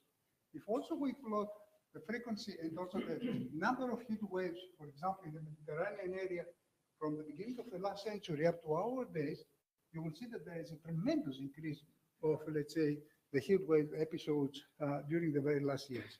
So regional climatic change, you can call it, urban overheating, it is associated with 3 phenomena. Increase of the temperature, prolongation of hot spells, increased frequency and magnitude of heat waves. Is there any, let's say, synergy between global climatic change and local climatic change? Yes, there's a very serious synergy. During, let's say, extreme heat phenomena in cities, for example, heat waves, the magnitude of urban overheating is increasing by 4 or 5 degrees. You see, for example, that in Sydney, while, let's say, during the normal days, the average magnitude of urban overheating is about 4 or 5 degrees, during heat waves is increasing up to 10 degrees. So really there is a synergy, and it is expected that in the near future, or in the future, because of the global overheating, the problem of regional overheating will become much more serious. This is what is happening about, let's say, the overheating. Do we know about the impact? Of course. We know very well that, first of all, the, let's say, increase of the temperature of our cities, first, increase, the energy consumption, especially the energy consumption for cooling. Second, it increases the peak electricity demand. It obliges utilities to build additional power plants to satisfy the additional demand. At the same time, decreases the efficiency of, let's say, the power plants. Also, it has a very important impact on environmental quality. It increases tremendously the concentration of harmful pollutants, especially of the ozone. It has a tremendous impact on heat-related mortality and morbidity, and also it affects very much the survivability of low-income population. Do we have enough data to document this? Can we really quantify the impact of urban overheating in our cities? Yes. We know, for example, actually, that, first of all, the increase of the, let's say, the energy consumption for cooling in our cities is very high, and I'd like to show you the, I'm sorry, something's changed here, the, let's say, the exact magnitude of the urban overheating. With using experimental data from about 100 cities around the world, we know actually that the global energy penalty per person and per degree of temperature increase in our cities is close to 78 kilowatt hours per degree and per person. Or the global energy penalty per person is 230 kilowatt hours, which is really very high. And also the global energy, let's say, penalty per surface of, let's say, city is 2.3 kilowatt hours per square meter. So, of course, this is the average. In many cities you have much higher, in some other cities you have much lower. But it is a tremendous impact. But it's not just that. It has to do also with a tremendous, impact on peak electricity demand. It obliges utilities to build additional power plants. For example, we know that, let's say, actually, the temperature increase of 1 degree, let's say, in our cities, decreases the power potential of nuclear plants and thermal, let's say, stations by close to 1%. So you understand that once we have a heat wave 10 degrees, we may have a decrease of the efficiency of the nuclear power plants and also the thermal power plants by about 10 degrees, 10%, which is tremendous. At the same time, we know that the transmission capacity is decreasing because of the aging, of the system. And also, we estimate that the tremendous investment that has to be, let's say, spent and tremendous investment have to be performed in our cities in order to compensate the impact of the overheating on the power, let's say, generation system. And this has a tremendous also impact on the energy system in general. I'd like to show you some very recent data of the last, heat wave, summer of 2022. I'd like to stay just, on something which is very important. Because of, let's say, the heat wave, let's say, in France during, let's say, this summer, the temperature of the water in the rivers was really higher. And this really had an impact on the efficiency and, the use of the water for cooling of the power plants. As a result, the day-ahead baseload power prices arrived and was at the level of 610 euros per megawatt hour, which is 10 times higher than the prices of 2017, 2021. 10 times higher, the market, because of the increase of the temperature, in France. So it is really a tremendous impact. And this brings us to the real problem, the future energy consumption, especially for cooling. We have several, let's say, forecasts about the energy consumption for cooling by 2030, 2050, too many studies. But it's not just, a problem of increase of the population. It's not just a problem of increase of the temperature. It's not just a problem of increase of the space per person. There are all these factors that affect very much. So 3 scenarios shows really which is the expected increase of the energy consumption for cooling by 2050. Considering a low development scenario, we may have an increase of the energy consumption for cooling up to 1,330%. Once we consider, an average development scenario, this increase may be of the order of, let's say, 1,620%. But if we have a rapid, development scenario, not very probable, the increase of the energy consumption may be 2,270%. And most of this energy consumption for cooling will be in the developing countries. As we discussed before, just one city in India, Mumbai, will present higher energy consumption for cooling than the whole United States. You understand the implications, of, let's say, such an increase of the energy consumption in energy consumption and energy sources, price of energy, impact on low-income population, and many other things, and of course, pollution, emissions, and all this kind of thing. So this is the major issue for the future. A part of the energy problem, caused by the overheating, there is a tremendous impact on, let's say, the atmospheric quality and especially on environmental quality. We know that under, let's say, higher temperatures, we have production of ozone, And in this case, let's say about 87% of the ozone episodes are because of the urban overheating. And actually, while we consider that, a threshold is 110 units, in most of the cities, we have, let's say, 300 units or might more. There's a very recent study that shows that in about 150 Chinese cities, the concentration of ozone during the last 10 years has increased by 300%. And the ozone is a killer.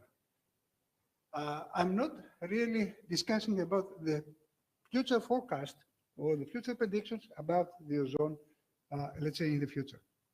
On the other hand, it's something that we don't have really to consider and not to forget is that let's say, the pollution emitted or released by, let's say, the power plants is a function of the temperature. We know now that for every degree of temperature increase, the emissions, by the power plants of harmful pollutants is increasing by about 3.5%. So imagine that during, a day of a heat wave, 10 degrees higher temperature, the emissions by power plants increased by about 30%. 10% lower efficiency, 35% more pollutants. And this is something that we don't have really to forget. Apart of this, we have always to consider the impact on low-income population.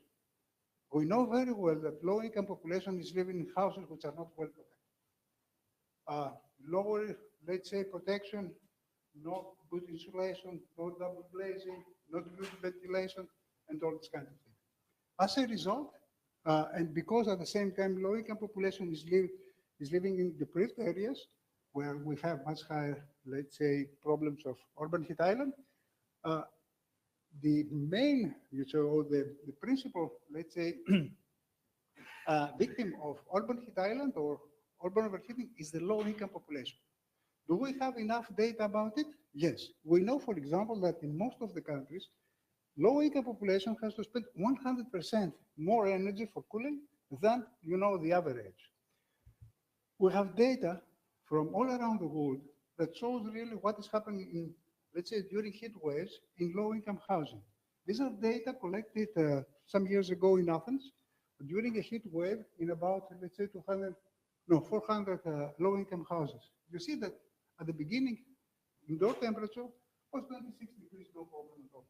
At the end of the heat wave, 5 days later, the average temperature was 35 degrees, and about, let's say, half of the buildings have temperatures close to 38 or 40 degrees. And don't believe that this is something that happens only in Athens, for example.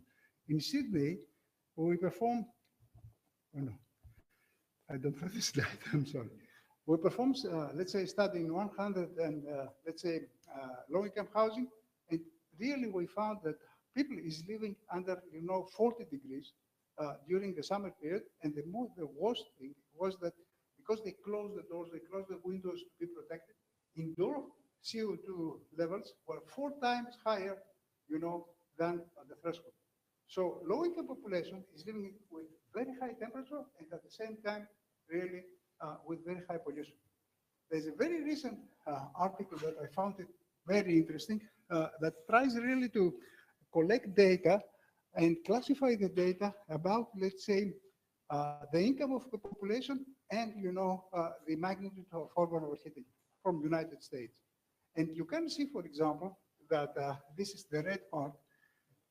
Spanish people or people of Spanish language, let's say people with let's say white people, they live in the deprived areas. So there is a very important social, let's say, impact of urban overheating. Urban overheating affects low-income population, and this is very clear, for example, from this graph. You see, the red part is really the percentage or the frequency distribution of the exposure of low-income population. The blue one is the exposure of, let's say, high-income population. You see that the first victim is really the low-income population. And this brings us to the major issue, health. The impact of low-income, the impact, of high temperatures on health is tremendous. But it's not something which is deterministic. There is no direct relation between temperature and heat-related mortality or morbidity. It is much more complicated. because, you know, the problem of health, it is very much affected by other parameters, for example, demographic parameters, the age of people, socioeconomic parameters, how much is the income, education, and things like that. And at the same time, it is very much affected by, let's say, the local infrastructure. So taking all this into account, a very recent, you know, study that has performed in developed countries, because we don't have data about developing countries. This is a big issue. In developed countries, we have found that, you know, mortality in, let's say, low-income districts of cities is 6% higher than the mortality in the rest of the city. 6% higher mortality is very high, is extremely high. On the other hand, we know that, you know, because of the higher temperature, the mortality is increasing tremendously, especially for aged population. And these are data from Cyprus. You see, for example, that above, let's say, a certain temperature, 30 degrees, for example, the mortality of aged population is increasing tremendously, especially of men. So this is a very serious problem that has to be taken, let's say, into account. And of course, it's not only the impact of the outdoor temperature. This is combined with, let's say, the quality of the indoor temperature. We know, for example, that actually the death penalty because of the urban overheating is, let's say, close to 6.1 deaths per million. When this is combined with, let's say, non-appropriate indoor air quality or indoor air, let's say, environmental quality, higher temperatures, this increases by a factor of 4. So the combination of indoor and outdoor environmental quality has a tremendous impact, really, on health. But the most important, in my opinion, is, of course, the problem of health. It has to do with mental health.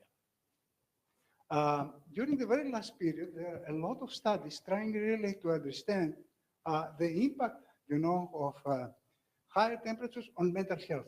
And you see a recent, you know, some recent results that shows, for example, the increase of, let's say, the assaults and murders rate, you know, as a function of temperature. Tremendous impact. A very, let's say, important study that also has been published recently, it has to do with, let's say, the impact of higher temperatures on productivity. You see in this graph how really temperature affects the productivity. And these are data, this is data coming, you know, from millions of people. And you can see that the productivity at temperatures close to 40 degrees may decrease by 60%.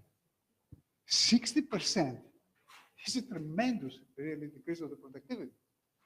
And of course, this affects, you know, those that they work outdoors or they work without any, let's say, air conditioning. But the studies we have actually, sorry, but my slides, something happened, you know, in the computer here, the form a little bit, shows that in the future, the, let's say, we may expect to decrease, let's say, a decrease of the income close to 23% because of the loss of productivity. During the recent heat wave in India, the loss of, the decrease of the productivity was close to 80%. And this has a tremendous impact, really, on the economy of, let's say, these countries. Unfortunately, the main, let's say, victim of this loss of productivity will be the low-income countries. Europe will not be affected so much, but Eastern Europe, Southeast European countries may have, let's say, a loss of productivity close to 40 or 50%. This is for Indonesia or for India, things like that. This is something that should not be, let's say, forgotten. These are the bad news.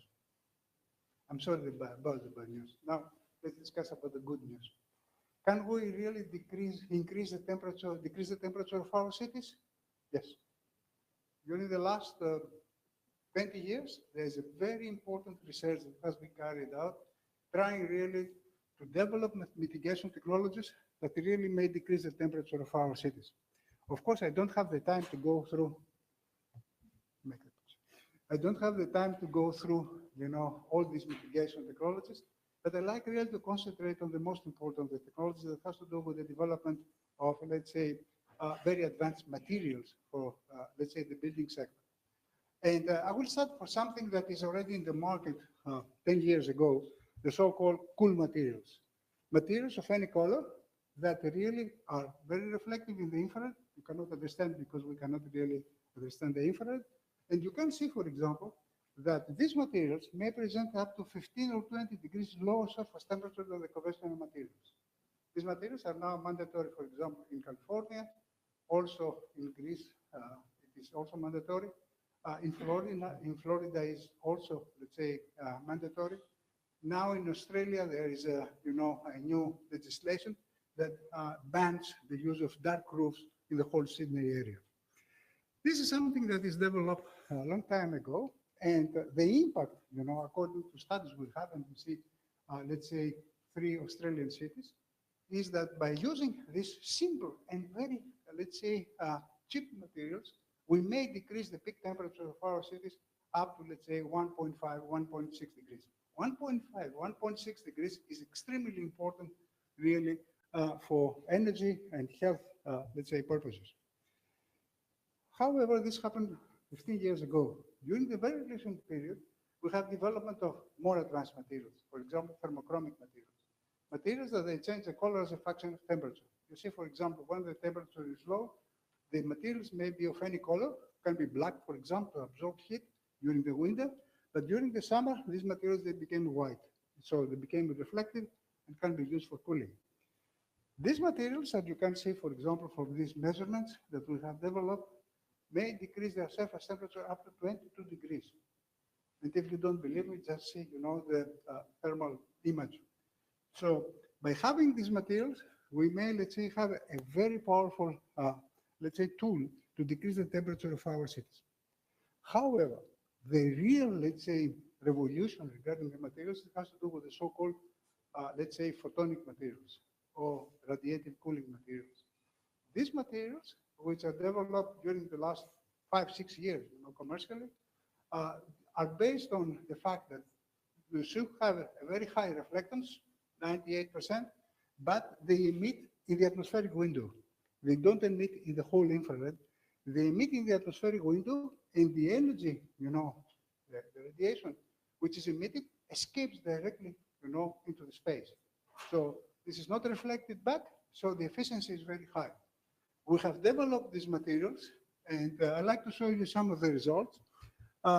During, let's say, the last summer that we tested in let's say, the Australian desert, 44 degrees, 1,000, perhaps more watts per square meter solar radiation, while, the temperature was 40 degrees, the ambient temperature, these materials had a surface temperature of 25 degrees. 15 degrees below the ambient temperature. It's a natural air conditioning without spending even, 1 kilowatt hour of energy.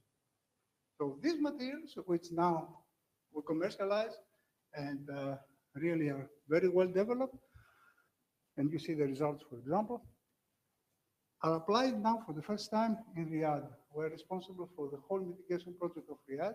And according to the simulations we have performed together with Lawrence Berkeley Laboratory in the United States, we expect that we decrease the temperature of the city up to, let's say, 5 degrees, 4 to 5 degrees.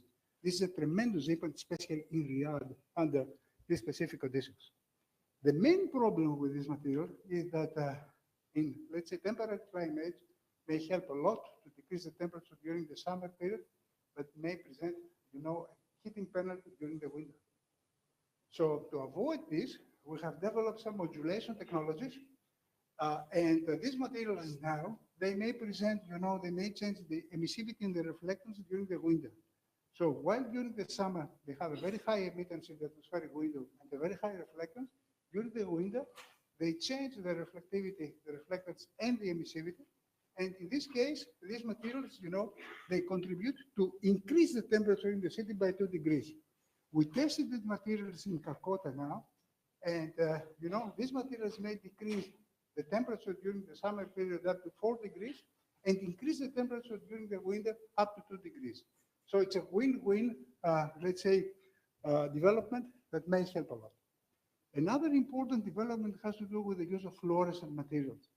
Fluorescent materials, you can say in a simplified way that they do not absorb so much. Because once they absorb heat, they re-emit, as fluorescent radiation. So they present a negative thermal balance. We have developed materials based on fluorescent technologies, and we have achieved really to decrease the surface temperature of these materials up to 15 degrees. The combination of these materials with the photonic materials, which present very high reflectance, so it cannot be used, on pavements because of the optical problems, can be used only on floors. But by decreasing the, let's say, the reflectance of these materials using, for example, color materials, even black materials with fluorescent materials, may, let's say, provide, and we expect to have it next year, materials that may present up to 15 degrees surface temperature below the ambient one at any color. We tested these materials, and yesterday my students, they sent me from Sydney some results. We have achieved to have 2 degrees, sub-ambient temperature with these materials. So in conclusion, where we are. We started, let's say, 10, 15 years ago, and our potential for cooling was close to 0.5 degrees.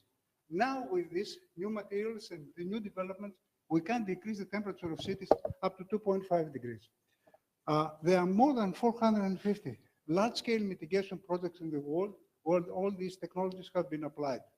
And we have achieved easily a decrease of the peak temperature up to 2.5, let's say, degrees. Just to tell you that actually in Los Angeles, the application of the first generation cool materials for pavements has achieved, a record 1 million square meters. 1 million square meters of cool materials, for pavements in Los Angeles. It's not only the decrease of the temperature, it is the tremendous impact on energy. For example, for Riyadh, we have estimated that in the CBD area, by using, these materials, we may decrease the energy consumption for cooling, which is tremendous there, up to 30%. Simple use of materials without really any important cost may have a tremendous impact, on the built environment. On the other hand, may have a very serious impact on peak electricity demand. You see, for example, how is the peak electricity demand in Sydney as a function of temperature? When temperature is above 35 degrees, we need almost to double the power plants and the capacity of the power plant. This is a tremendous impact because we build additional power plants and we operate them for 20 days per year. And this, it increases tremendously the cost. This is the main reason that the cost of electricity is increasing. By using, these materials and by using mitigation technologies, we may decrease, the peak electricity demand up to, let's say, 10%. 10% is a tremendous, decrease of the peak electricity demand. But it's not just that. Because, the main problem has to do with, let's say, low-income population, people that cannot afford to have cooling. About, in Australia, developed country, 25% of the population cannot afford to use cooling for, let's say, problems related to income. So what is happening once these materials are used, on the roof of these buildings? According to measurements that we have performed in thousands of buildings, we may decrease the peak temperature of buildings up to 10 or 11 degrees, by using such materials. So this has a tremendous impact on the quality of life of these people. Also, we have data from about 50 cities around the world trying really to understand the impact of, let's say, advanced materials on heat-related mortality. And according to the, let's say, important data that we have received, an increase of the albedo by 0.1 decreases heat-related mortality by 1.8%. This is very important, extremely important on the health sector. So, in conclusion, we face a serious problem. We know the problem of overheating is very important. Temperature in our cities increases by, let's say, up to 10 degrees, average 4 or 5 degrees. This has a tremendous impact on energy, up to 100% higher energy consumption for cooling, very serious impact on peak electricity demand, up to, let's say, 50, 60% higher peak electricity demand during the peak. Very high impact on heat-related mortality, 40% more heat-related mortality, serious impact on low-income population. The development of the new mitigation technologies has permitted us to decrease the temperature up to 2.5 degrees. We expect that the new technologies will allow us to decrease the temperature up to 4 or 5 degrees. This is more than sure. This will decrease the energy consumption up to, let's say, 30-40%. Will decrease the peak electricity demand by, let's say, 5-10% in average. Will decrease peak, let's say, the heat-related mortality by about 30%. This is extremely important. So this is the potential.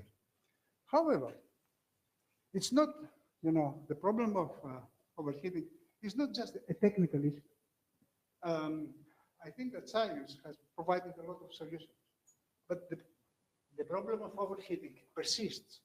So we have really to, let's say, concentrate on a more, let's say, holistic approach. Why cities are so, let's say, seriously overheating? First, because we have overloaded, let's say, the thermal system of cities. Overloaded, huge anthropogenic heat. For example, in Tokyo, the magnitude of the anthropogenic heat is 1,000 watts. It's another sun. In Tokyo, they have 2 suns. So we have overloaded the thermal system of our cities. So this is one major issue that we have to consider. Another important question is really if we have the proper scientific knowledge to address the problem of overheating and what really happens. Unfortunately, in most of the projects of, let's say, mitigation applied in let's say, in cities, are based on empirical approaches. Approaches that are based on myths, not on scientific knowledge. Someone said that let's plant trees and we will solve the problem. No, you may have a limited, let's say, impact. So fortunately, now we have scientific evidence. Now we have scientific knowledge. So the use of, let's say, empirical approaches is not really the best technology to follow. Unfortunately, in our days, scientific knowledge is kept close. It's not used by cities or by the decision makers. Because first, they don't know. They don't know. And they don't like really to hear. Why they don't like to hear? Because they prefer, simple solutions. People is going, to the city administration, they say, let's plant trees, let's have, fountain, let's have whatever. Simple solutions. They say, okay, let's do it. Once you explain them, about the planetary boundary layer and how this affects it, they don't like to hear it. So unfortunately, for the time being, knowledge, scientific knowledge regarding mitigation is not really used. The other important problem that has to do with, let's say, the way that we address the problem of overheating is that most of the overheating, let's say, mitigation projects, they try really just to improve a little bit the public space and demonstrate that something has happened. This is what really is happening.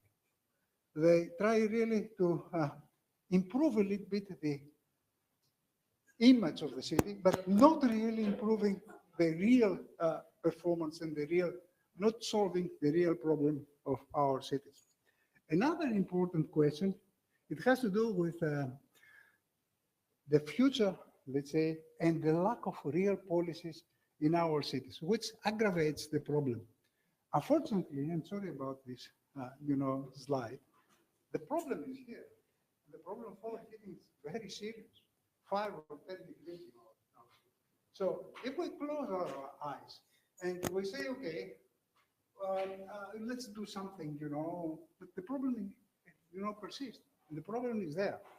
And what really it happened is that this causes, let's say, tremendous impact on energy, environmental quality, sustainability, etc. And the response coming from, let's say, our leaders is that, yeah, this is a serious problem, but let's try to monetize the problem. let's calculate, what is how many, let's say, dollars cost an increase of the temperature by 1 degree. So what? You calculate how much increase, how much does it cost? What means, this is what really the international economists, they're doing. They monetize, the problem. But this is not the real issue. Okay, I can understand, that they calculate that 1 degree of the temperature will cost to the humanity, I don't know how many billions of dollars. So what? We need really to develop technologies. We need really to develop holistic, multidisciplinary techniques. And we have to apply all these holistic, multidisciplinary techniques in order to have real results. The problem is extremely well documented. We know very well that there's a multidisciplinary problem. It asks for, let's say, synergetic approach from different sectors. It's not enough that engineers, they develop mitigation technologies. It's not enough that epidemiologists, they evaluate, the impact of health. It's not enough that, energy experts, they calculate the impact energy demand. It's not enough that sociologists or economists, they calculate the impact on economy and society. We need to work together. This is really what is needed to avoid the problem of, let's say, of urban mitigation and urban overheating. Of course, to work in this way needs a change of mentality, but the most important, it asks for a completely different, let's say, approach regarding the funds and the resources which are given to this specific work.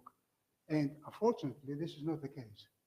Most of the, let's say, the capitals and the investments are not given for science, are not given for climate change, are given for other things. You can see that. So in conclusion, we have a serious problem. Scientific community has made a tremendous impact, has made a tremendous progress, has documented the impact, has developed mitigation and adaptation technologies. We have good demonstrations, we know how it works, but it's not enough. It's not enough. We need really to design a new policy. We have to understand what is happening, and we have to be more practical in order to solve the problem. Thank you.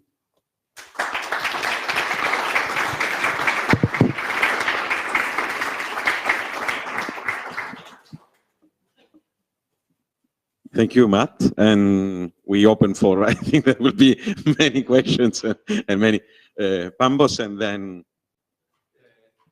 Yeah, thank you very much for this very, very nice presentation. And I wanted to ask kind of two questions, but they're fairly quick.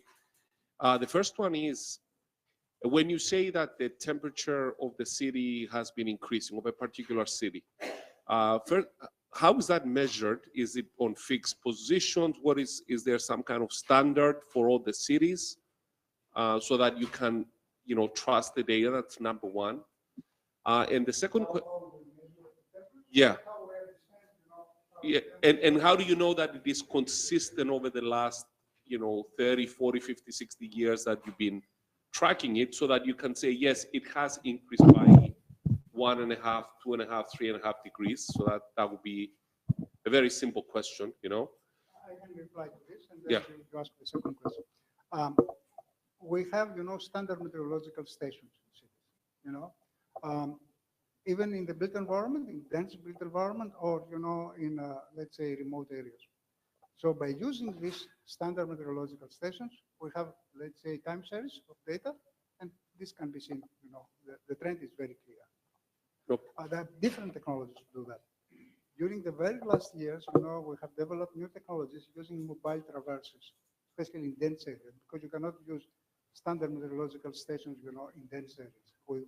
Through mobile traverses, we can really also understand the evolution of the temperature. Okay. And then the second question, which is a little bit more difficult, is do you have an idea how would you segment and how would you parse the contribution of the different factors? I mean, we know that, climate change is contributing, but you also have things such as, urban planning, maybe too many buildings, too much. Contribute for what? On urban overheating or on energy? For the overheating. Yeah. Depends. This is a very good question. Thank you very much for asking this question. It is very important to understand that every city is a different problem. It's not the same. The reason of the overheating is not the same in all cities. For example, the reason of the overheating in Athens has to do with the very high anthropogenic heat and the lack, of ventilation. The reason of the overheating in Sydney is because of the advection from the desert. The reason of, let's say, the overheating, for example, in London is because of the very high anthropogenic heat. So first we understand the reasons. And then the solutions, the medicines have to be adapted to this, to the reasons. Once, for example, you have an overheating because of the anthropogenic heat, the use of cool materials will not help at all. So you have to apply a completely different approach. So the imitation or, some standard thinking, let's use this technology to fight against overheating, may not give you results, may have adverse results. So scientific knowledge, which first, let's say, understand the phenomena in a scientific way, not empirical way. And then, the proper calibration and the proper understanding of the problem will drive to the proper solutions. This may help a lot, and this is what has happened. We have a lot of failure. For example, in Los Angeles, 10 years ago, they said, okay, let's plant trees, and we may have solutions. And because we have a shortage of water, let's plant trees without, let's say, a lot of water, The result was increase of the temperature in the place by 1.5 degrees. Why? Because trees above a certain temperature during heat waves, they stop evapotranspirating. So instead of contributing to cooling, they heat the area, they overheat the area because of the temperature, of the leaves is higher than the ambient temperature. And also they emit BVOCs, tremendous increase of the BVOCs. And BVOCs by the trees are 4 times more toxic than the exhaust of the cars. So this is important. This scientific knowledge that now is accumulated, when it's properly used, may contribute really to have results. If it is not used, and we apply empirical approaches, we don't have results. Thank you, Matt. Always your presentations are very inspiring. They give new insights and new dimensions. Thank you. I was wondering, are these new cooling materials you are developing now, the mitigation materials, in the form of surfacing materials as the cool paints? Are they surfacing for pavements and asphalt and all this? Yeah, yes. Fortunately now we have a lot of materials which are appropriate. These are commercially available. Even super cool materials, the photonic materials, are available now. For example, we had a very important application in Sydney. A major issue was really if we can decrease the temperature in one single street. This is too difficult because, even if you try to decrease the temperature in a single street, you will have advection by, let's say, the air, and so the temperature will increase. So we use, let's say, super cool materials, providing to create shading. A shading that has about 15 degrees lower surface temperature than the ambient one. So we improve comfort. Why? Because the mean radiant temperature in the air, the mean radiant temperature has decreased tremendously. So the radiation, and the radiation balance between the human body and, the shading was really positive for the human body. So we improve comfort. So we have the tools really to improve thermal conditions, even in a single street, But the very, let's say, recent results for many applications, especially in the United States, but also in Asia and in Australia, shows us that we can really decrease the temperature, the peak temperature up to 2.53 degrees with the actual tools. And I'm very confident that in the next 4 or 5 years, we may achieve up to 5 degrees. It's not enough, but it's a good progress. I have a question on a follow-up question about the stability of these materials, especially the smart ones, because all the materials you expose to radiation, to the sun radiation, they have some aging. So they should be very stable because they go in a stable environment, which should last for decades, and if they are already in a price range that is for massive application instead that for, you know, high-end buildings? Yeah, depends. For example, let's say the thermochromic materials are not very stable. We have improved the stability of the thermochromic materials tremendously, and they present a time span of about 5-6 years. The photonic materials are very stable. They don't have any problem. Tremendous. The fluorescent also, they have some small problem. But the existing materials, for example, the photonic paints, which are commercially available, you can buy it now, have a tremendous, potential, and also at the same time they have a fantastic stability. Now about the price, allow me to tell you a story. When we tried the first time really to implement cool materials in Europe, it was in Athens, let's say 10 years ago, and we had a small place really by the coast, and we wanted really to decrease the temperature. And I convinced, very difficult thing in Greece, let's say the local authorities to install cool materials.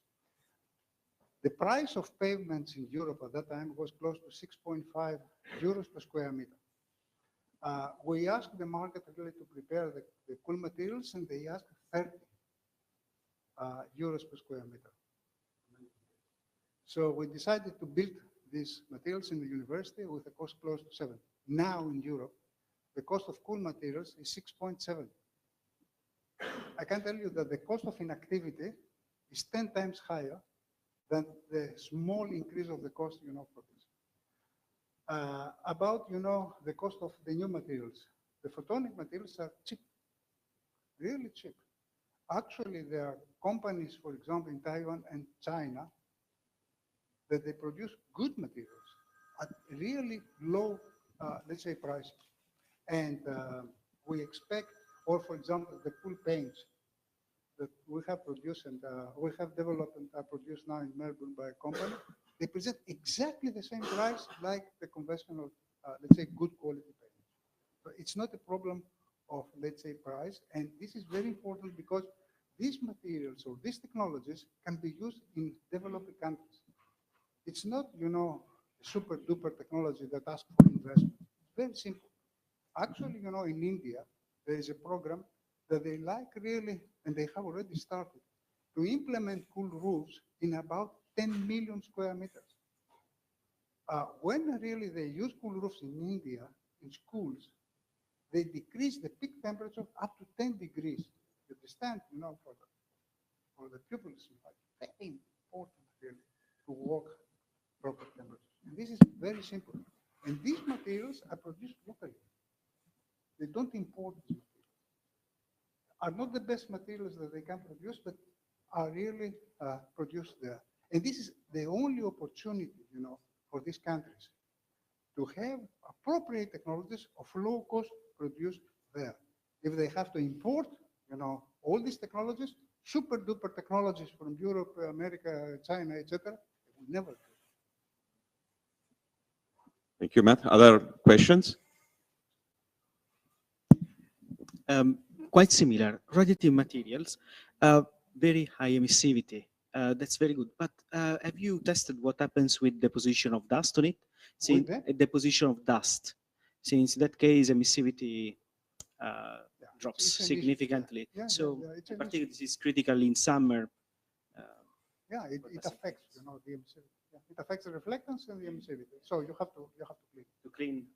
And do you have any recommendation? Have you tried? Have you seen how this kind of cleaning cycle needs to happen once a week, every day? No, not every day. Okay. According, to the standards, because there are standards set by the Cool Roof Council of Europe and the Cool Roof Council of United States, the materials they have to lose, let's say, in a 3 years period, 20% of their reflectance. This is the maximum, and they have to be tested before. So there are standards about these materials set in the United States and also in Europe. In Europe, the Cool Roof Council, where most of the companies, all the big companies, they participate. So all the materials have to be tested. If are not tested, cannot be used. So the maximum decrease of the reflectance you may have in 3 years is 20%. Actually, the test we have shows that the new generation materials, they lose 3 to 4% in a 3 years period. But the same happens with the conventional materials. Fading, it's a serious problem for most of the materials, So because of the cost is low, you can replace these materials, in 5, 6, 7 years. It's not a serious problem. I think we have time just for, let's say, last 2 questions. So, Thomas. Thank you. So thank you for a very interesting presentation. I appreciate the importance of the issue.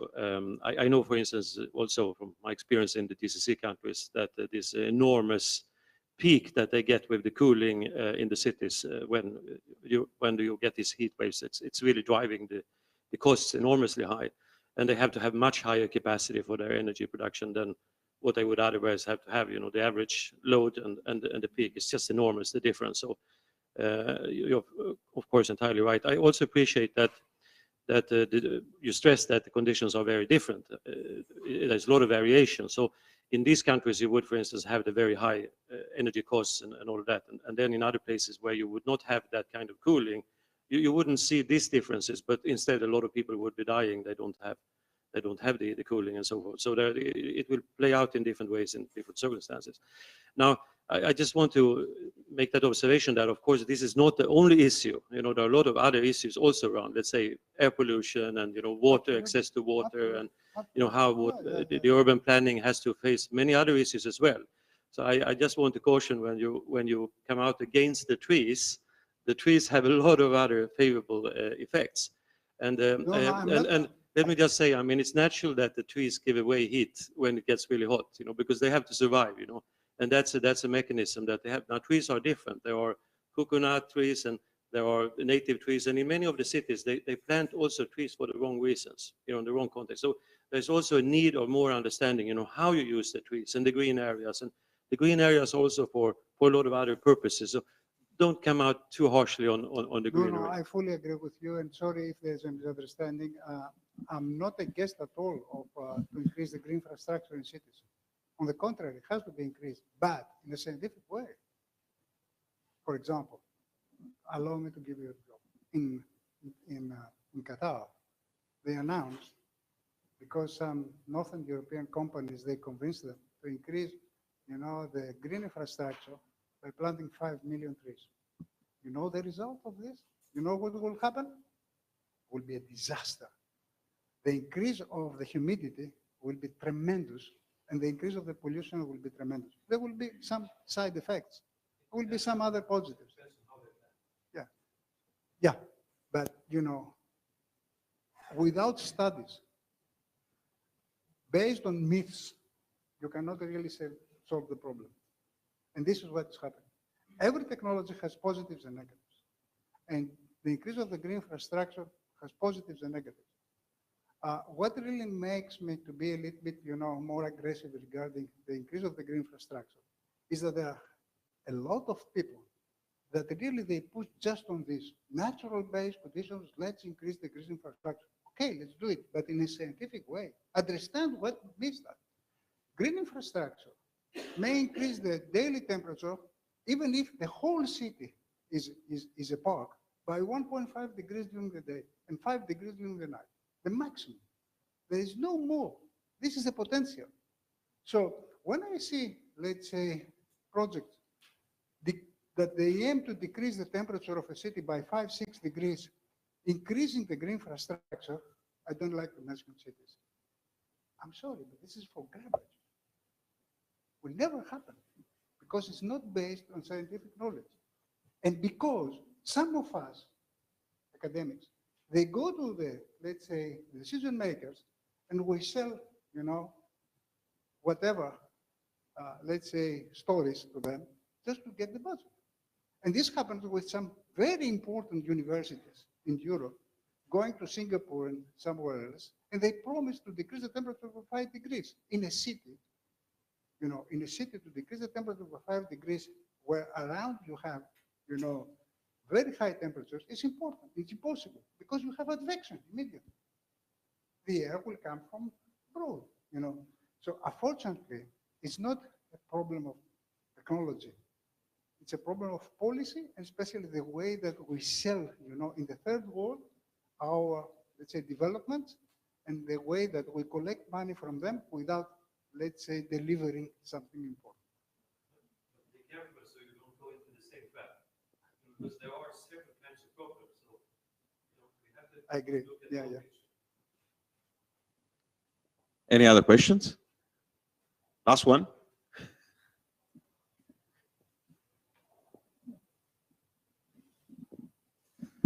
My question is a bit different. You spoke about materials.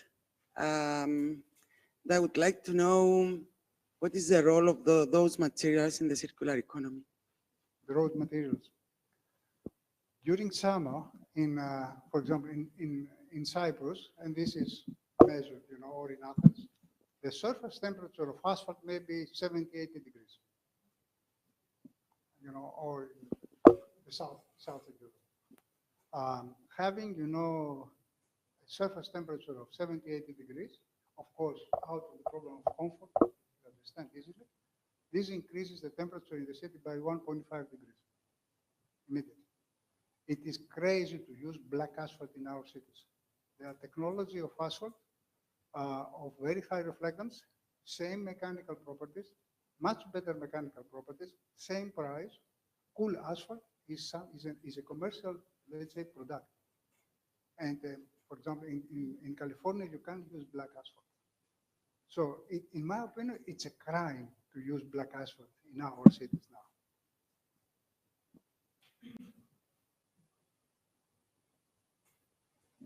Thank you, Ryan.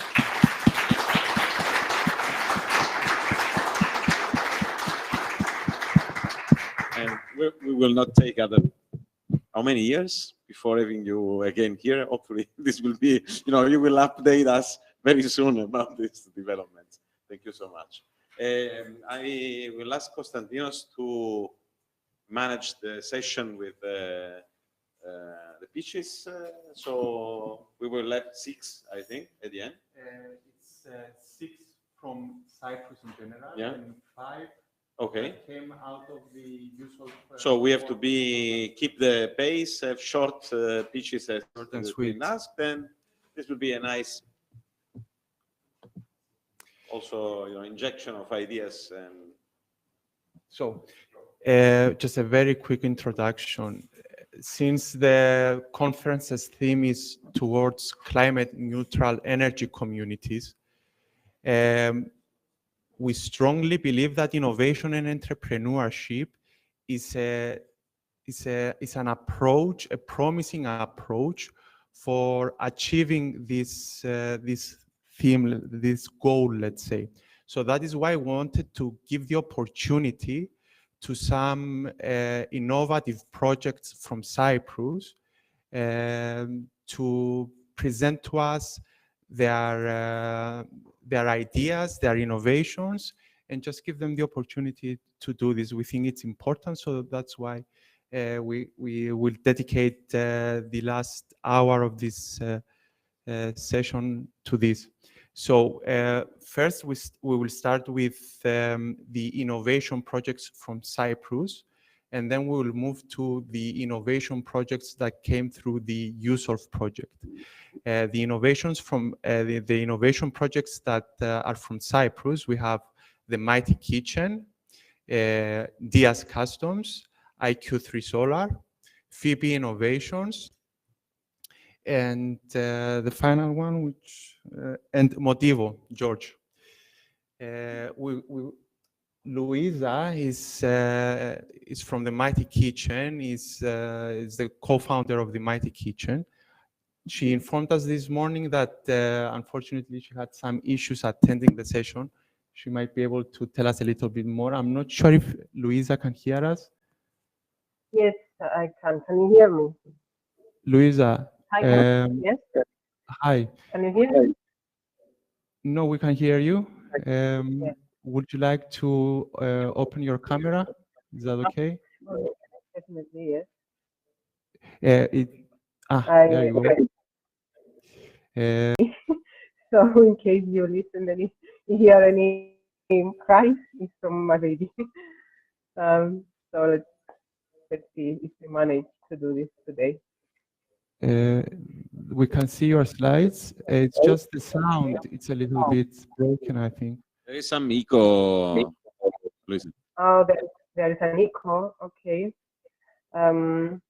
Let me see if I should stop using my headphones then. Is it better now? Yes, much more. Perfect. Okay, okay, great. So we are the Mighty Kitchen, and we are trying to evolve the food culture.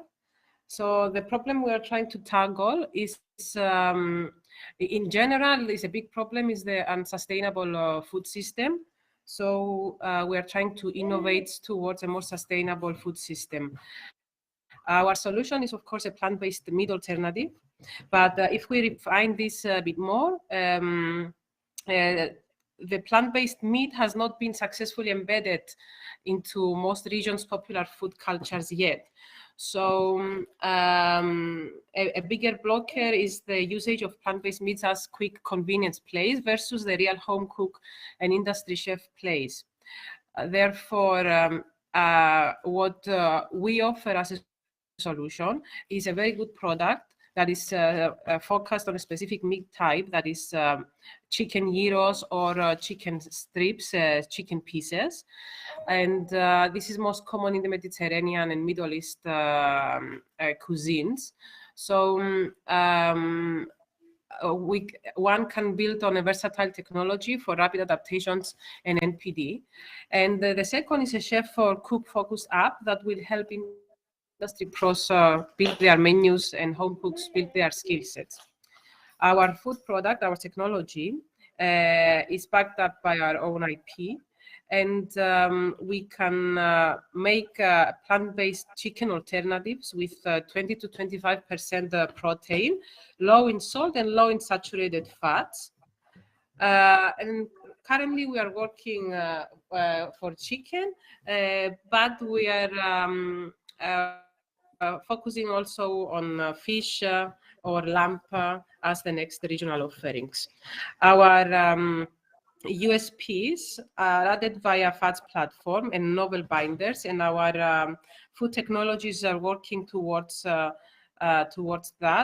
finding a solution for the fat system, so we can have less fat and better binders in our systems.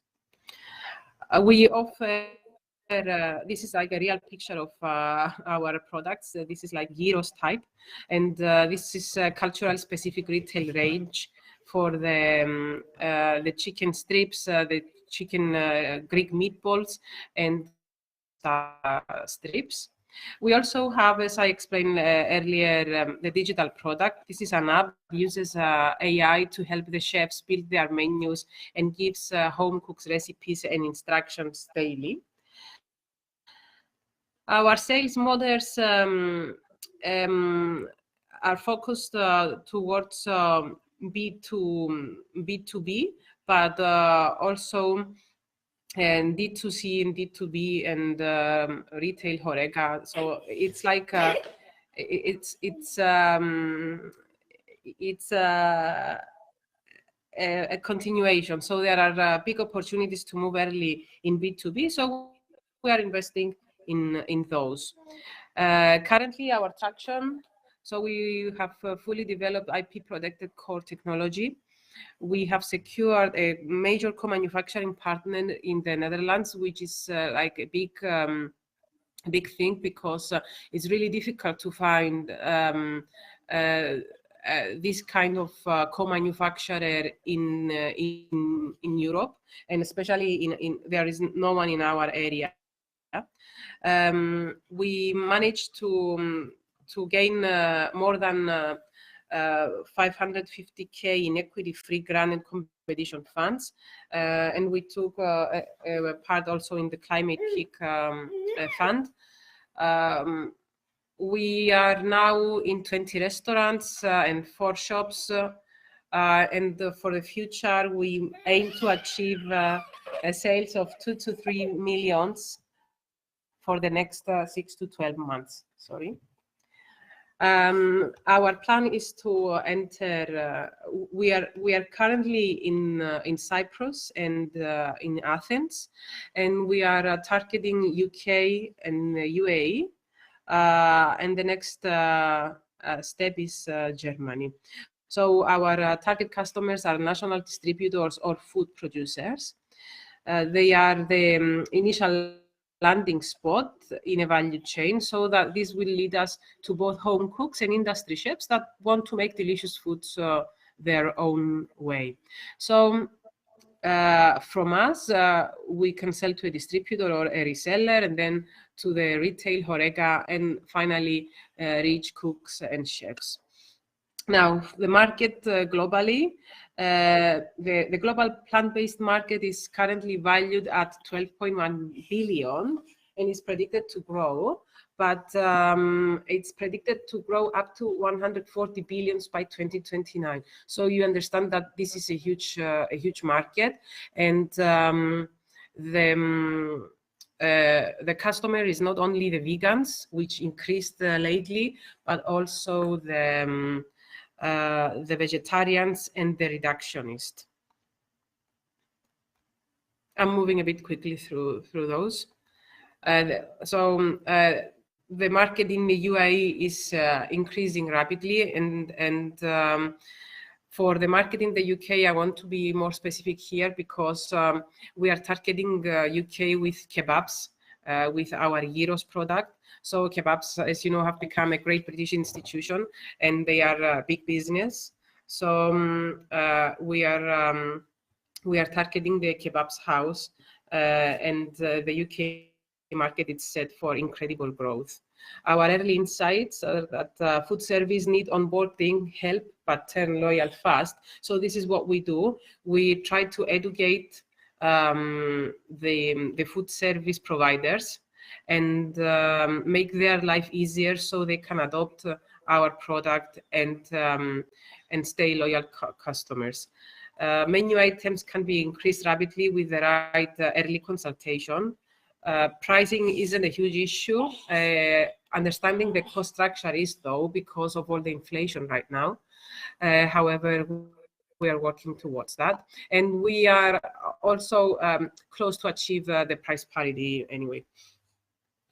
For the competition,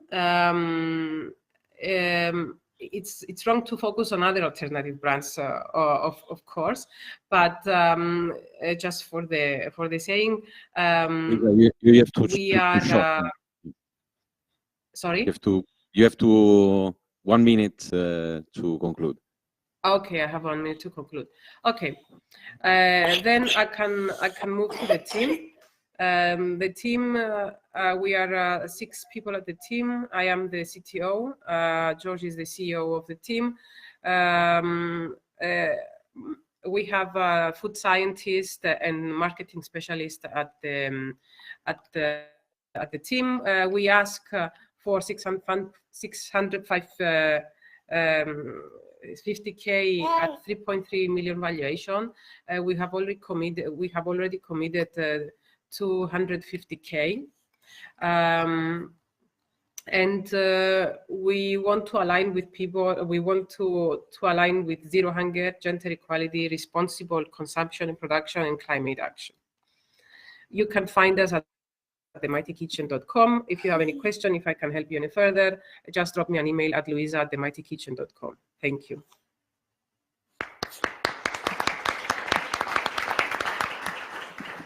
Thank you very much, Louisa, for finding the strength to deliver your presentation. I know it might have been a challenging day for you, so thank you. I think that it's fun to be with you anyway. Thank you. Great. We have 1 minute for questions. Questions? I have one on the climate impact, which is the focus of how we can decarbonize communities.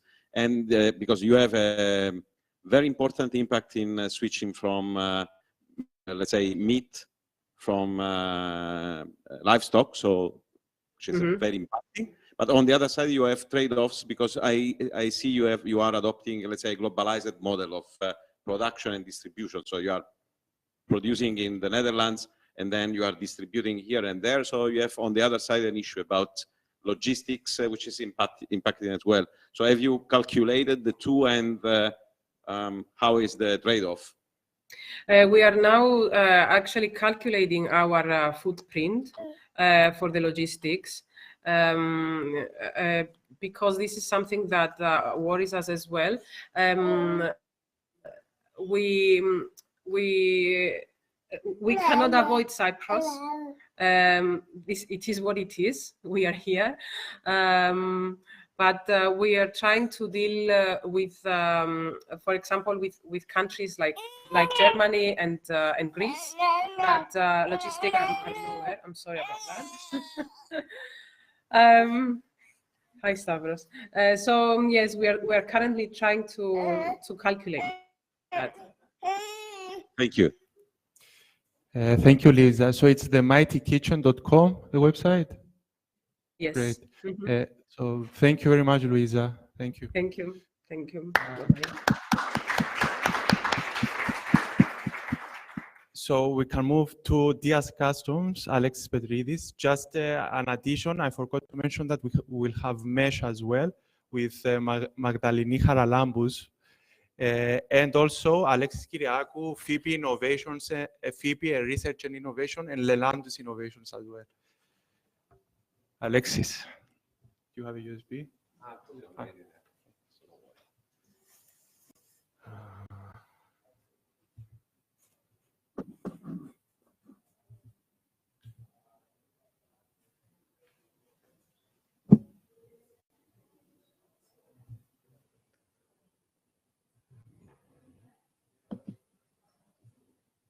It won't go on full screen.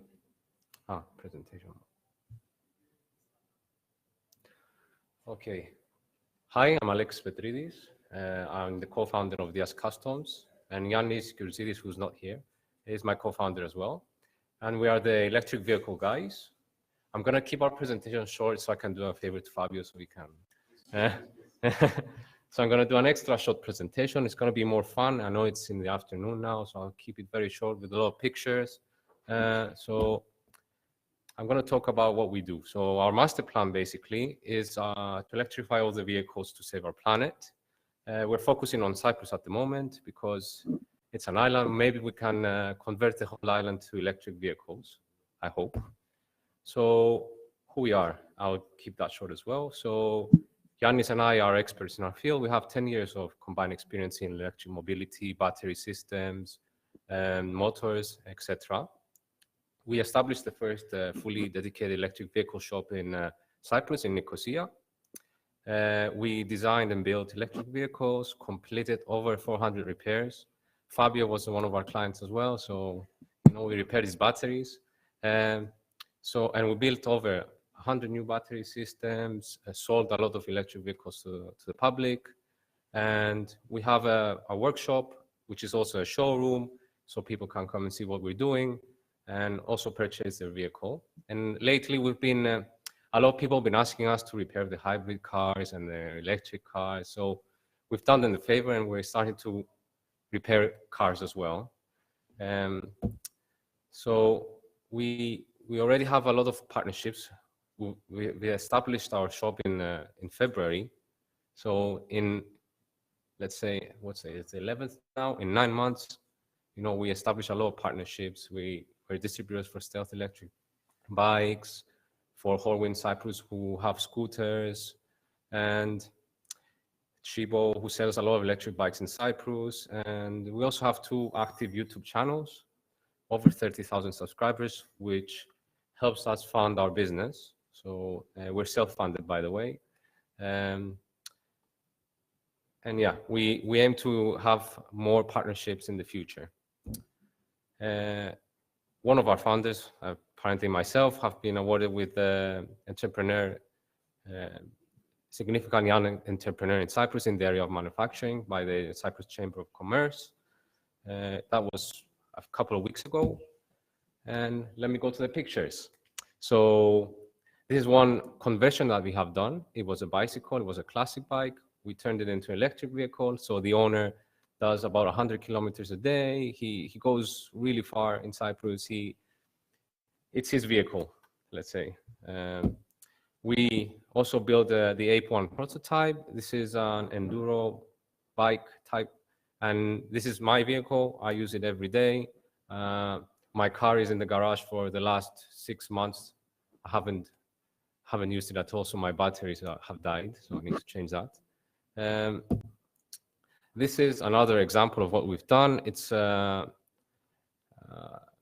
German frame, and we converted it to an electric. It was a conventional bicycle. We turned it into electric. The owner is pretty happy. He's fun. It's cool. People like it, and it makes us excited as well. This is a prototype that we're working on. It's we call it the Hercules because it's really powerful, like Hercules, and it's a very powerful motorbike that we're building. It has 640 batteries inside, and it will reach 70 horsepower on a 70-kilo bike, so it's quite powerful. This is our latest project. We actually finished it 4 days ago. We delivered it to our client. It's also a cruiser-style bicycle, Italian-style bicycle, we call it, with a 3D printed battery box, our logo imprinted on it as well. Everything is encased in that brown case that you see, the controller, the batteries, and yeah. We're also building on the side battery management system with our partner robo.com.cy. He does embedded electronics, so we're collaborating in building something that will be available in the market soon. We also made it to space.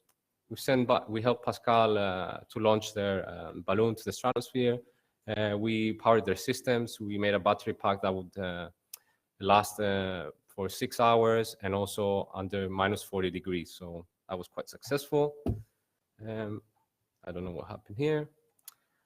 In a nutshell, our growth plan is to become the leader in electromobility in Cyprus, then expand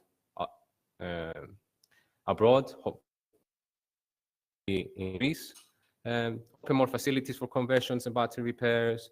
And it's important for us to represent electromobility, so we want to provide peace of mind to our clients, support, keep electric vehicles moving, and yes, we're looking to increase the number of corporations and develop components for conversions to make it easier for everyone to convert their vehicles. Thank you for listening. This is a picture of our shop. Thank you. Questions?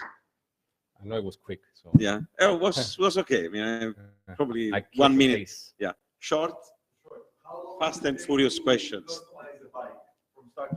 Well, depending on the project, we can do a conversion in a day sometimes, but some, like the last conversion, took us about 2 weeks because it was quite custom. So depends. Yeah. It depends on what the requirements are. Every project is unique, so yeah. Very interesting. Congratulations. Thank you. All the best. I have one question because you have a growth model to electrify mobility. So the question is from where the energy is coming from? And because we speak about climate change here, and that's why. So electric vehicles are quite efficient. They're about 90% efficient, so they don't have a lot of energy loss. They get their energy from, from power plugs, so power stations will supply the energy. Hopefully, other people are working on solar PVs, nuclear power. I'm a nuclear engineer myself, so I'm hoping everywhere we have nuclear everywhere because that would help. And then, I'm hoping solar mostly, because if you have a vehicle and you have solar systems as well powering your vehicle, which you can use as an energy storage system as well, it's quite a good solution. That's how we see it, but we need to focus on, as customs on, the mobility side. Yeah, at the time. Yeah. Yeah. Hello, yeah. If I am correct, you said that you are building battery systems. You said 100 new battery systems. which technology did you use? And if you did something new, how is it compared to the established technologies like lithium batteries that are industrial based? What efficiency did you get, and what's the cost compared to those?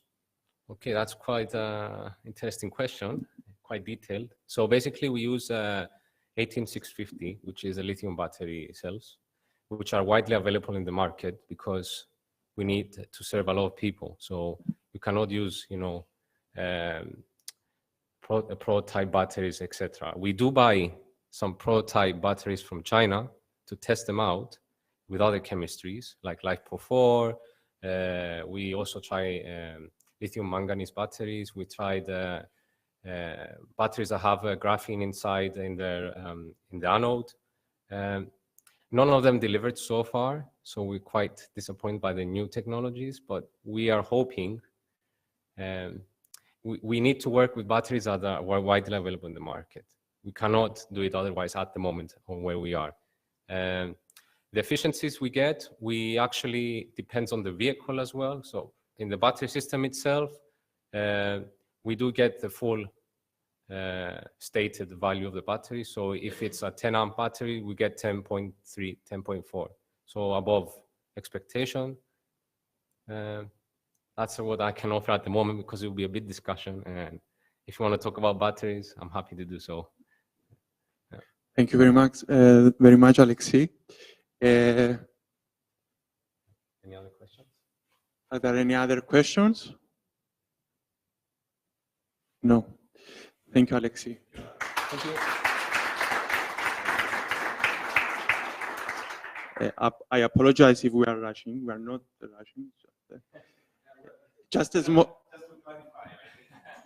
This is a shift from the conference, let's say, pace to the pitching pace. This is completely different, and this is the way we have to do that. Otherwise, the last ones will be like the tail, and it's not fair for the last ones. Yes. So just a small detour. Andrea Petru, she's from the USolve part of this innovation projects session. She just has a lesson that she needs to attend, and it's mandatory. So we will, Andrea will present now.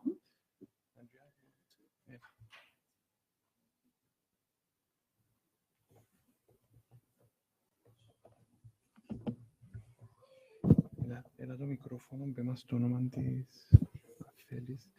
Ποιον είναι? Τούτον.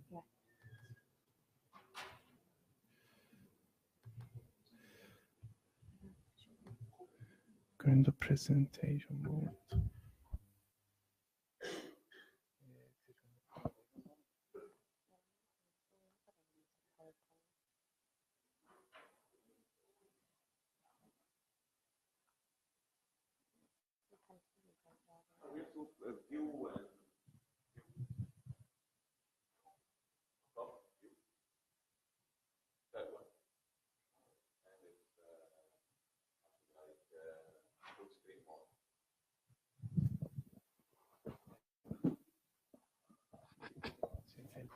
No, it's okay. I think, yeah. Good afternoon. My name is Andrea, and today I will present you about an idea which I have is not implemented. It's an idea that I'm hoping to turn into reality. Generally, I grew up with many animals. We love animals in my family. And as a biomedical scientist, I'm taking their health as serious and important as our health. And I ended up feeding my dogs BARF. BARF stands from biological appropriate raw food. And there are many benefits coming from BARF. Some of them, it's the improvement of immune system. They have better muscles, bones, and skin, reduction in allergies, and generally healthier microbiome, and many more. And you may wonder why I'm telling you all of this about BARF and feeding dogs. Basically, my idea is to produce BARF through food waste. So basically, the main products of BARF are bones, vegetables, and meat. And many times we're going to the supermarkets or to the butchers, and we can see that many vegetables are thrown away and they are end up in landfills and emitting methane and carbon dioxide, which is really harmful for the environment. So the idea is to use this food that have been discarded in order to create a food for our pets. Actually, it was stated from the Intergovernmental Panel on Climate Change that 10% of global emission is based and is responsible due to food waste, which is quite a lot. 10% it's a huge amount. So yes, not only you're helping your dog by improving its health, you also providing profit from it, and you are helping the environment as well because you recycle the food which was gonna be lost. This is some data about BARF and their benefits. And thank you. It was a short one. Any question? I have just a comment on how this idea is linking with what we have seen presented by Imasu about the high quality food found in bins. So that's a problem, and here, and this is the way you can have the stream of solutions. The issue is to let BARF grow. Hopefully. Thank you. Thank you, Andrea. And let's move to Pampos Anastasiou with IQ3 Solar.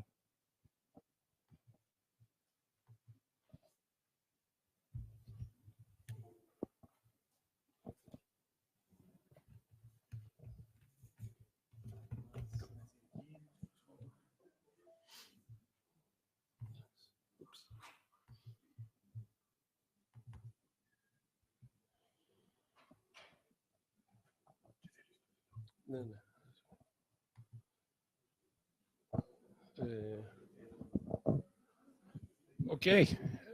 Good afternoon, everybody. Thank you for the invitation to the Cyprus Institute to this conference. I will be presenting to you IQ3 Solar. We are a new company, and we are focused on improving the performance of photovoltaic parks. Actually, this one works here. Yeah, I think this is better. Okay. We all know that the fossil fuels is actually a problem. They are based on dwindling energy supply. You are affected by world events. Your supply can actually be interrupted by wars. And there is motivation to move to renewable energy sources such as photovoltaics. Photovoltaics are things that convert sunlight to electricity. And it is estimated by the International Energy Agency, which is actually very respectable, that by 2050, almost 70% of the world electricity will come from photovoltaics, and specifically what we call utility scale. And utility scale means large parks that pump electricity to the grid. Okay? However, as we rely more and more on photovoltaics, their quality and reliability will become an issue. And this is what we're focused on. We are developing an integrated and intelligent solution, which would include hardware and software, so that you can detect faults early and you can correct them, and you can actually increase your PV power performance and also your revenue. What is the IQ3 Solar platform? It actually is a platform that would include 3 modules, and we can actually provide them to the customer as needed. The first one is potentially induced degradation fault detection, which is actually one of the largest issues with photovoltaic modules. The second one is a more general fault diagnostics and characterization module.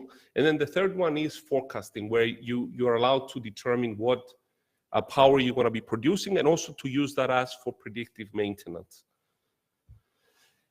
So this is actually a more a detailed version of this. One component is the sensor. This is actually our own design. This came out of the University of Cyprus, and we are licensing this technology. So this sensor gets installed at PV parks and produces its own data source for potentially induced degradation. In addition, we're actually getting data the traditional way from inverters, meteorological data. We go through different artificial intelligence techniques to clean them, analyze them, and then very important is to actually provide a decision toolbox. This is something that is going to tell the operator, it is to your advantage to go in and replace the modules, clean them, you have soiling. So it is not just raw data, but to bring them to a point where the operator can make a decision on what to do. When you actually lose energy from your PV parks, you not only you lose a tremendous amount of revenue for if you're not operating at the optimal level. And just to kind of give you an idea of what that means in kind of monetary wise, is that worldwide, currently, this is 2021 numbers, is that for every 1% power you lose, and this could come from various degradation factors, that actually amounts to about $500 million, a little bit more than $500 million of revenue lost. Okay, this is revenue increase is growing at a very healthy 20% per year, and there's no signs of this slowing down. In terms of competitors, there are several monitoring companies out there. And they usually have two components. There's a setup fee to get you up to speed and to install your system into their own platform.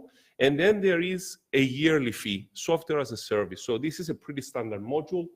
We would have the same thing as well, where we will be charging for our sensors, which will be installed, and also a yearly fee for our service. So we plan to kind of be priced in between the competitors.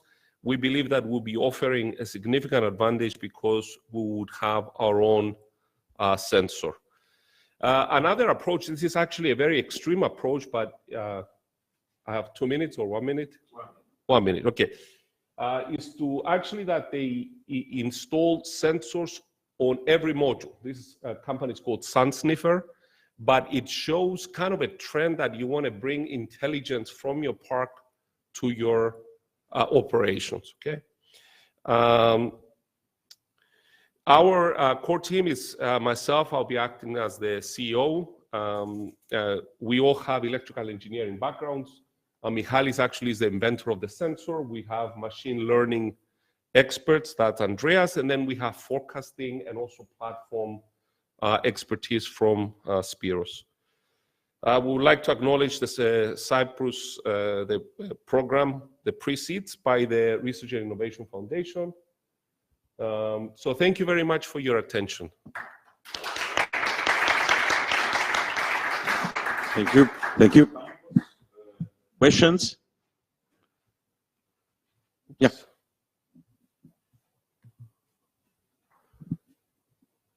Are you also targeting, nice presentation by the way, are you also targeting households as well, household solar panels, because it's something that could potentially be a market for that as well?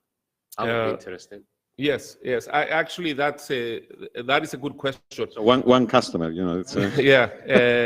We are going first for the utility scale because it's the largest and the most sophisticated market. You are actually speaking with other engineers. So as our product becomes more user-friendly, because now it takes some expertise to just use what we have, we will be moving to the commercial, which is like the hospitals and the hotels, and then also to the consumer. But you probably know this, that if you go to the consumer, you have to have something that it is super duper bulletproof. It always works.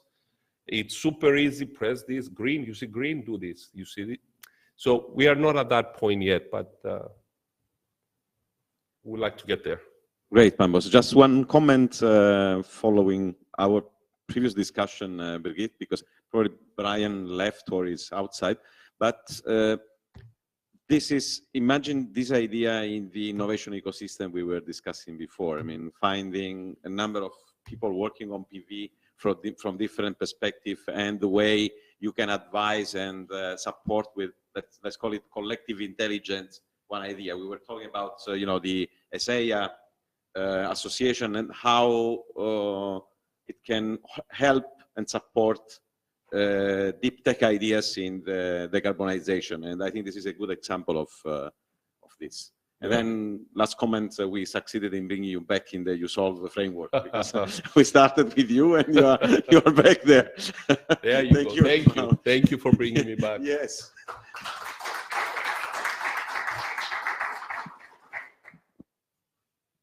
And now, FIPI Research and Innovation and Lelandus Innovations with Alexis Kyriakou.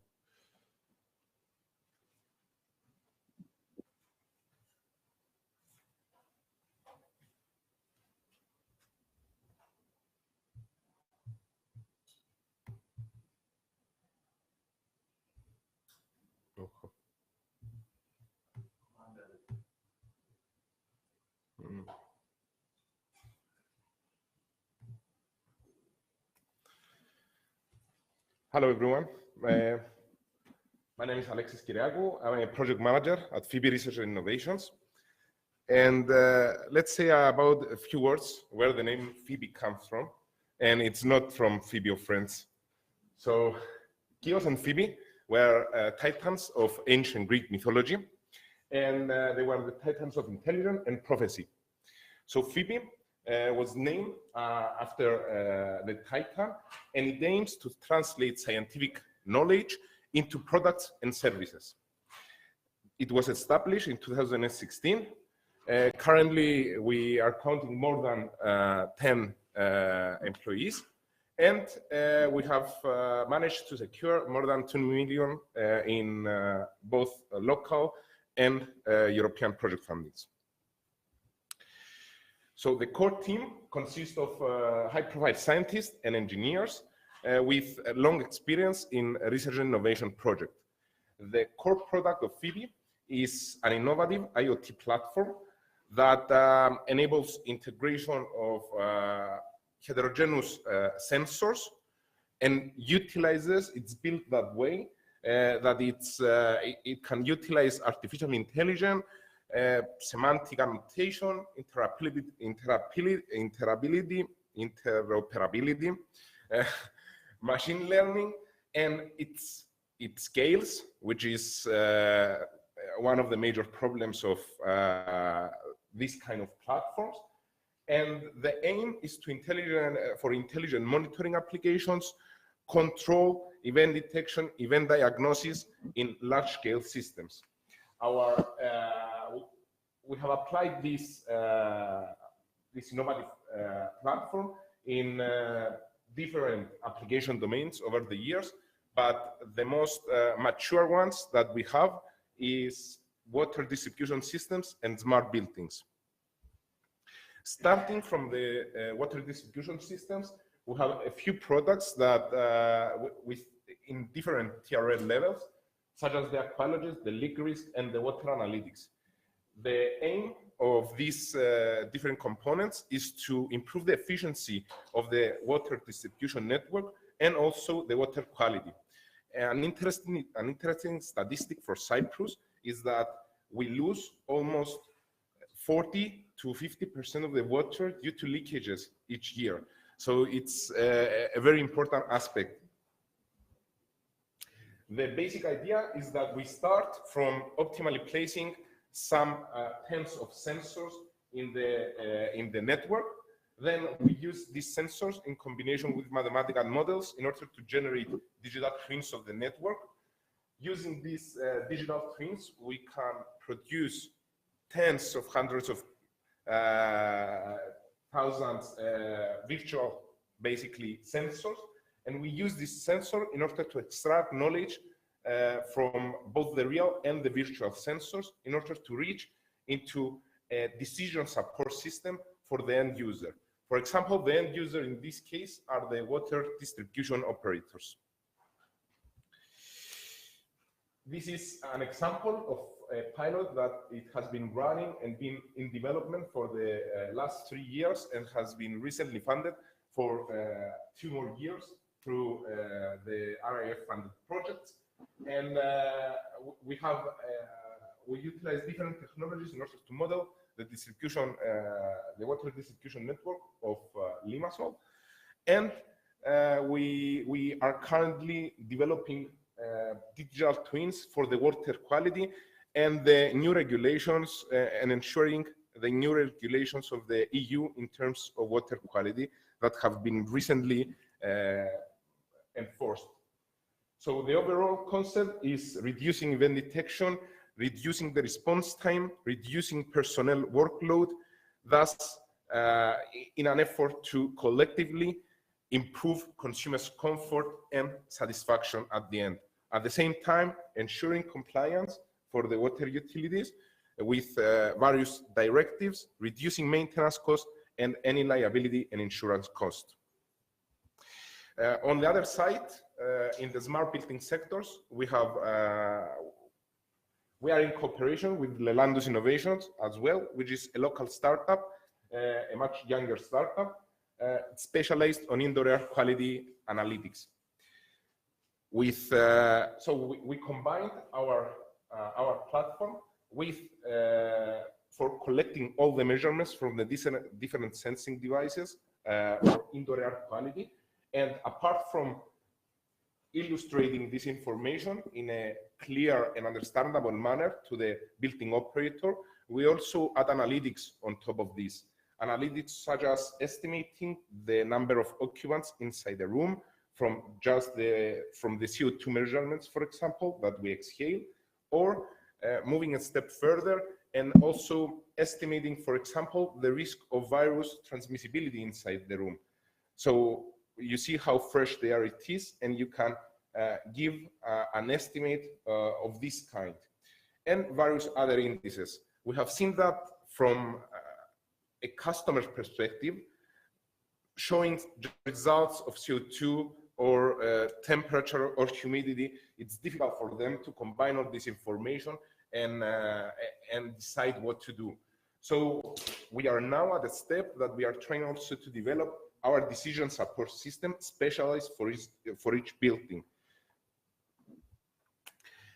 As I have said, we combine heterogeneous sensor, and we are at the point of actuation. Each building has different actuation points, and this is what we are trying now to integrate in our decision support system. That's all that I have prepared for you today. Thank you. Just to say, we have some demos of the platform in the next room, if you'd like to see. Any questions? Salvatore, you were.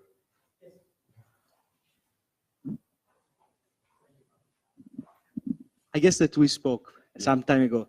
Very, very interesting. The question is about basically your future vision. What is your plan for the development of the solution? Since you are working with other friends, colleagues that also had similar experiences founding new startups. So the idea is to try to scale up, to specialize in the different sectors that you are working on. I will put the question in another way because it's a typical question for this kind of companies. Would you build up and stay on a platform, or would you start being vertical? Because it's a big trade-off. You know, if you invest in platforms, you lose the possibility of going in the details, but you can serve a lot of other. So you are scalable. That's the main point. So we are at a point that we are trying to make this change. So we have set the structure that we have set for the platform is that one core platform is able to be applied in different domains. So the idea of having a platform that is horizontal, it's the basic platform that it's being currently developed, and then with minor, let's say, customizations, you can apply them in different domains.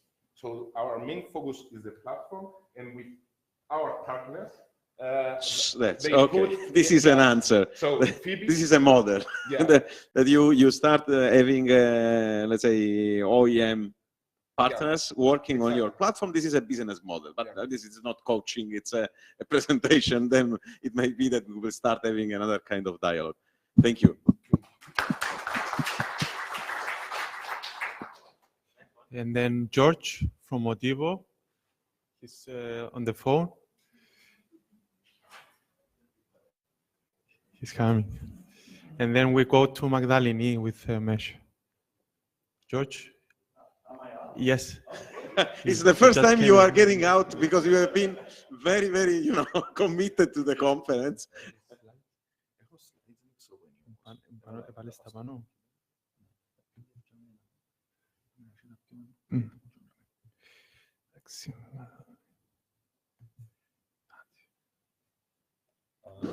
Let me start by saying that I'm not a scientist. I'm a social designer by trade. I've been practicing graphic design. And today I will talk to you about fashion, which is something that goes overlooked. We usually talk about energy and fossil fuels and all these things, but I'll talk to you about sustainable fashion. So, good day, as they say in Australia, and let's get this started. My name is George. I run Motivo, which is my own social enterprise. It has to do with clothes. And through that, I became involved with Fashion Revolution. Fashion Revolution is a global network of activists. It's active in more than 90 countries across the world. It was founded in 2013, and it promotes ethical and sustainable fashion and good practices within the field. Fashion is, as you know, one of the most unethical industries in the world, and in regards to also environment and the people. Motivo is a local project. We work mainly with local artists and with local communities, and we involve activities and events in our sort of activities in our events. So, okay, fashion and the environment. Why should you care about fashion? Fashion is the second highest polluter after petrol, after oil. It produces 1.2 billion tons of greenhouse gases per year, and it's still growing. And this is a picture from Atacama Desert in Chile. It's a very important ecosystem in the area. But Chile has now imported quite a lot of the global north's waste, and we just send it there. And this year it's grown, actually, the amount of waste that we've sent them 56,000 tons last year, and it's grown by 196% in 2021. As you can see, there's mountains and mountains of fabric. This is one of the many examples of the landfills that are found in the global south. And it's a huge problem. We don't really know what to do with this waste. Usually we have polycotton and polyester in the fabrics that we use, especially in the fast fashion sector. And they're not very easily biodegradable. And there's not really a lot of recycling within the fashion industry. So waste, I found some stuff from Fashion Revolution. I stole some slides, I apologize. I'm lazy that way, but this is in 2017, I think. But it's an estimated 300,000 tons for just one country in the global north. It's the UK, and it's about 140 million pounds worth of stuff that just gets thrown away or incinerated, but the waste is massive. One cotton t-shirt, I put this t-shirt up. Ayia Napa is a party city in Cyprus, and I implore you not to buy souvenirs, because one cotton t-shirt takes 2,700, so 2.7 thousand liters of water to be produced. from start to finish, to grow the cotton, to dye the cotton, to get it to the consumer. In production, I'm going through like the depressing part. I'm going to get to the fun part, don't worry. But 20% of global waterway pollution happens because of the fashion industry. Usually we find about 8,000 synthetic chemicals in producing countries' waters where there's dyeing factories close to where the stuff is produced. Not a lot of people talk about this, but also pesticides are a huge thing, and fertilizers, and 50% of farmers globally follow no health and safety regulations because companies based in Europe who want to produce fabrics, they don't really care what the working conditions of these people are. Microplastics, we all know about it. 34.8% of global microplastic production comes from just washing our clothes, because we buy things with polyester in them. So taking care of your clothes, taking care of the fibers in your clothes is very vital to the health of the planet, and also to you not eating plastic, because every year we consume on average 1 credit card's worth of microplastics goes through our system. So yeah, fashion and people as well. 1 in 4 employees in the garment factories is children. The fashion industry is second after the sex industry in human trafficking. Modern slaves are being sold in the fashion industry as workers in the factories. We call it modern slavery within Fashion Revolution, because this is basically what it is. Fashion companies don't really take responsibility when it comes to their production. This is Rana Plaza. This is how Fashion Revolution started. This was the collapse of a building that was deemed unsuitable for use 2 days prior to its collapse by civil engineers, but then the garment factories wanted to produce for the fast growing demand of the Western world, so they just basically shoved people in. There's videos of people being shoved into the factory the day of its collapse. So about, oh my God, sorry guys, 2,000 people were injured and about 1,200 people died. Mostly women and children. And now we get to the stuff that we do on the local level. We try to promote secondhand and solutions on the very small scale, but that could be upscaled really quickly and really fast within communities across the island. One of it is swaps, and we look at the 3 R's: reduce, reuse, recycle. We all know them, but we tend to focus on recycling, which is like the last one, and then reducing and reusing doesn't really get looked at. So this is what we're trying to do within Fashion Revolution Cyprus and with my project Motivo. We promote reuse, mending, swapping. This is a picture from one of our very successful swaps. We think of ourselves as a glocal thing. So glocal is like a really cool buzzword that's used in business and social enterprises. And they're like, oh, we're thinking glocal. But basically what it means is you're acting on a local level, you're thinking on a local level so that you can be a part of a global community and scale your solution to a global level. We did a salvage mission. We found a container full of fabrics. It was 4 tons of fabrics, not clothes, fabrics, just like plain fabric that is used for making garments. We found it in a container yard in Limassol, and it was going to get thrown away. There's no waste management in Cyprus in regards to fabric production, no recycling. In order for them to recycle it, they had to send it to Greece, and then from there they had to send it to China. So they resorted to calling us because we do quite a lot of upcycling within our production and our small designer collaborations. So we found this container, 4 tons of fabric, brought it over to Nicosia, and then we had a massive sale where people could show up with their little tote bags and fill it up for 20 euros.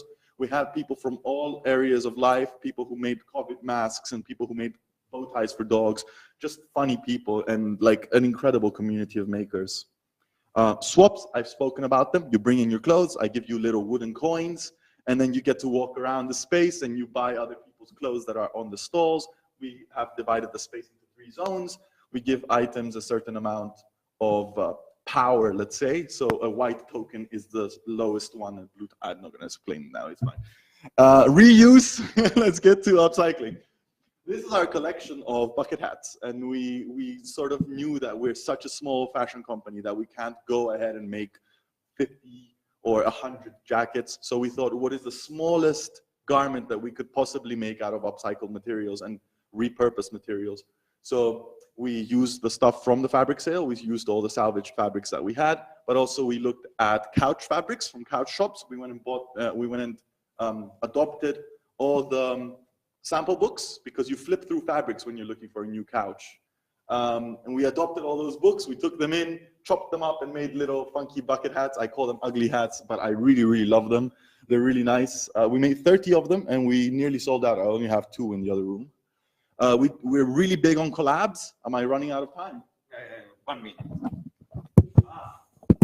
Okay. We love doing collabs that benefit everyone. We're part of an artist community. We're in the fashion industry in Cyprus. We're part of a tiny, tiny little industry of fashion photographers, models, and all these people. This was a new model that came to Cyprus, so she needed pictures for her portfolio. We had another friend who was starting fashion photography, and he needed pictures for his portfolio. And this was the collection that we did during university, so we needed pictures for our portfolios. So then we all got together and we had a fashion shoot, and we got quite dynamic pictures out of it. It was really fun to do this. It was in an industrial area, and people were looking at us funny, which I enjoyed thoroughly. Action, collaborations. These are our t-shirts that are fundraising. That's me with black nails. These are all the trees that got burned 2 years ago in one of our biggest forest fires. So we decided to illustrate the cones and the seeds that are found on the trees, and €3 per t-shirt goes to tree planting efforts. And that was when the flamingos got poisoned at one of the salt lakes in Cyprus, Larnaca Salt Lake. There was a little pond that had lead poisoning in it. So 76 flamingos died, so we decided to help BirdLife Cyprus, which is a bird watch organization. It's an organization that looks at conservation and looking after the species on the island. Flamingo is one of our most famous migratory birds, and we all love them, especially in Larnaca. So also €3 from that t-shirt went to them. Mapping. This is a very, very important thing that we're launching in August. It's with all the volunteers within Fashion Revolution Cyprus. This is not an original idea. We stole it from Colombia, but the team in Colombia was very, very, very open to give us the way that they've done this. We approach secondhand shops, makers, shoe shops where they repair shoes, tailors, seamstresses, and we ask them if we can map them on the Cyprus map, both in the north and the south. We're trying our best to approach people in the north. Small designers, shops where they sell ethical stuff, and concept shops where they promote the local artists. And we're mapping them so that people now have this private map that they can scan a QR code on the door of the shop, and they can follow a sustainable route through the city and do sustainable shopping, or look for opportunities to donate clothes, or do some secondhand shopping or some charity shopping for themselves. So this is launching in August. We're very excited about this. Transparency. We ask you to participate. We ask you to participate in the campaigns of Fashion Revolution. There is a global campaign. The first campaign ever created by Fashion Revolution was asking the brands, who made my clothes? So you flip the label inside out and you take a picture on Fashion Revolution Week, which is in August, 15th of August, I think. 15th of April, sorry, oh my God. It's coming up. And also there's quite a lot of brands that are promoting their transparent and ethical way of working. So they're taking pictures with their farmers. I made your clothes. And Love Clothes Last is another campaign. So feel free to stalk Fashion Revolution on Instagram. This is a takeaway from Vivienne Westwood, who doesn't love her. I mean, if you don't know her, you don't love her, but she's very, very significant in sustainable fashion. So buy less, choose well, make it last, look after your clothes, wear your clothes as much as you can. If you don't love the item, find someone to give it to, or donate it to charity, or mend it and customize it. It's a really fun process to look after your clothes. So yeah, if you want, you can be my friend online. These are my Instagrams, and Fashion Revolution has Twitter as well, the official Fashion Revolution. And yes, thanks. I love you.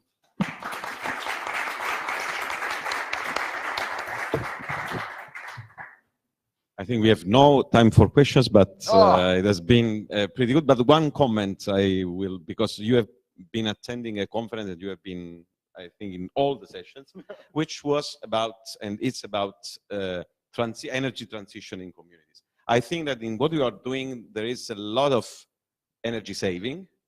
And it will be worth just to connect what you are doing with this word. It's the word of scientists accounting and trying to help energy transition is to, again, it could be something done in the network, but accounting the energy saving that is there. Because if I would buy a t-shirt knowing that this is saving some kilos of CO2, this is an added value, and it's also some contribution to the the emission market. So you could have even think to get co-financing from there in a perspective. So when you go there from the ethical perspective, you lose this side of the business, which is interesting as well. I love statistics, but I just didn't have enough time to go through all you should find somebody, making LCA calculations around here, or LC impact assessment. So amazing. I think this is something that could be taken into account. Thank you very much. Thank you, George. And now Magdalini Haralambous with Mesh.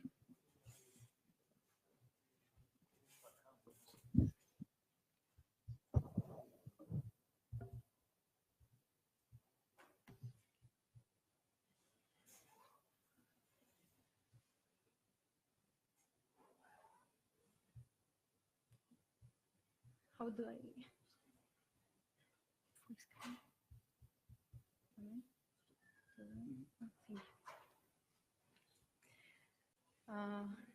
Hello, my name is Magdalene, and I will be presenting project Mesh. Mesh is a project of the startup company Adaptive Architecture Systems that is an initiative of the Cyprus Institute. AAS was founded in 2021 by Fabio and George. And basically the goal of the company is to create data-driven, innovative data-driven solutions for that will contribute to a sustainable built environment.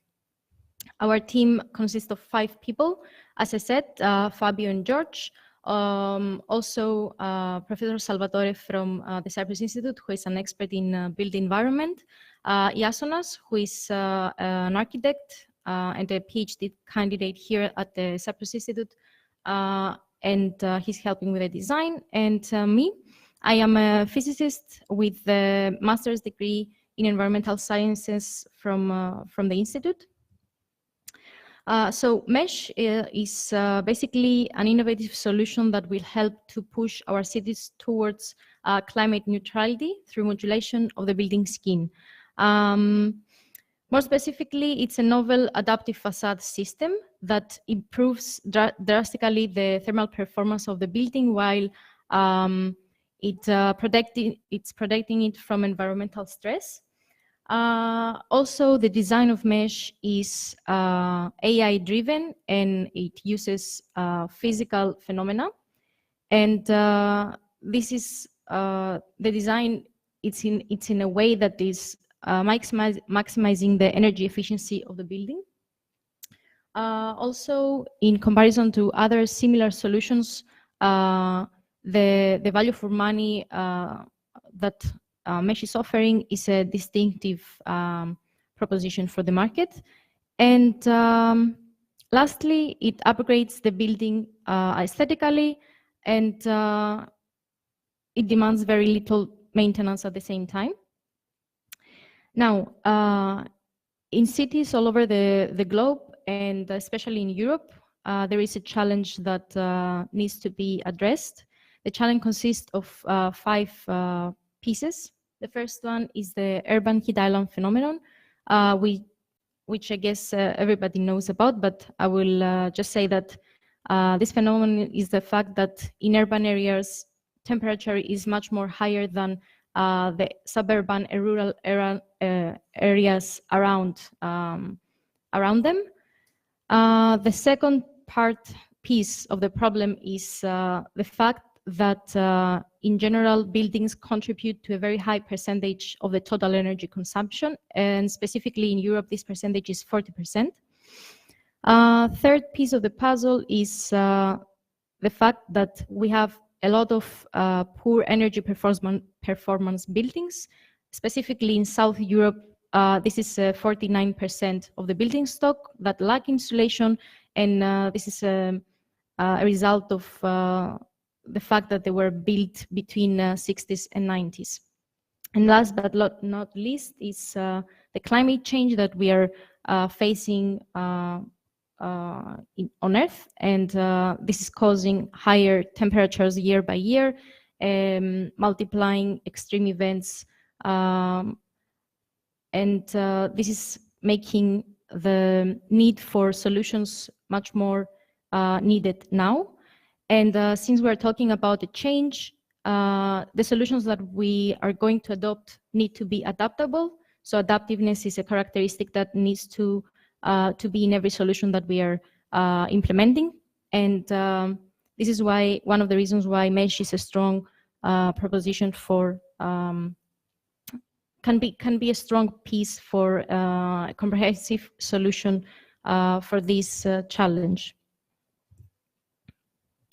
In the European Green Deal, we see European Green Deal is basically the plan for transforming Europe into a climate neutral continent until 2050. And in this deal, they are highlighting the need for boosting the renovation, and in order to reach the climate objectives, and especially the objective of having energy efficient buildings, more than 80% of energy efficient buildings by 2030. So we see that renovation is getting much more more and more attention as years go by.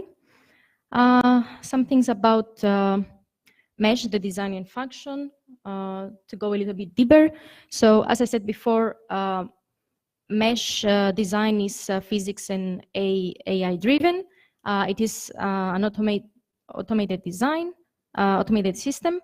And basically, it consists of two main components. The first one is the chimney, which is the main component of the system. And the second one is the cavity behind the facade, and like the cavity between the facade and the building's wall. This cavity is divided into compartments that are creating pathways for air to pass. And the idea is that we are generating the chimney effect inside the chimney, and then air is sucked out. And since the chimney is closed at the bottom, air is sucked from the compartments, and we have air circulation around the compartments. This is for the summer function. As I said, it's an adaptive system, and its adaptiveness is based on the fact that it changes function during winter and summer. The winter function is that we're basically closing the chimney. It's no longer creating a chimney effect, and it's working now as a solar chimney. So we're heating air, and air is distributed throughout the compartments. So in this way, the building comes in contact with air much less in temperature in summer, and much higher in temperature in winter than ambient air temperature. So we can save energy this way. And yes, we are aiming to have a friendly and easy implemented solution for increasing the energy efficiency of the buildings. And we are basically aiming to tertiary buildings and residential blocks that were built between 50s and 80s and lack insulation. This is the MVP that we are trying to test now. And yes, basically we're going to build this and The idea is to prove that our idea and the concept works in order to move forward and make the system more of what we are imagining can be. And just to mention that Mesh is the solution for transforming the living spaces into enjoyable, sustainable, and resilient. And at the same time, we're smartening up the building stock, making it green, fun, and interactive. We are also contributed to the Sustainable Development Goals that are the heart of the 2030 agenda of United Nations, and specifically to 9th and the 11th Sustainable Development Goal. And on the right, you see the design of how we are imagining that Mesh will be. We are planning to make it more, to add some more components, to use even more physical phenomena to make it more, to work better and more efficient. And that was it. Thank you.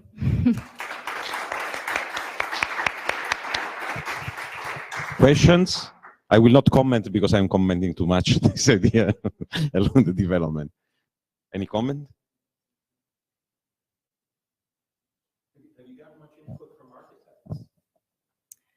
Input, you mean? On the design side, so trying to merge it with the building envelope at design time, or is it more mostly for refurbishment? Well, I mean, we have two architects in the team, like George and Iasonas. So yes, I mean, it's a solution, a refurbishment solution, and yes, it's integrated in the building.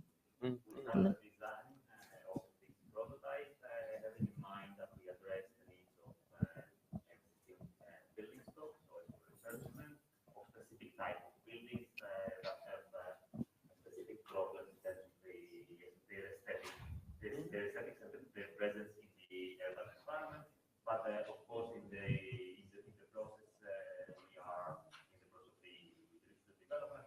We are looking at the different building typologies based on the proportions of the openings and closed spaces that they form, the geometry, and it is in our plans of course to engage architects and developers and constructors in a co-design process. So what we presenting today is mostly regards mostly us understanding through this prototype the performance and the function of the product before we go to the proper design phase. So none of these designs is really a design of the solution. We have been forcing, architects to accept that we have to step back to the physics and not to go in the design direction, because it's very complicated to have both of them at the prototype level. Thank you.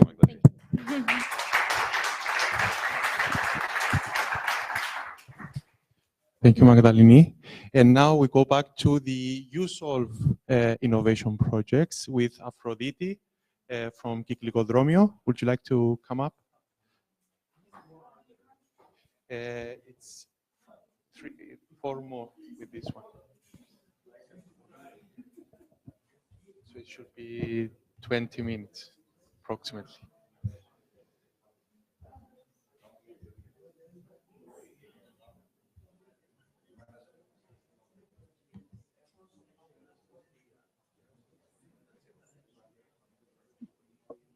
Sí. Examen, escuchame.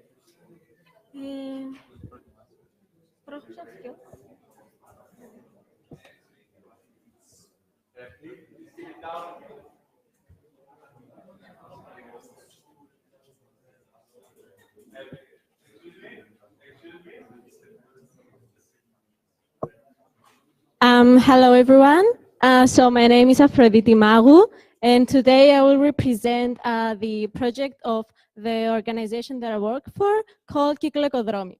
So Kyklikodramion is it's a new startup, let's say, it's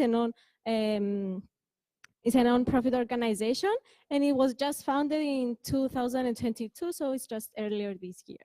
Our aim is to implement educational and research programs, conduct studies, and in general organize various events, especially in the field of circular economy. Share, borrow, repair, change. So this is the title of our project. Change, because the aim of the project is to create some change within the Cypriot culture in relation to waste and overconsumption. So the project, it will try to create some space, for people to start and, let's say, to reuse the stuff they don't want or exchange the stuff they don't need. And in general, if they have something that might need fixing and they just left it back in the backyard, they will have a way to find out how to fix this. So this project will be in cooperation with the municipality of Strovolos, and it will be as a start for the citizens of the municipality. So in other words, our project relates to circular economy practices, and it is applicable to everyone. So everyone can share, borrow, and repair their items, and at the same time close the loop and give value to the waste that might be wasted. So what is the problem? The average municipal waste generation per inhabitant in the EU was 505 kilos during the 2020. In Cyprus, it was 609 kilograms, which made Cyprus the third worst country in the EU in relation to the municipal waste generation. So if we continue like this, we will still wasting our resources. We will be wasting a resource that might be given some value. But with our project, we can create this waste into useful resource. We're gonna give value to the waste. So what are the different ways to make this done, to do this? We're gonna start with one of the ideas, the online sharing platform development, when you can find ways to fix your item, or you can find people that you can, let's say, pay to get the item they don't need, or do some exchange with each other. So people will be able to upload stuff on the platform, and they will be able to exchange with someone else that have uploaded something on the platform, or let's say buy the stuff. It will be on them. The other thing that we might be doing, it's kind of the same or similar, let's say, idea. We're gonna map, as for a start, the repair shops in the municipality of Strovolos. And those shops will also be given like a label, a repair label for, let's say, that they are circular, they are contributing to circular economy. And that is how this platform will kickstart.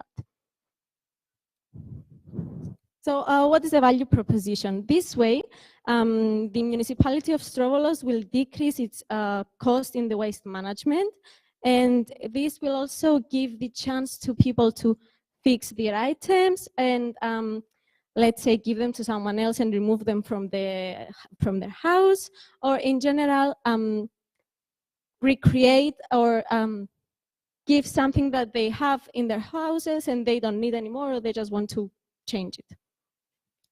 So going to the next idea is the library of things. So as the name says, is a library full of things that are available to be rented by people.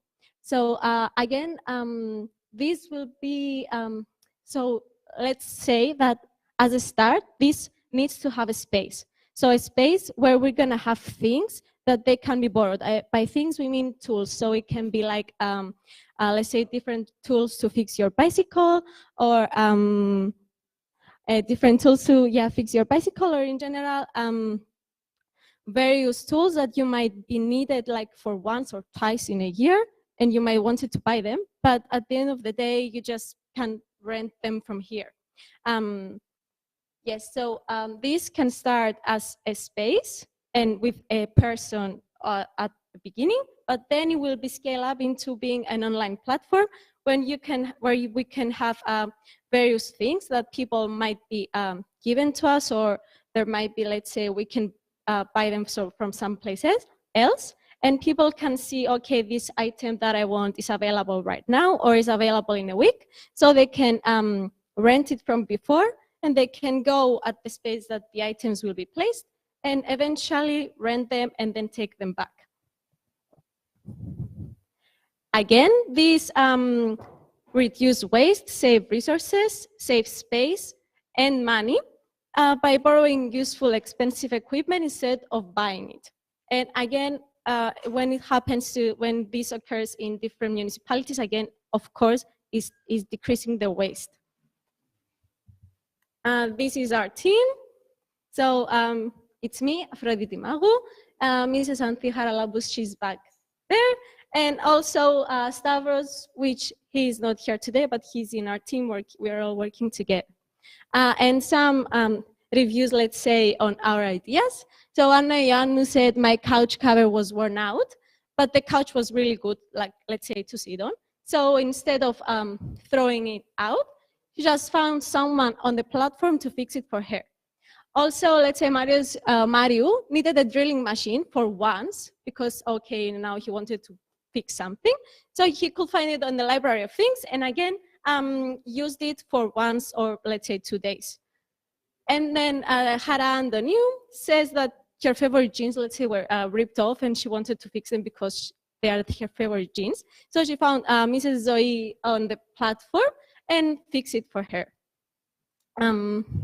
So that's it, everyone. Thank you, and any questions?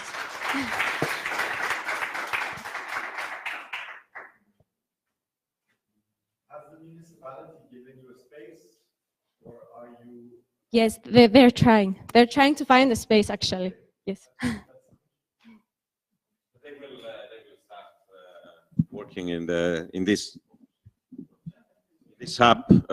We are opening in Strovolos, so there will be this space, and they will start everybody working in this direction will be very welcome to use the space and start there, and hopefully when this idea will grow, we'll move in a full independent space, but this will be the place for changing the neighborhood of the Strovolos municipality in this direction. It's for this. We will open it for this. Thank you. Thank you, Aphrodite. And next, we go to Iosif from Precious Plastic Cyprus.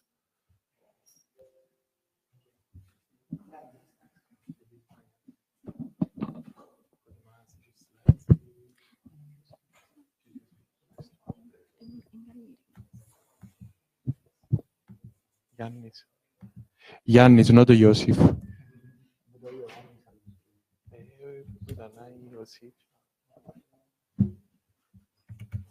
There is a Precious Plastic in Palermo. There is for sure. No, they are in one of the solved projects. Ah, really? There is another lab.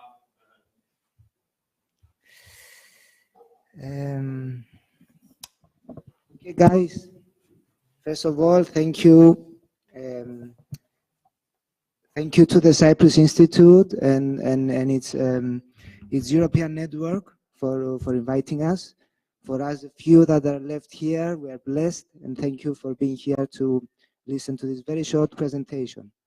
My name is Ioannis. I'm part of the Precious Plastic Cyprus team. We are a slow-growing initiative, I have to say. Just to mention, of course, our team. In the blue t-shirt, Alexis, kind of the brains of the operation. Next to him, Paris, he's mostly working with the hands, you know, and all the machinery we got. A lovely group of volunteers, and myself on the right side, being more responsible for the educative part, and resources and services being offered as opportunities. This is our small experimental workshop in Valley, Cyprus. We are very pleased to hear such an initiative from the Cyprus Institute. I'm coming back right after to get the details for this new space, as this is a reason why we are part of the USORF project, and we are really going for it in terms of space, because I'm just going to show it just a little bit. You know, this is just a plastic bottle, and most of the things now are created by plastic, and this, of course, creates what we have the biggest problem in this plastic era of humankind and the world we are living. Of course, we want to make it worth it.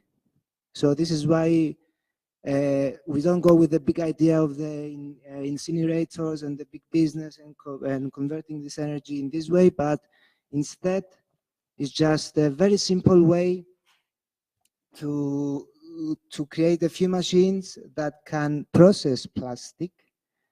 And in this way, the idea is to create useful items made out of waste. So is this guy, as Fabio said, this is happening in Palermo, and in a lot of places of the world. This is a precious plastic community and the precious plastic universe that's been launched by a Netherlands guy, Dave Huggins, in 2016. He's a brilliant guy. He put everything outsourced, yes. So the idea that he also wants is for people to come and to really create what we see here as a small scale recycling workshop, yes. So the idea is to get plastic waste. Fortunately or unfortunately, it is everywhere, and this makes it easier, but also very difficult for us, you know. So the idea, we use a small shredder machine that is actually shredding the plastic into very small pieces. Then we have the stock showcase where all the different colors and types of plastic are categorized, and then we have a few more machines that we have the injection machine that you can inject the plastic into a mold, so creating a lot of these small items you saw before. And we have the presser, which is to melt the plastic again and to create big sheets of plastic material. Yes, that this is where we are going through. Just showing a bit, and of course we have something somehow like an oven, of which you can make again through molding practices, kind of concrete and very versatile products, like in terms of durability. And we're developing at this moment this kind of hexagon tiles. So our idea is to come. We've been operating since 6 years. Yes, we are a self-funded initiative. We are trying to find ways to come across. We have been capturing a bit the scene about plastic in Cyprus, especially Alexis, the founder as well, who is passionate about upcycling and about the circular economy model. So passionate that maybe he gets fired from his actual job, you know, to create all of this. And it's really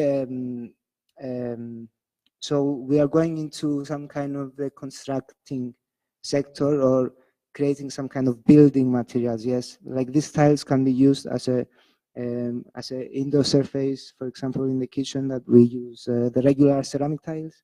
This kind of plastic product can be also a very wise solution in this way.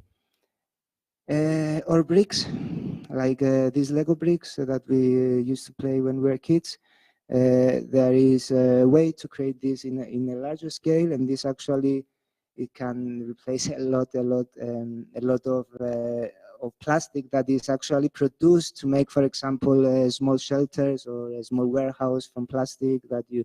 So this is really an alternative that is catching on the waste and creating life out of waste, you know. So that's another idea. We are working with the extrusion machine as well, another small machine that can create horizontal products. Yes, so these kind of plastic beams that are all identical and can be used in a modular way. Yeah, like the hexagons, and like also this kind of bricks. Yeah. So the idea is most of it modular in order to adapt in any kind of environment, you know. So we've been creating this. I want to keep it short. I'm sorry, we are all in a way tired, but you know, when there is a myth about plastic is bad, you know, and plastic is not good. But in a way, we are a part of this team in order to change this perspective. You know, I'm part of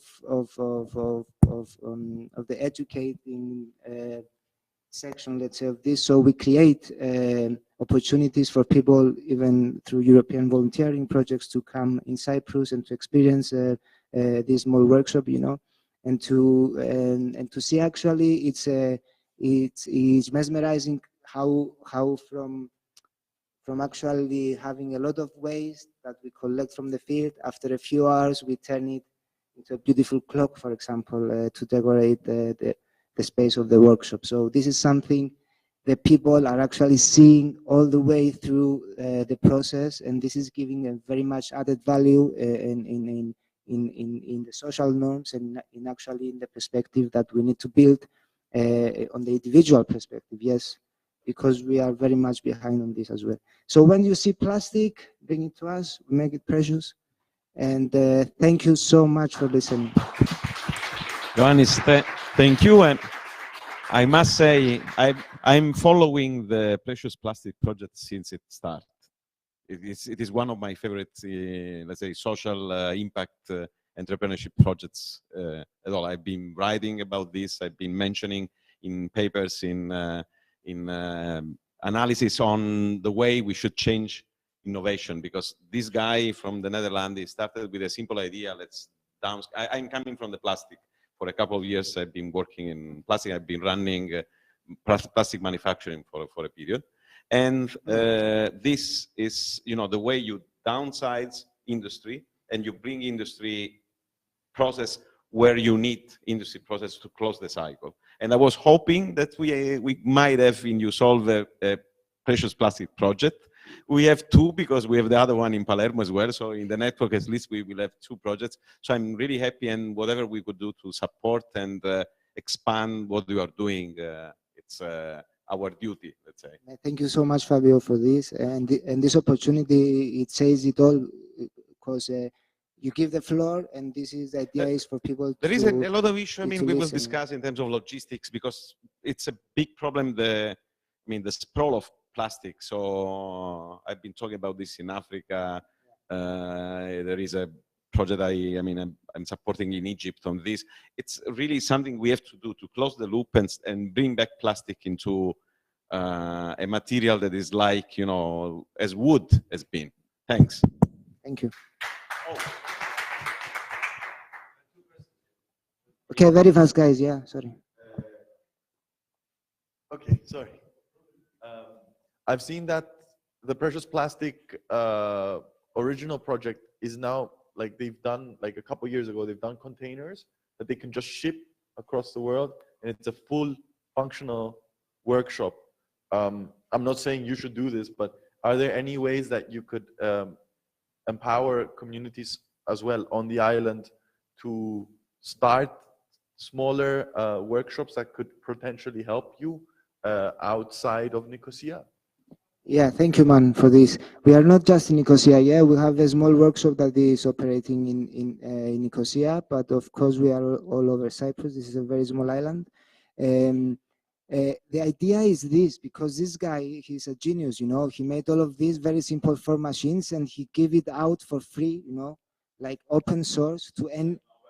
Yes, and this is the idea. So exactly, and this is what there's a lot of things that are left behind. Yeah, but one idea is for people and designers and people who are in this use of this material to join this workshop and to actually give the space for these people to use the machines and do whatever they want with them, you know, and bring their own plastic and create something.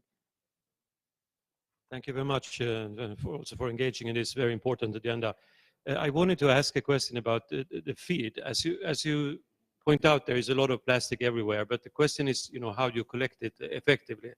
And if you're going to scale, and have it economical and so on, it helps if you have, you know, an organization for feeding. Now, in some countries, you put a little bit of of a reward for people who go out and collect. And then, you know, you can get enormous amounts. In other places, they are very reluctant to put even take India to, you know, people don't get anything and, you know, the plastic is just laying around. So do you have the framework in place that you need for the feed and, you know, for scaling, or would there be any complementary measure that could help you? Yeah, thank you, man. Cyprus is a small place, yes. So our people, we are kind of visible within the society, you know, and within, we are part of networks. As we say, this is an initiative that is been dating 5-6 years. And at the same time, we are part of other initiatives and organizations that are working towards climate actions, you know. So, for example, we have been asking for people to stop to bring us plastic, you know, because we found outside of our of this small workshop every day, not every day, but every week we found like big bottles, mostly of plastic bottle caps, that people are just passing by and leaving them there because they know that we are going to use them. And so this is not a problem at all. We are actually, is why we want now, and we are part of the USolve project, and we hope that more people will be interested. The idea is to create the medium scale workshop. That the idea is, as we say, we go a little bit to creating some larger objects. Yeah, in this case, we're gonna find a method to collect all this plastic, but for sure, this is not a problem. Yeah. Thank you, Jan. And we are left with 2 innovation projects. We go with Igor, Carpooling Cyprus.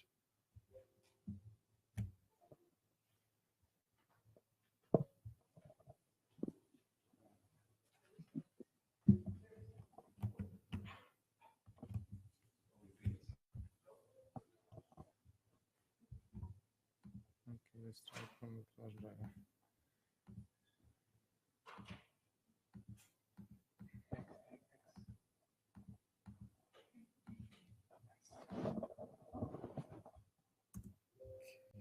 How to run it?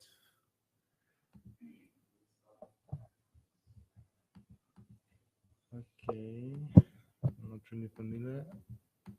Why it's not working? Okay, 1, 2, 3. Yes. So hi everyone. Not so many people here, but yeah, it's understandable. To be honest, I wasn't fully kind of included in the conference because it's kind of late and I had to simultaneously work and present my work right now. But luckily I have some break here and can present our idea here, and I hope it will make sense for Cyprus as well, and as it was kind of done in many other countries. So there are like quite a lot of common problems, so everyone know about them, but to be honest, I think that in Cyprus, lots of people feel that it's okay, we just need to live with it, or we just need to buy, like trams, or invest in some, bicycle lanes everywhere in the city, but this, to be honest, don't work usually. And you know that the European Union target for lowering like carbon emission is like giving the pressure to every country. So definitely need to do something with it. Not enough parking spaces. Again, if you drive to the city center, you spend 10 minutes, 15 minutes, 20 minutes, 30 minutes trying to find parking space. There are some startups like trying to digitize this experience, but in general, I think the city, Nicosia especially, or Limassol, not really good at this amount of car we have at Cyprus. Again, buses. I actually use buses a lot, so I actually kind of don't like to drive a car here, so I use a motion card. And to be honest, Pane, really good app. It doesn't work for 2 weeks. It shows you not the real-time transport. It shows you the schedule, which is not accurate at all. So I like try to email Minister of Transport, no answer. So bus lanes are not kind of good at all. And again, you can buy more buses. You can have more lanes. You can buy smart traffic lights.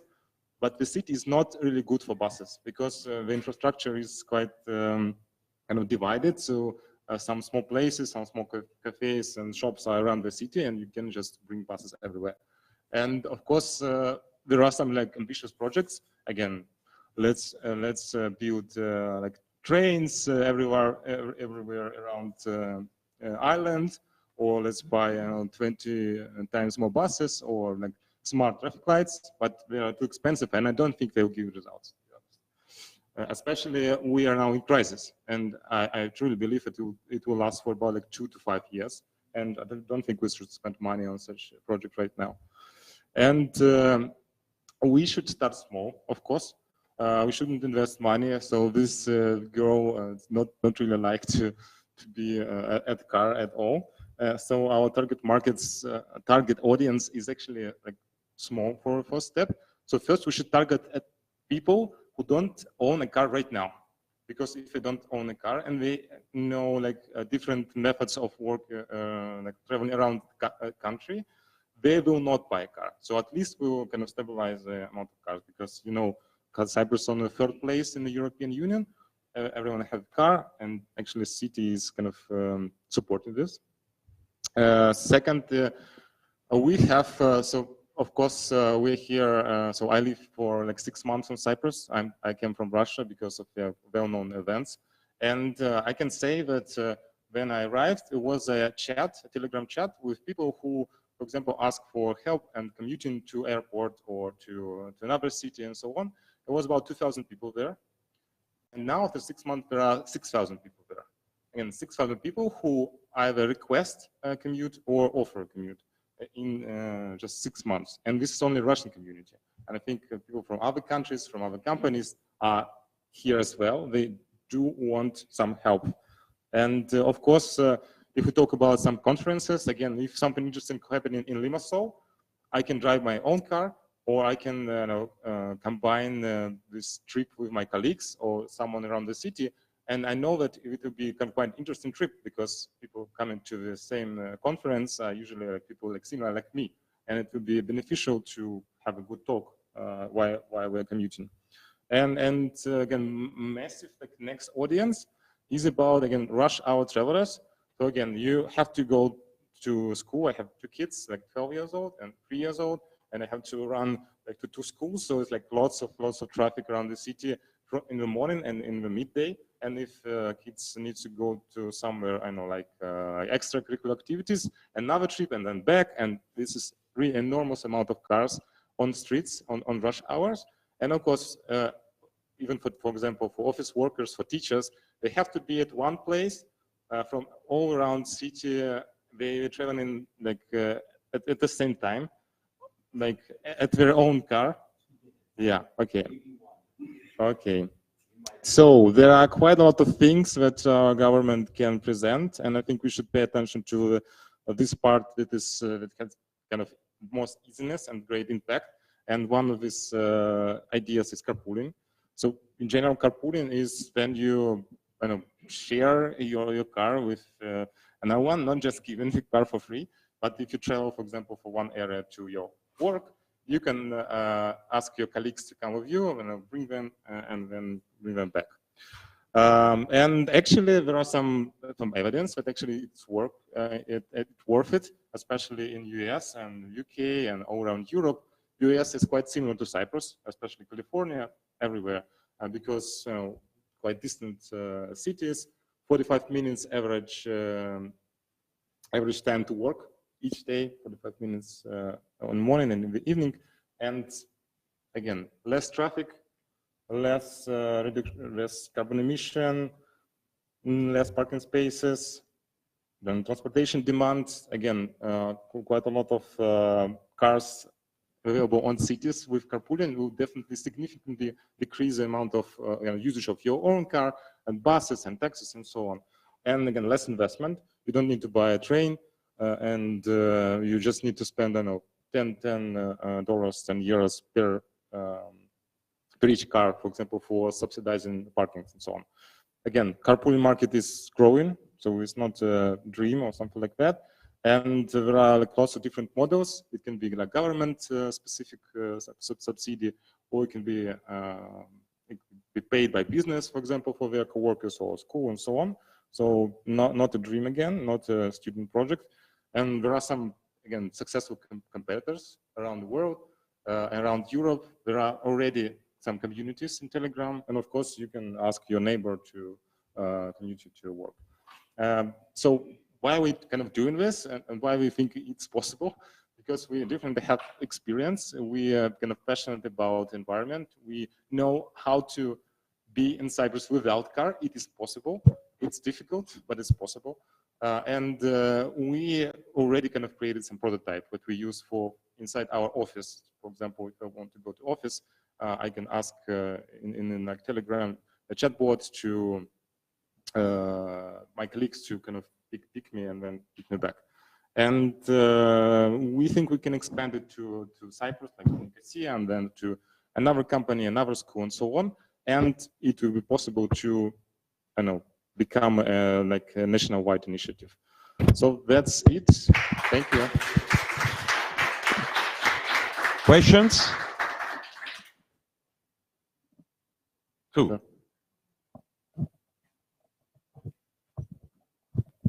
Hi, so I'm from Diaz Customs, so we have electric vehicles and we work on electric vehicles. So it's something I think we would have, it's not actually a question, it's more of a discussion I would like to have with him. And wondering if, there could be some synergies with Diaz Customs and what you do. Obviously, sharing vehicles is a must if we're gonna fight traffic and and pollution. So it's something I think we should consider and talk about. Yeah, it's a good idea. Again, electricity, and I think it would be a next frontier for this century. I wish I could carpool more. I do the best I can with friends and relatives and family. But because I'm sort of on the creative side of things, my car is usually very messy and full of stuff. So I don't know what the solution is in regards to that friction. I suppose, how would you include the more artistic types and the people who have messier cars into this scheme? I don't know what Yes. Yeah, there can be a filter. And discover what you have in your car. Yeah. That's good. Yeah, that's true. It's a great idea. Make the category messy cars for messy people. That's good. Yeah, it's fine. Yeah, so for example, BlaBlaCar, they have quite a lot of different filters. For example, if you smoke, if you carpool with cats, with kids, with, I don't know, you talk, you like to talk, you like to listen to music, you can choose. You can choose, I don't know, white woman, I don't know, or like specific age and so on. So, yeah, you can interact. Yes. Oh, that I would do. Yeah. Thank you.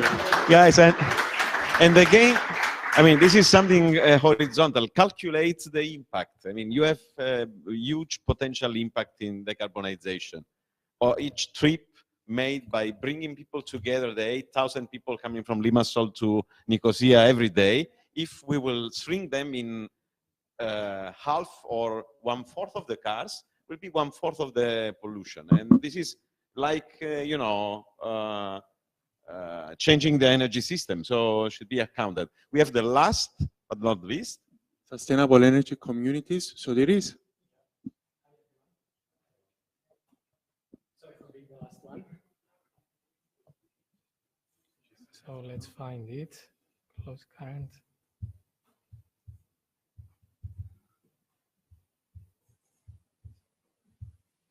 Can you see my screen?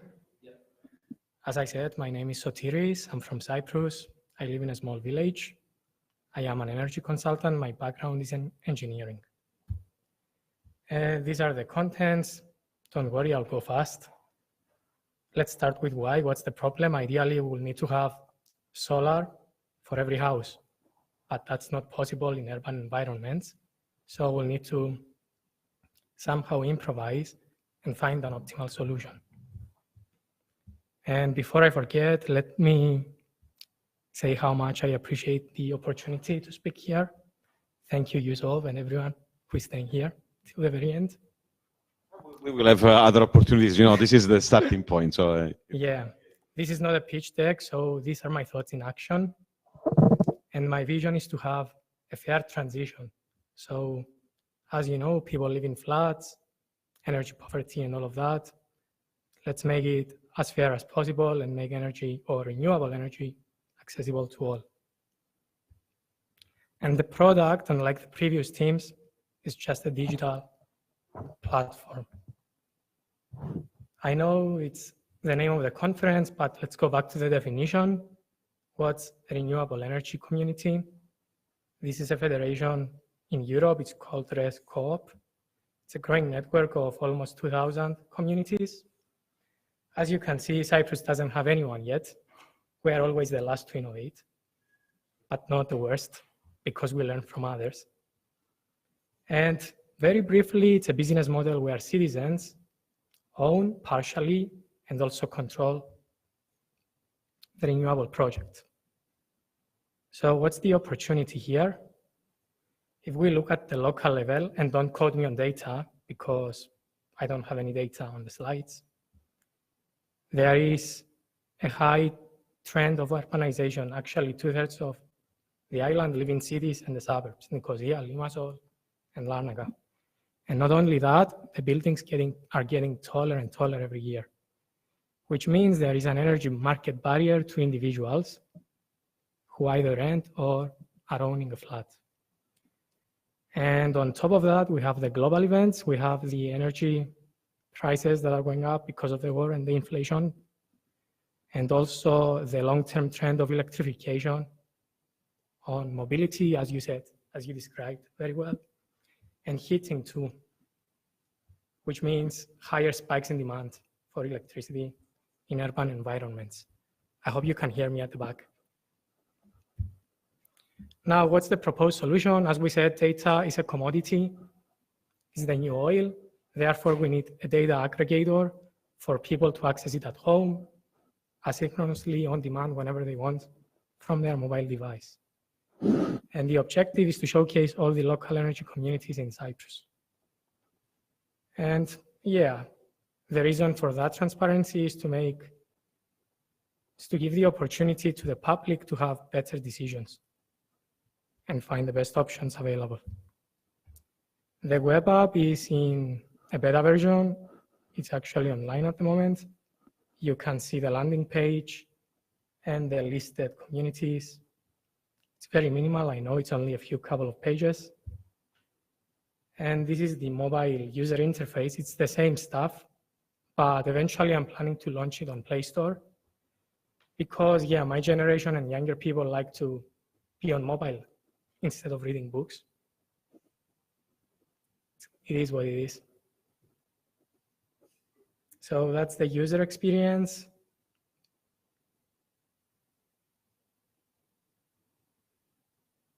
Yeah, as you can see, you can filter by location, or you can use the search bar and find the best available option in the market. Now, what are the local challenges, which is another big discussion that unfortunately we cannot have right now, is the fact that we have very few initiatives to support renewable communities, which in this case, we are talking about solar communities. I mean, there is some initiative from institutions, non-profit organizations, but there is nobody from the government here, is there? And you know why? Because there is a lack of regulatory framework. And another missing or conflicting problem in this case is the different stakeholders. Because you have private utility firms, you have public utility firms, you have municipalities, everybody works in a different way, and they are not aligned. That's why a useful application is going to bring them all together. And my conclusion, I hope I was fast. I think it's a good time to be proactive because In Cyprus, we are always late. We always say there is another day, let's wait, someone else is gonna do it, and nobody does it.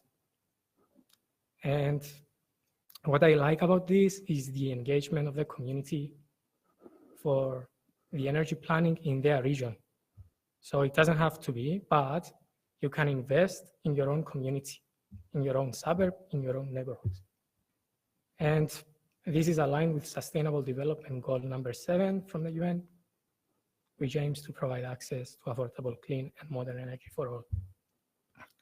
Thank you very much. That's the website. You have my email. You can contact me at any time.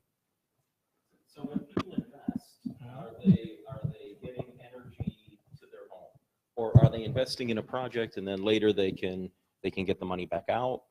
Yeah, it's the second, because they're not getting directly the electricity produced, but they are getting the yield. Yeah. Okay. What they And generate. so it appreciates some amount. Yeah. It's a free market. You never know, because over time technology gets better and better. So innovation is pushing prices down.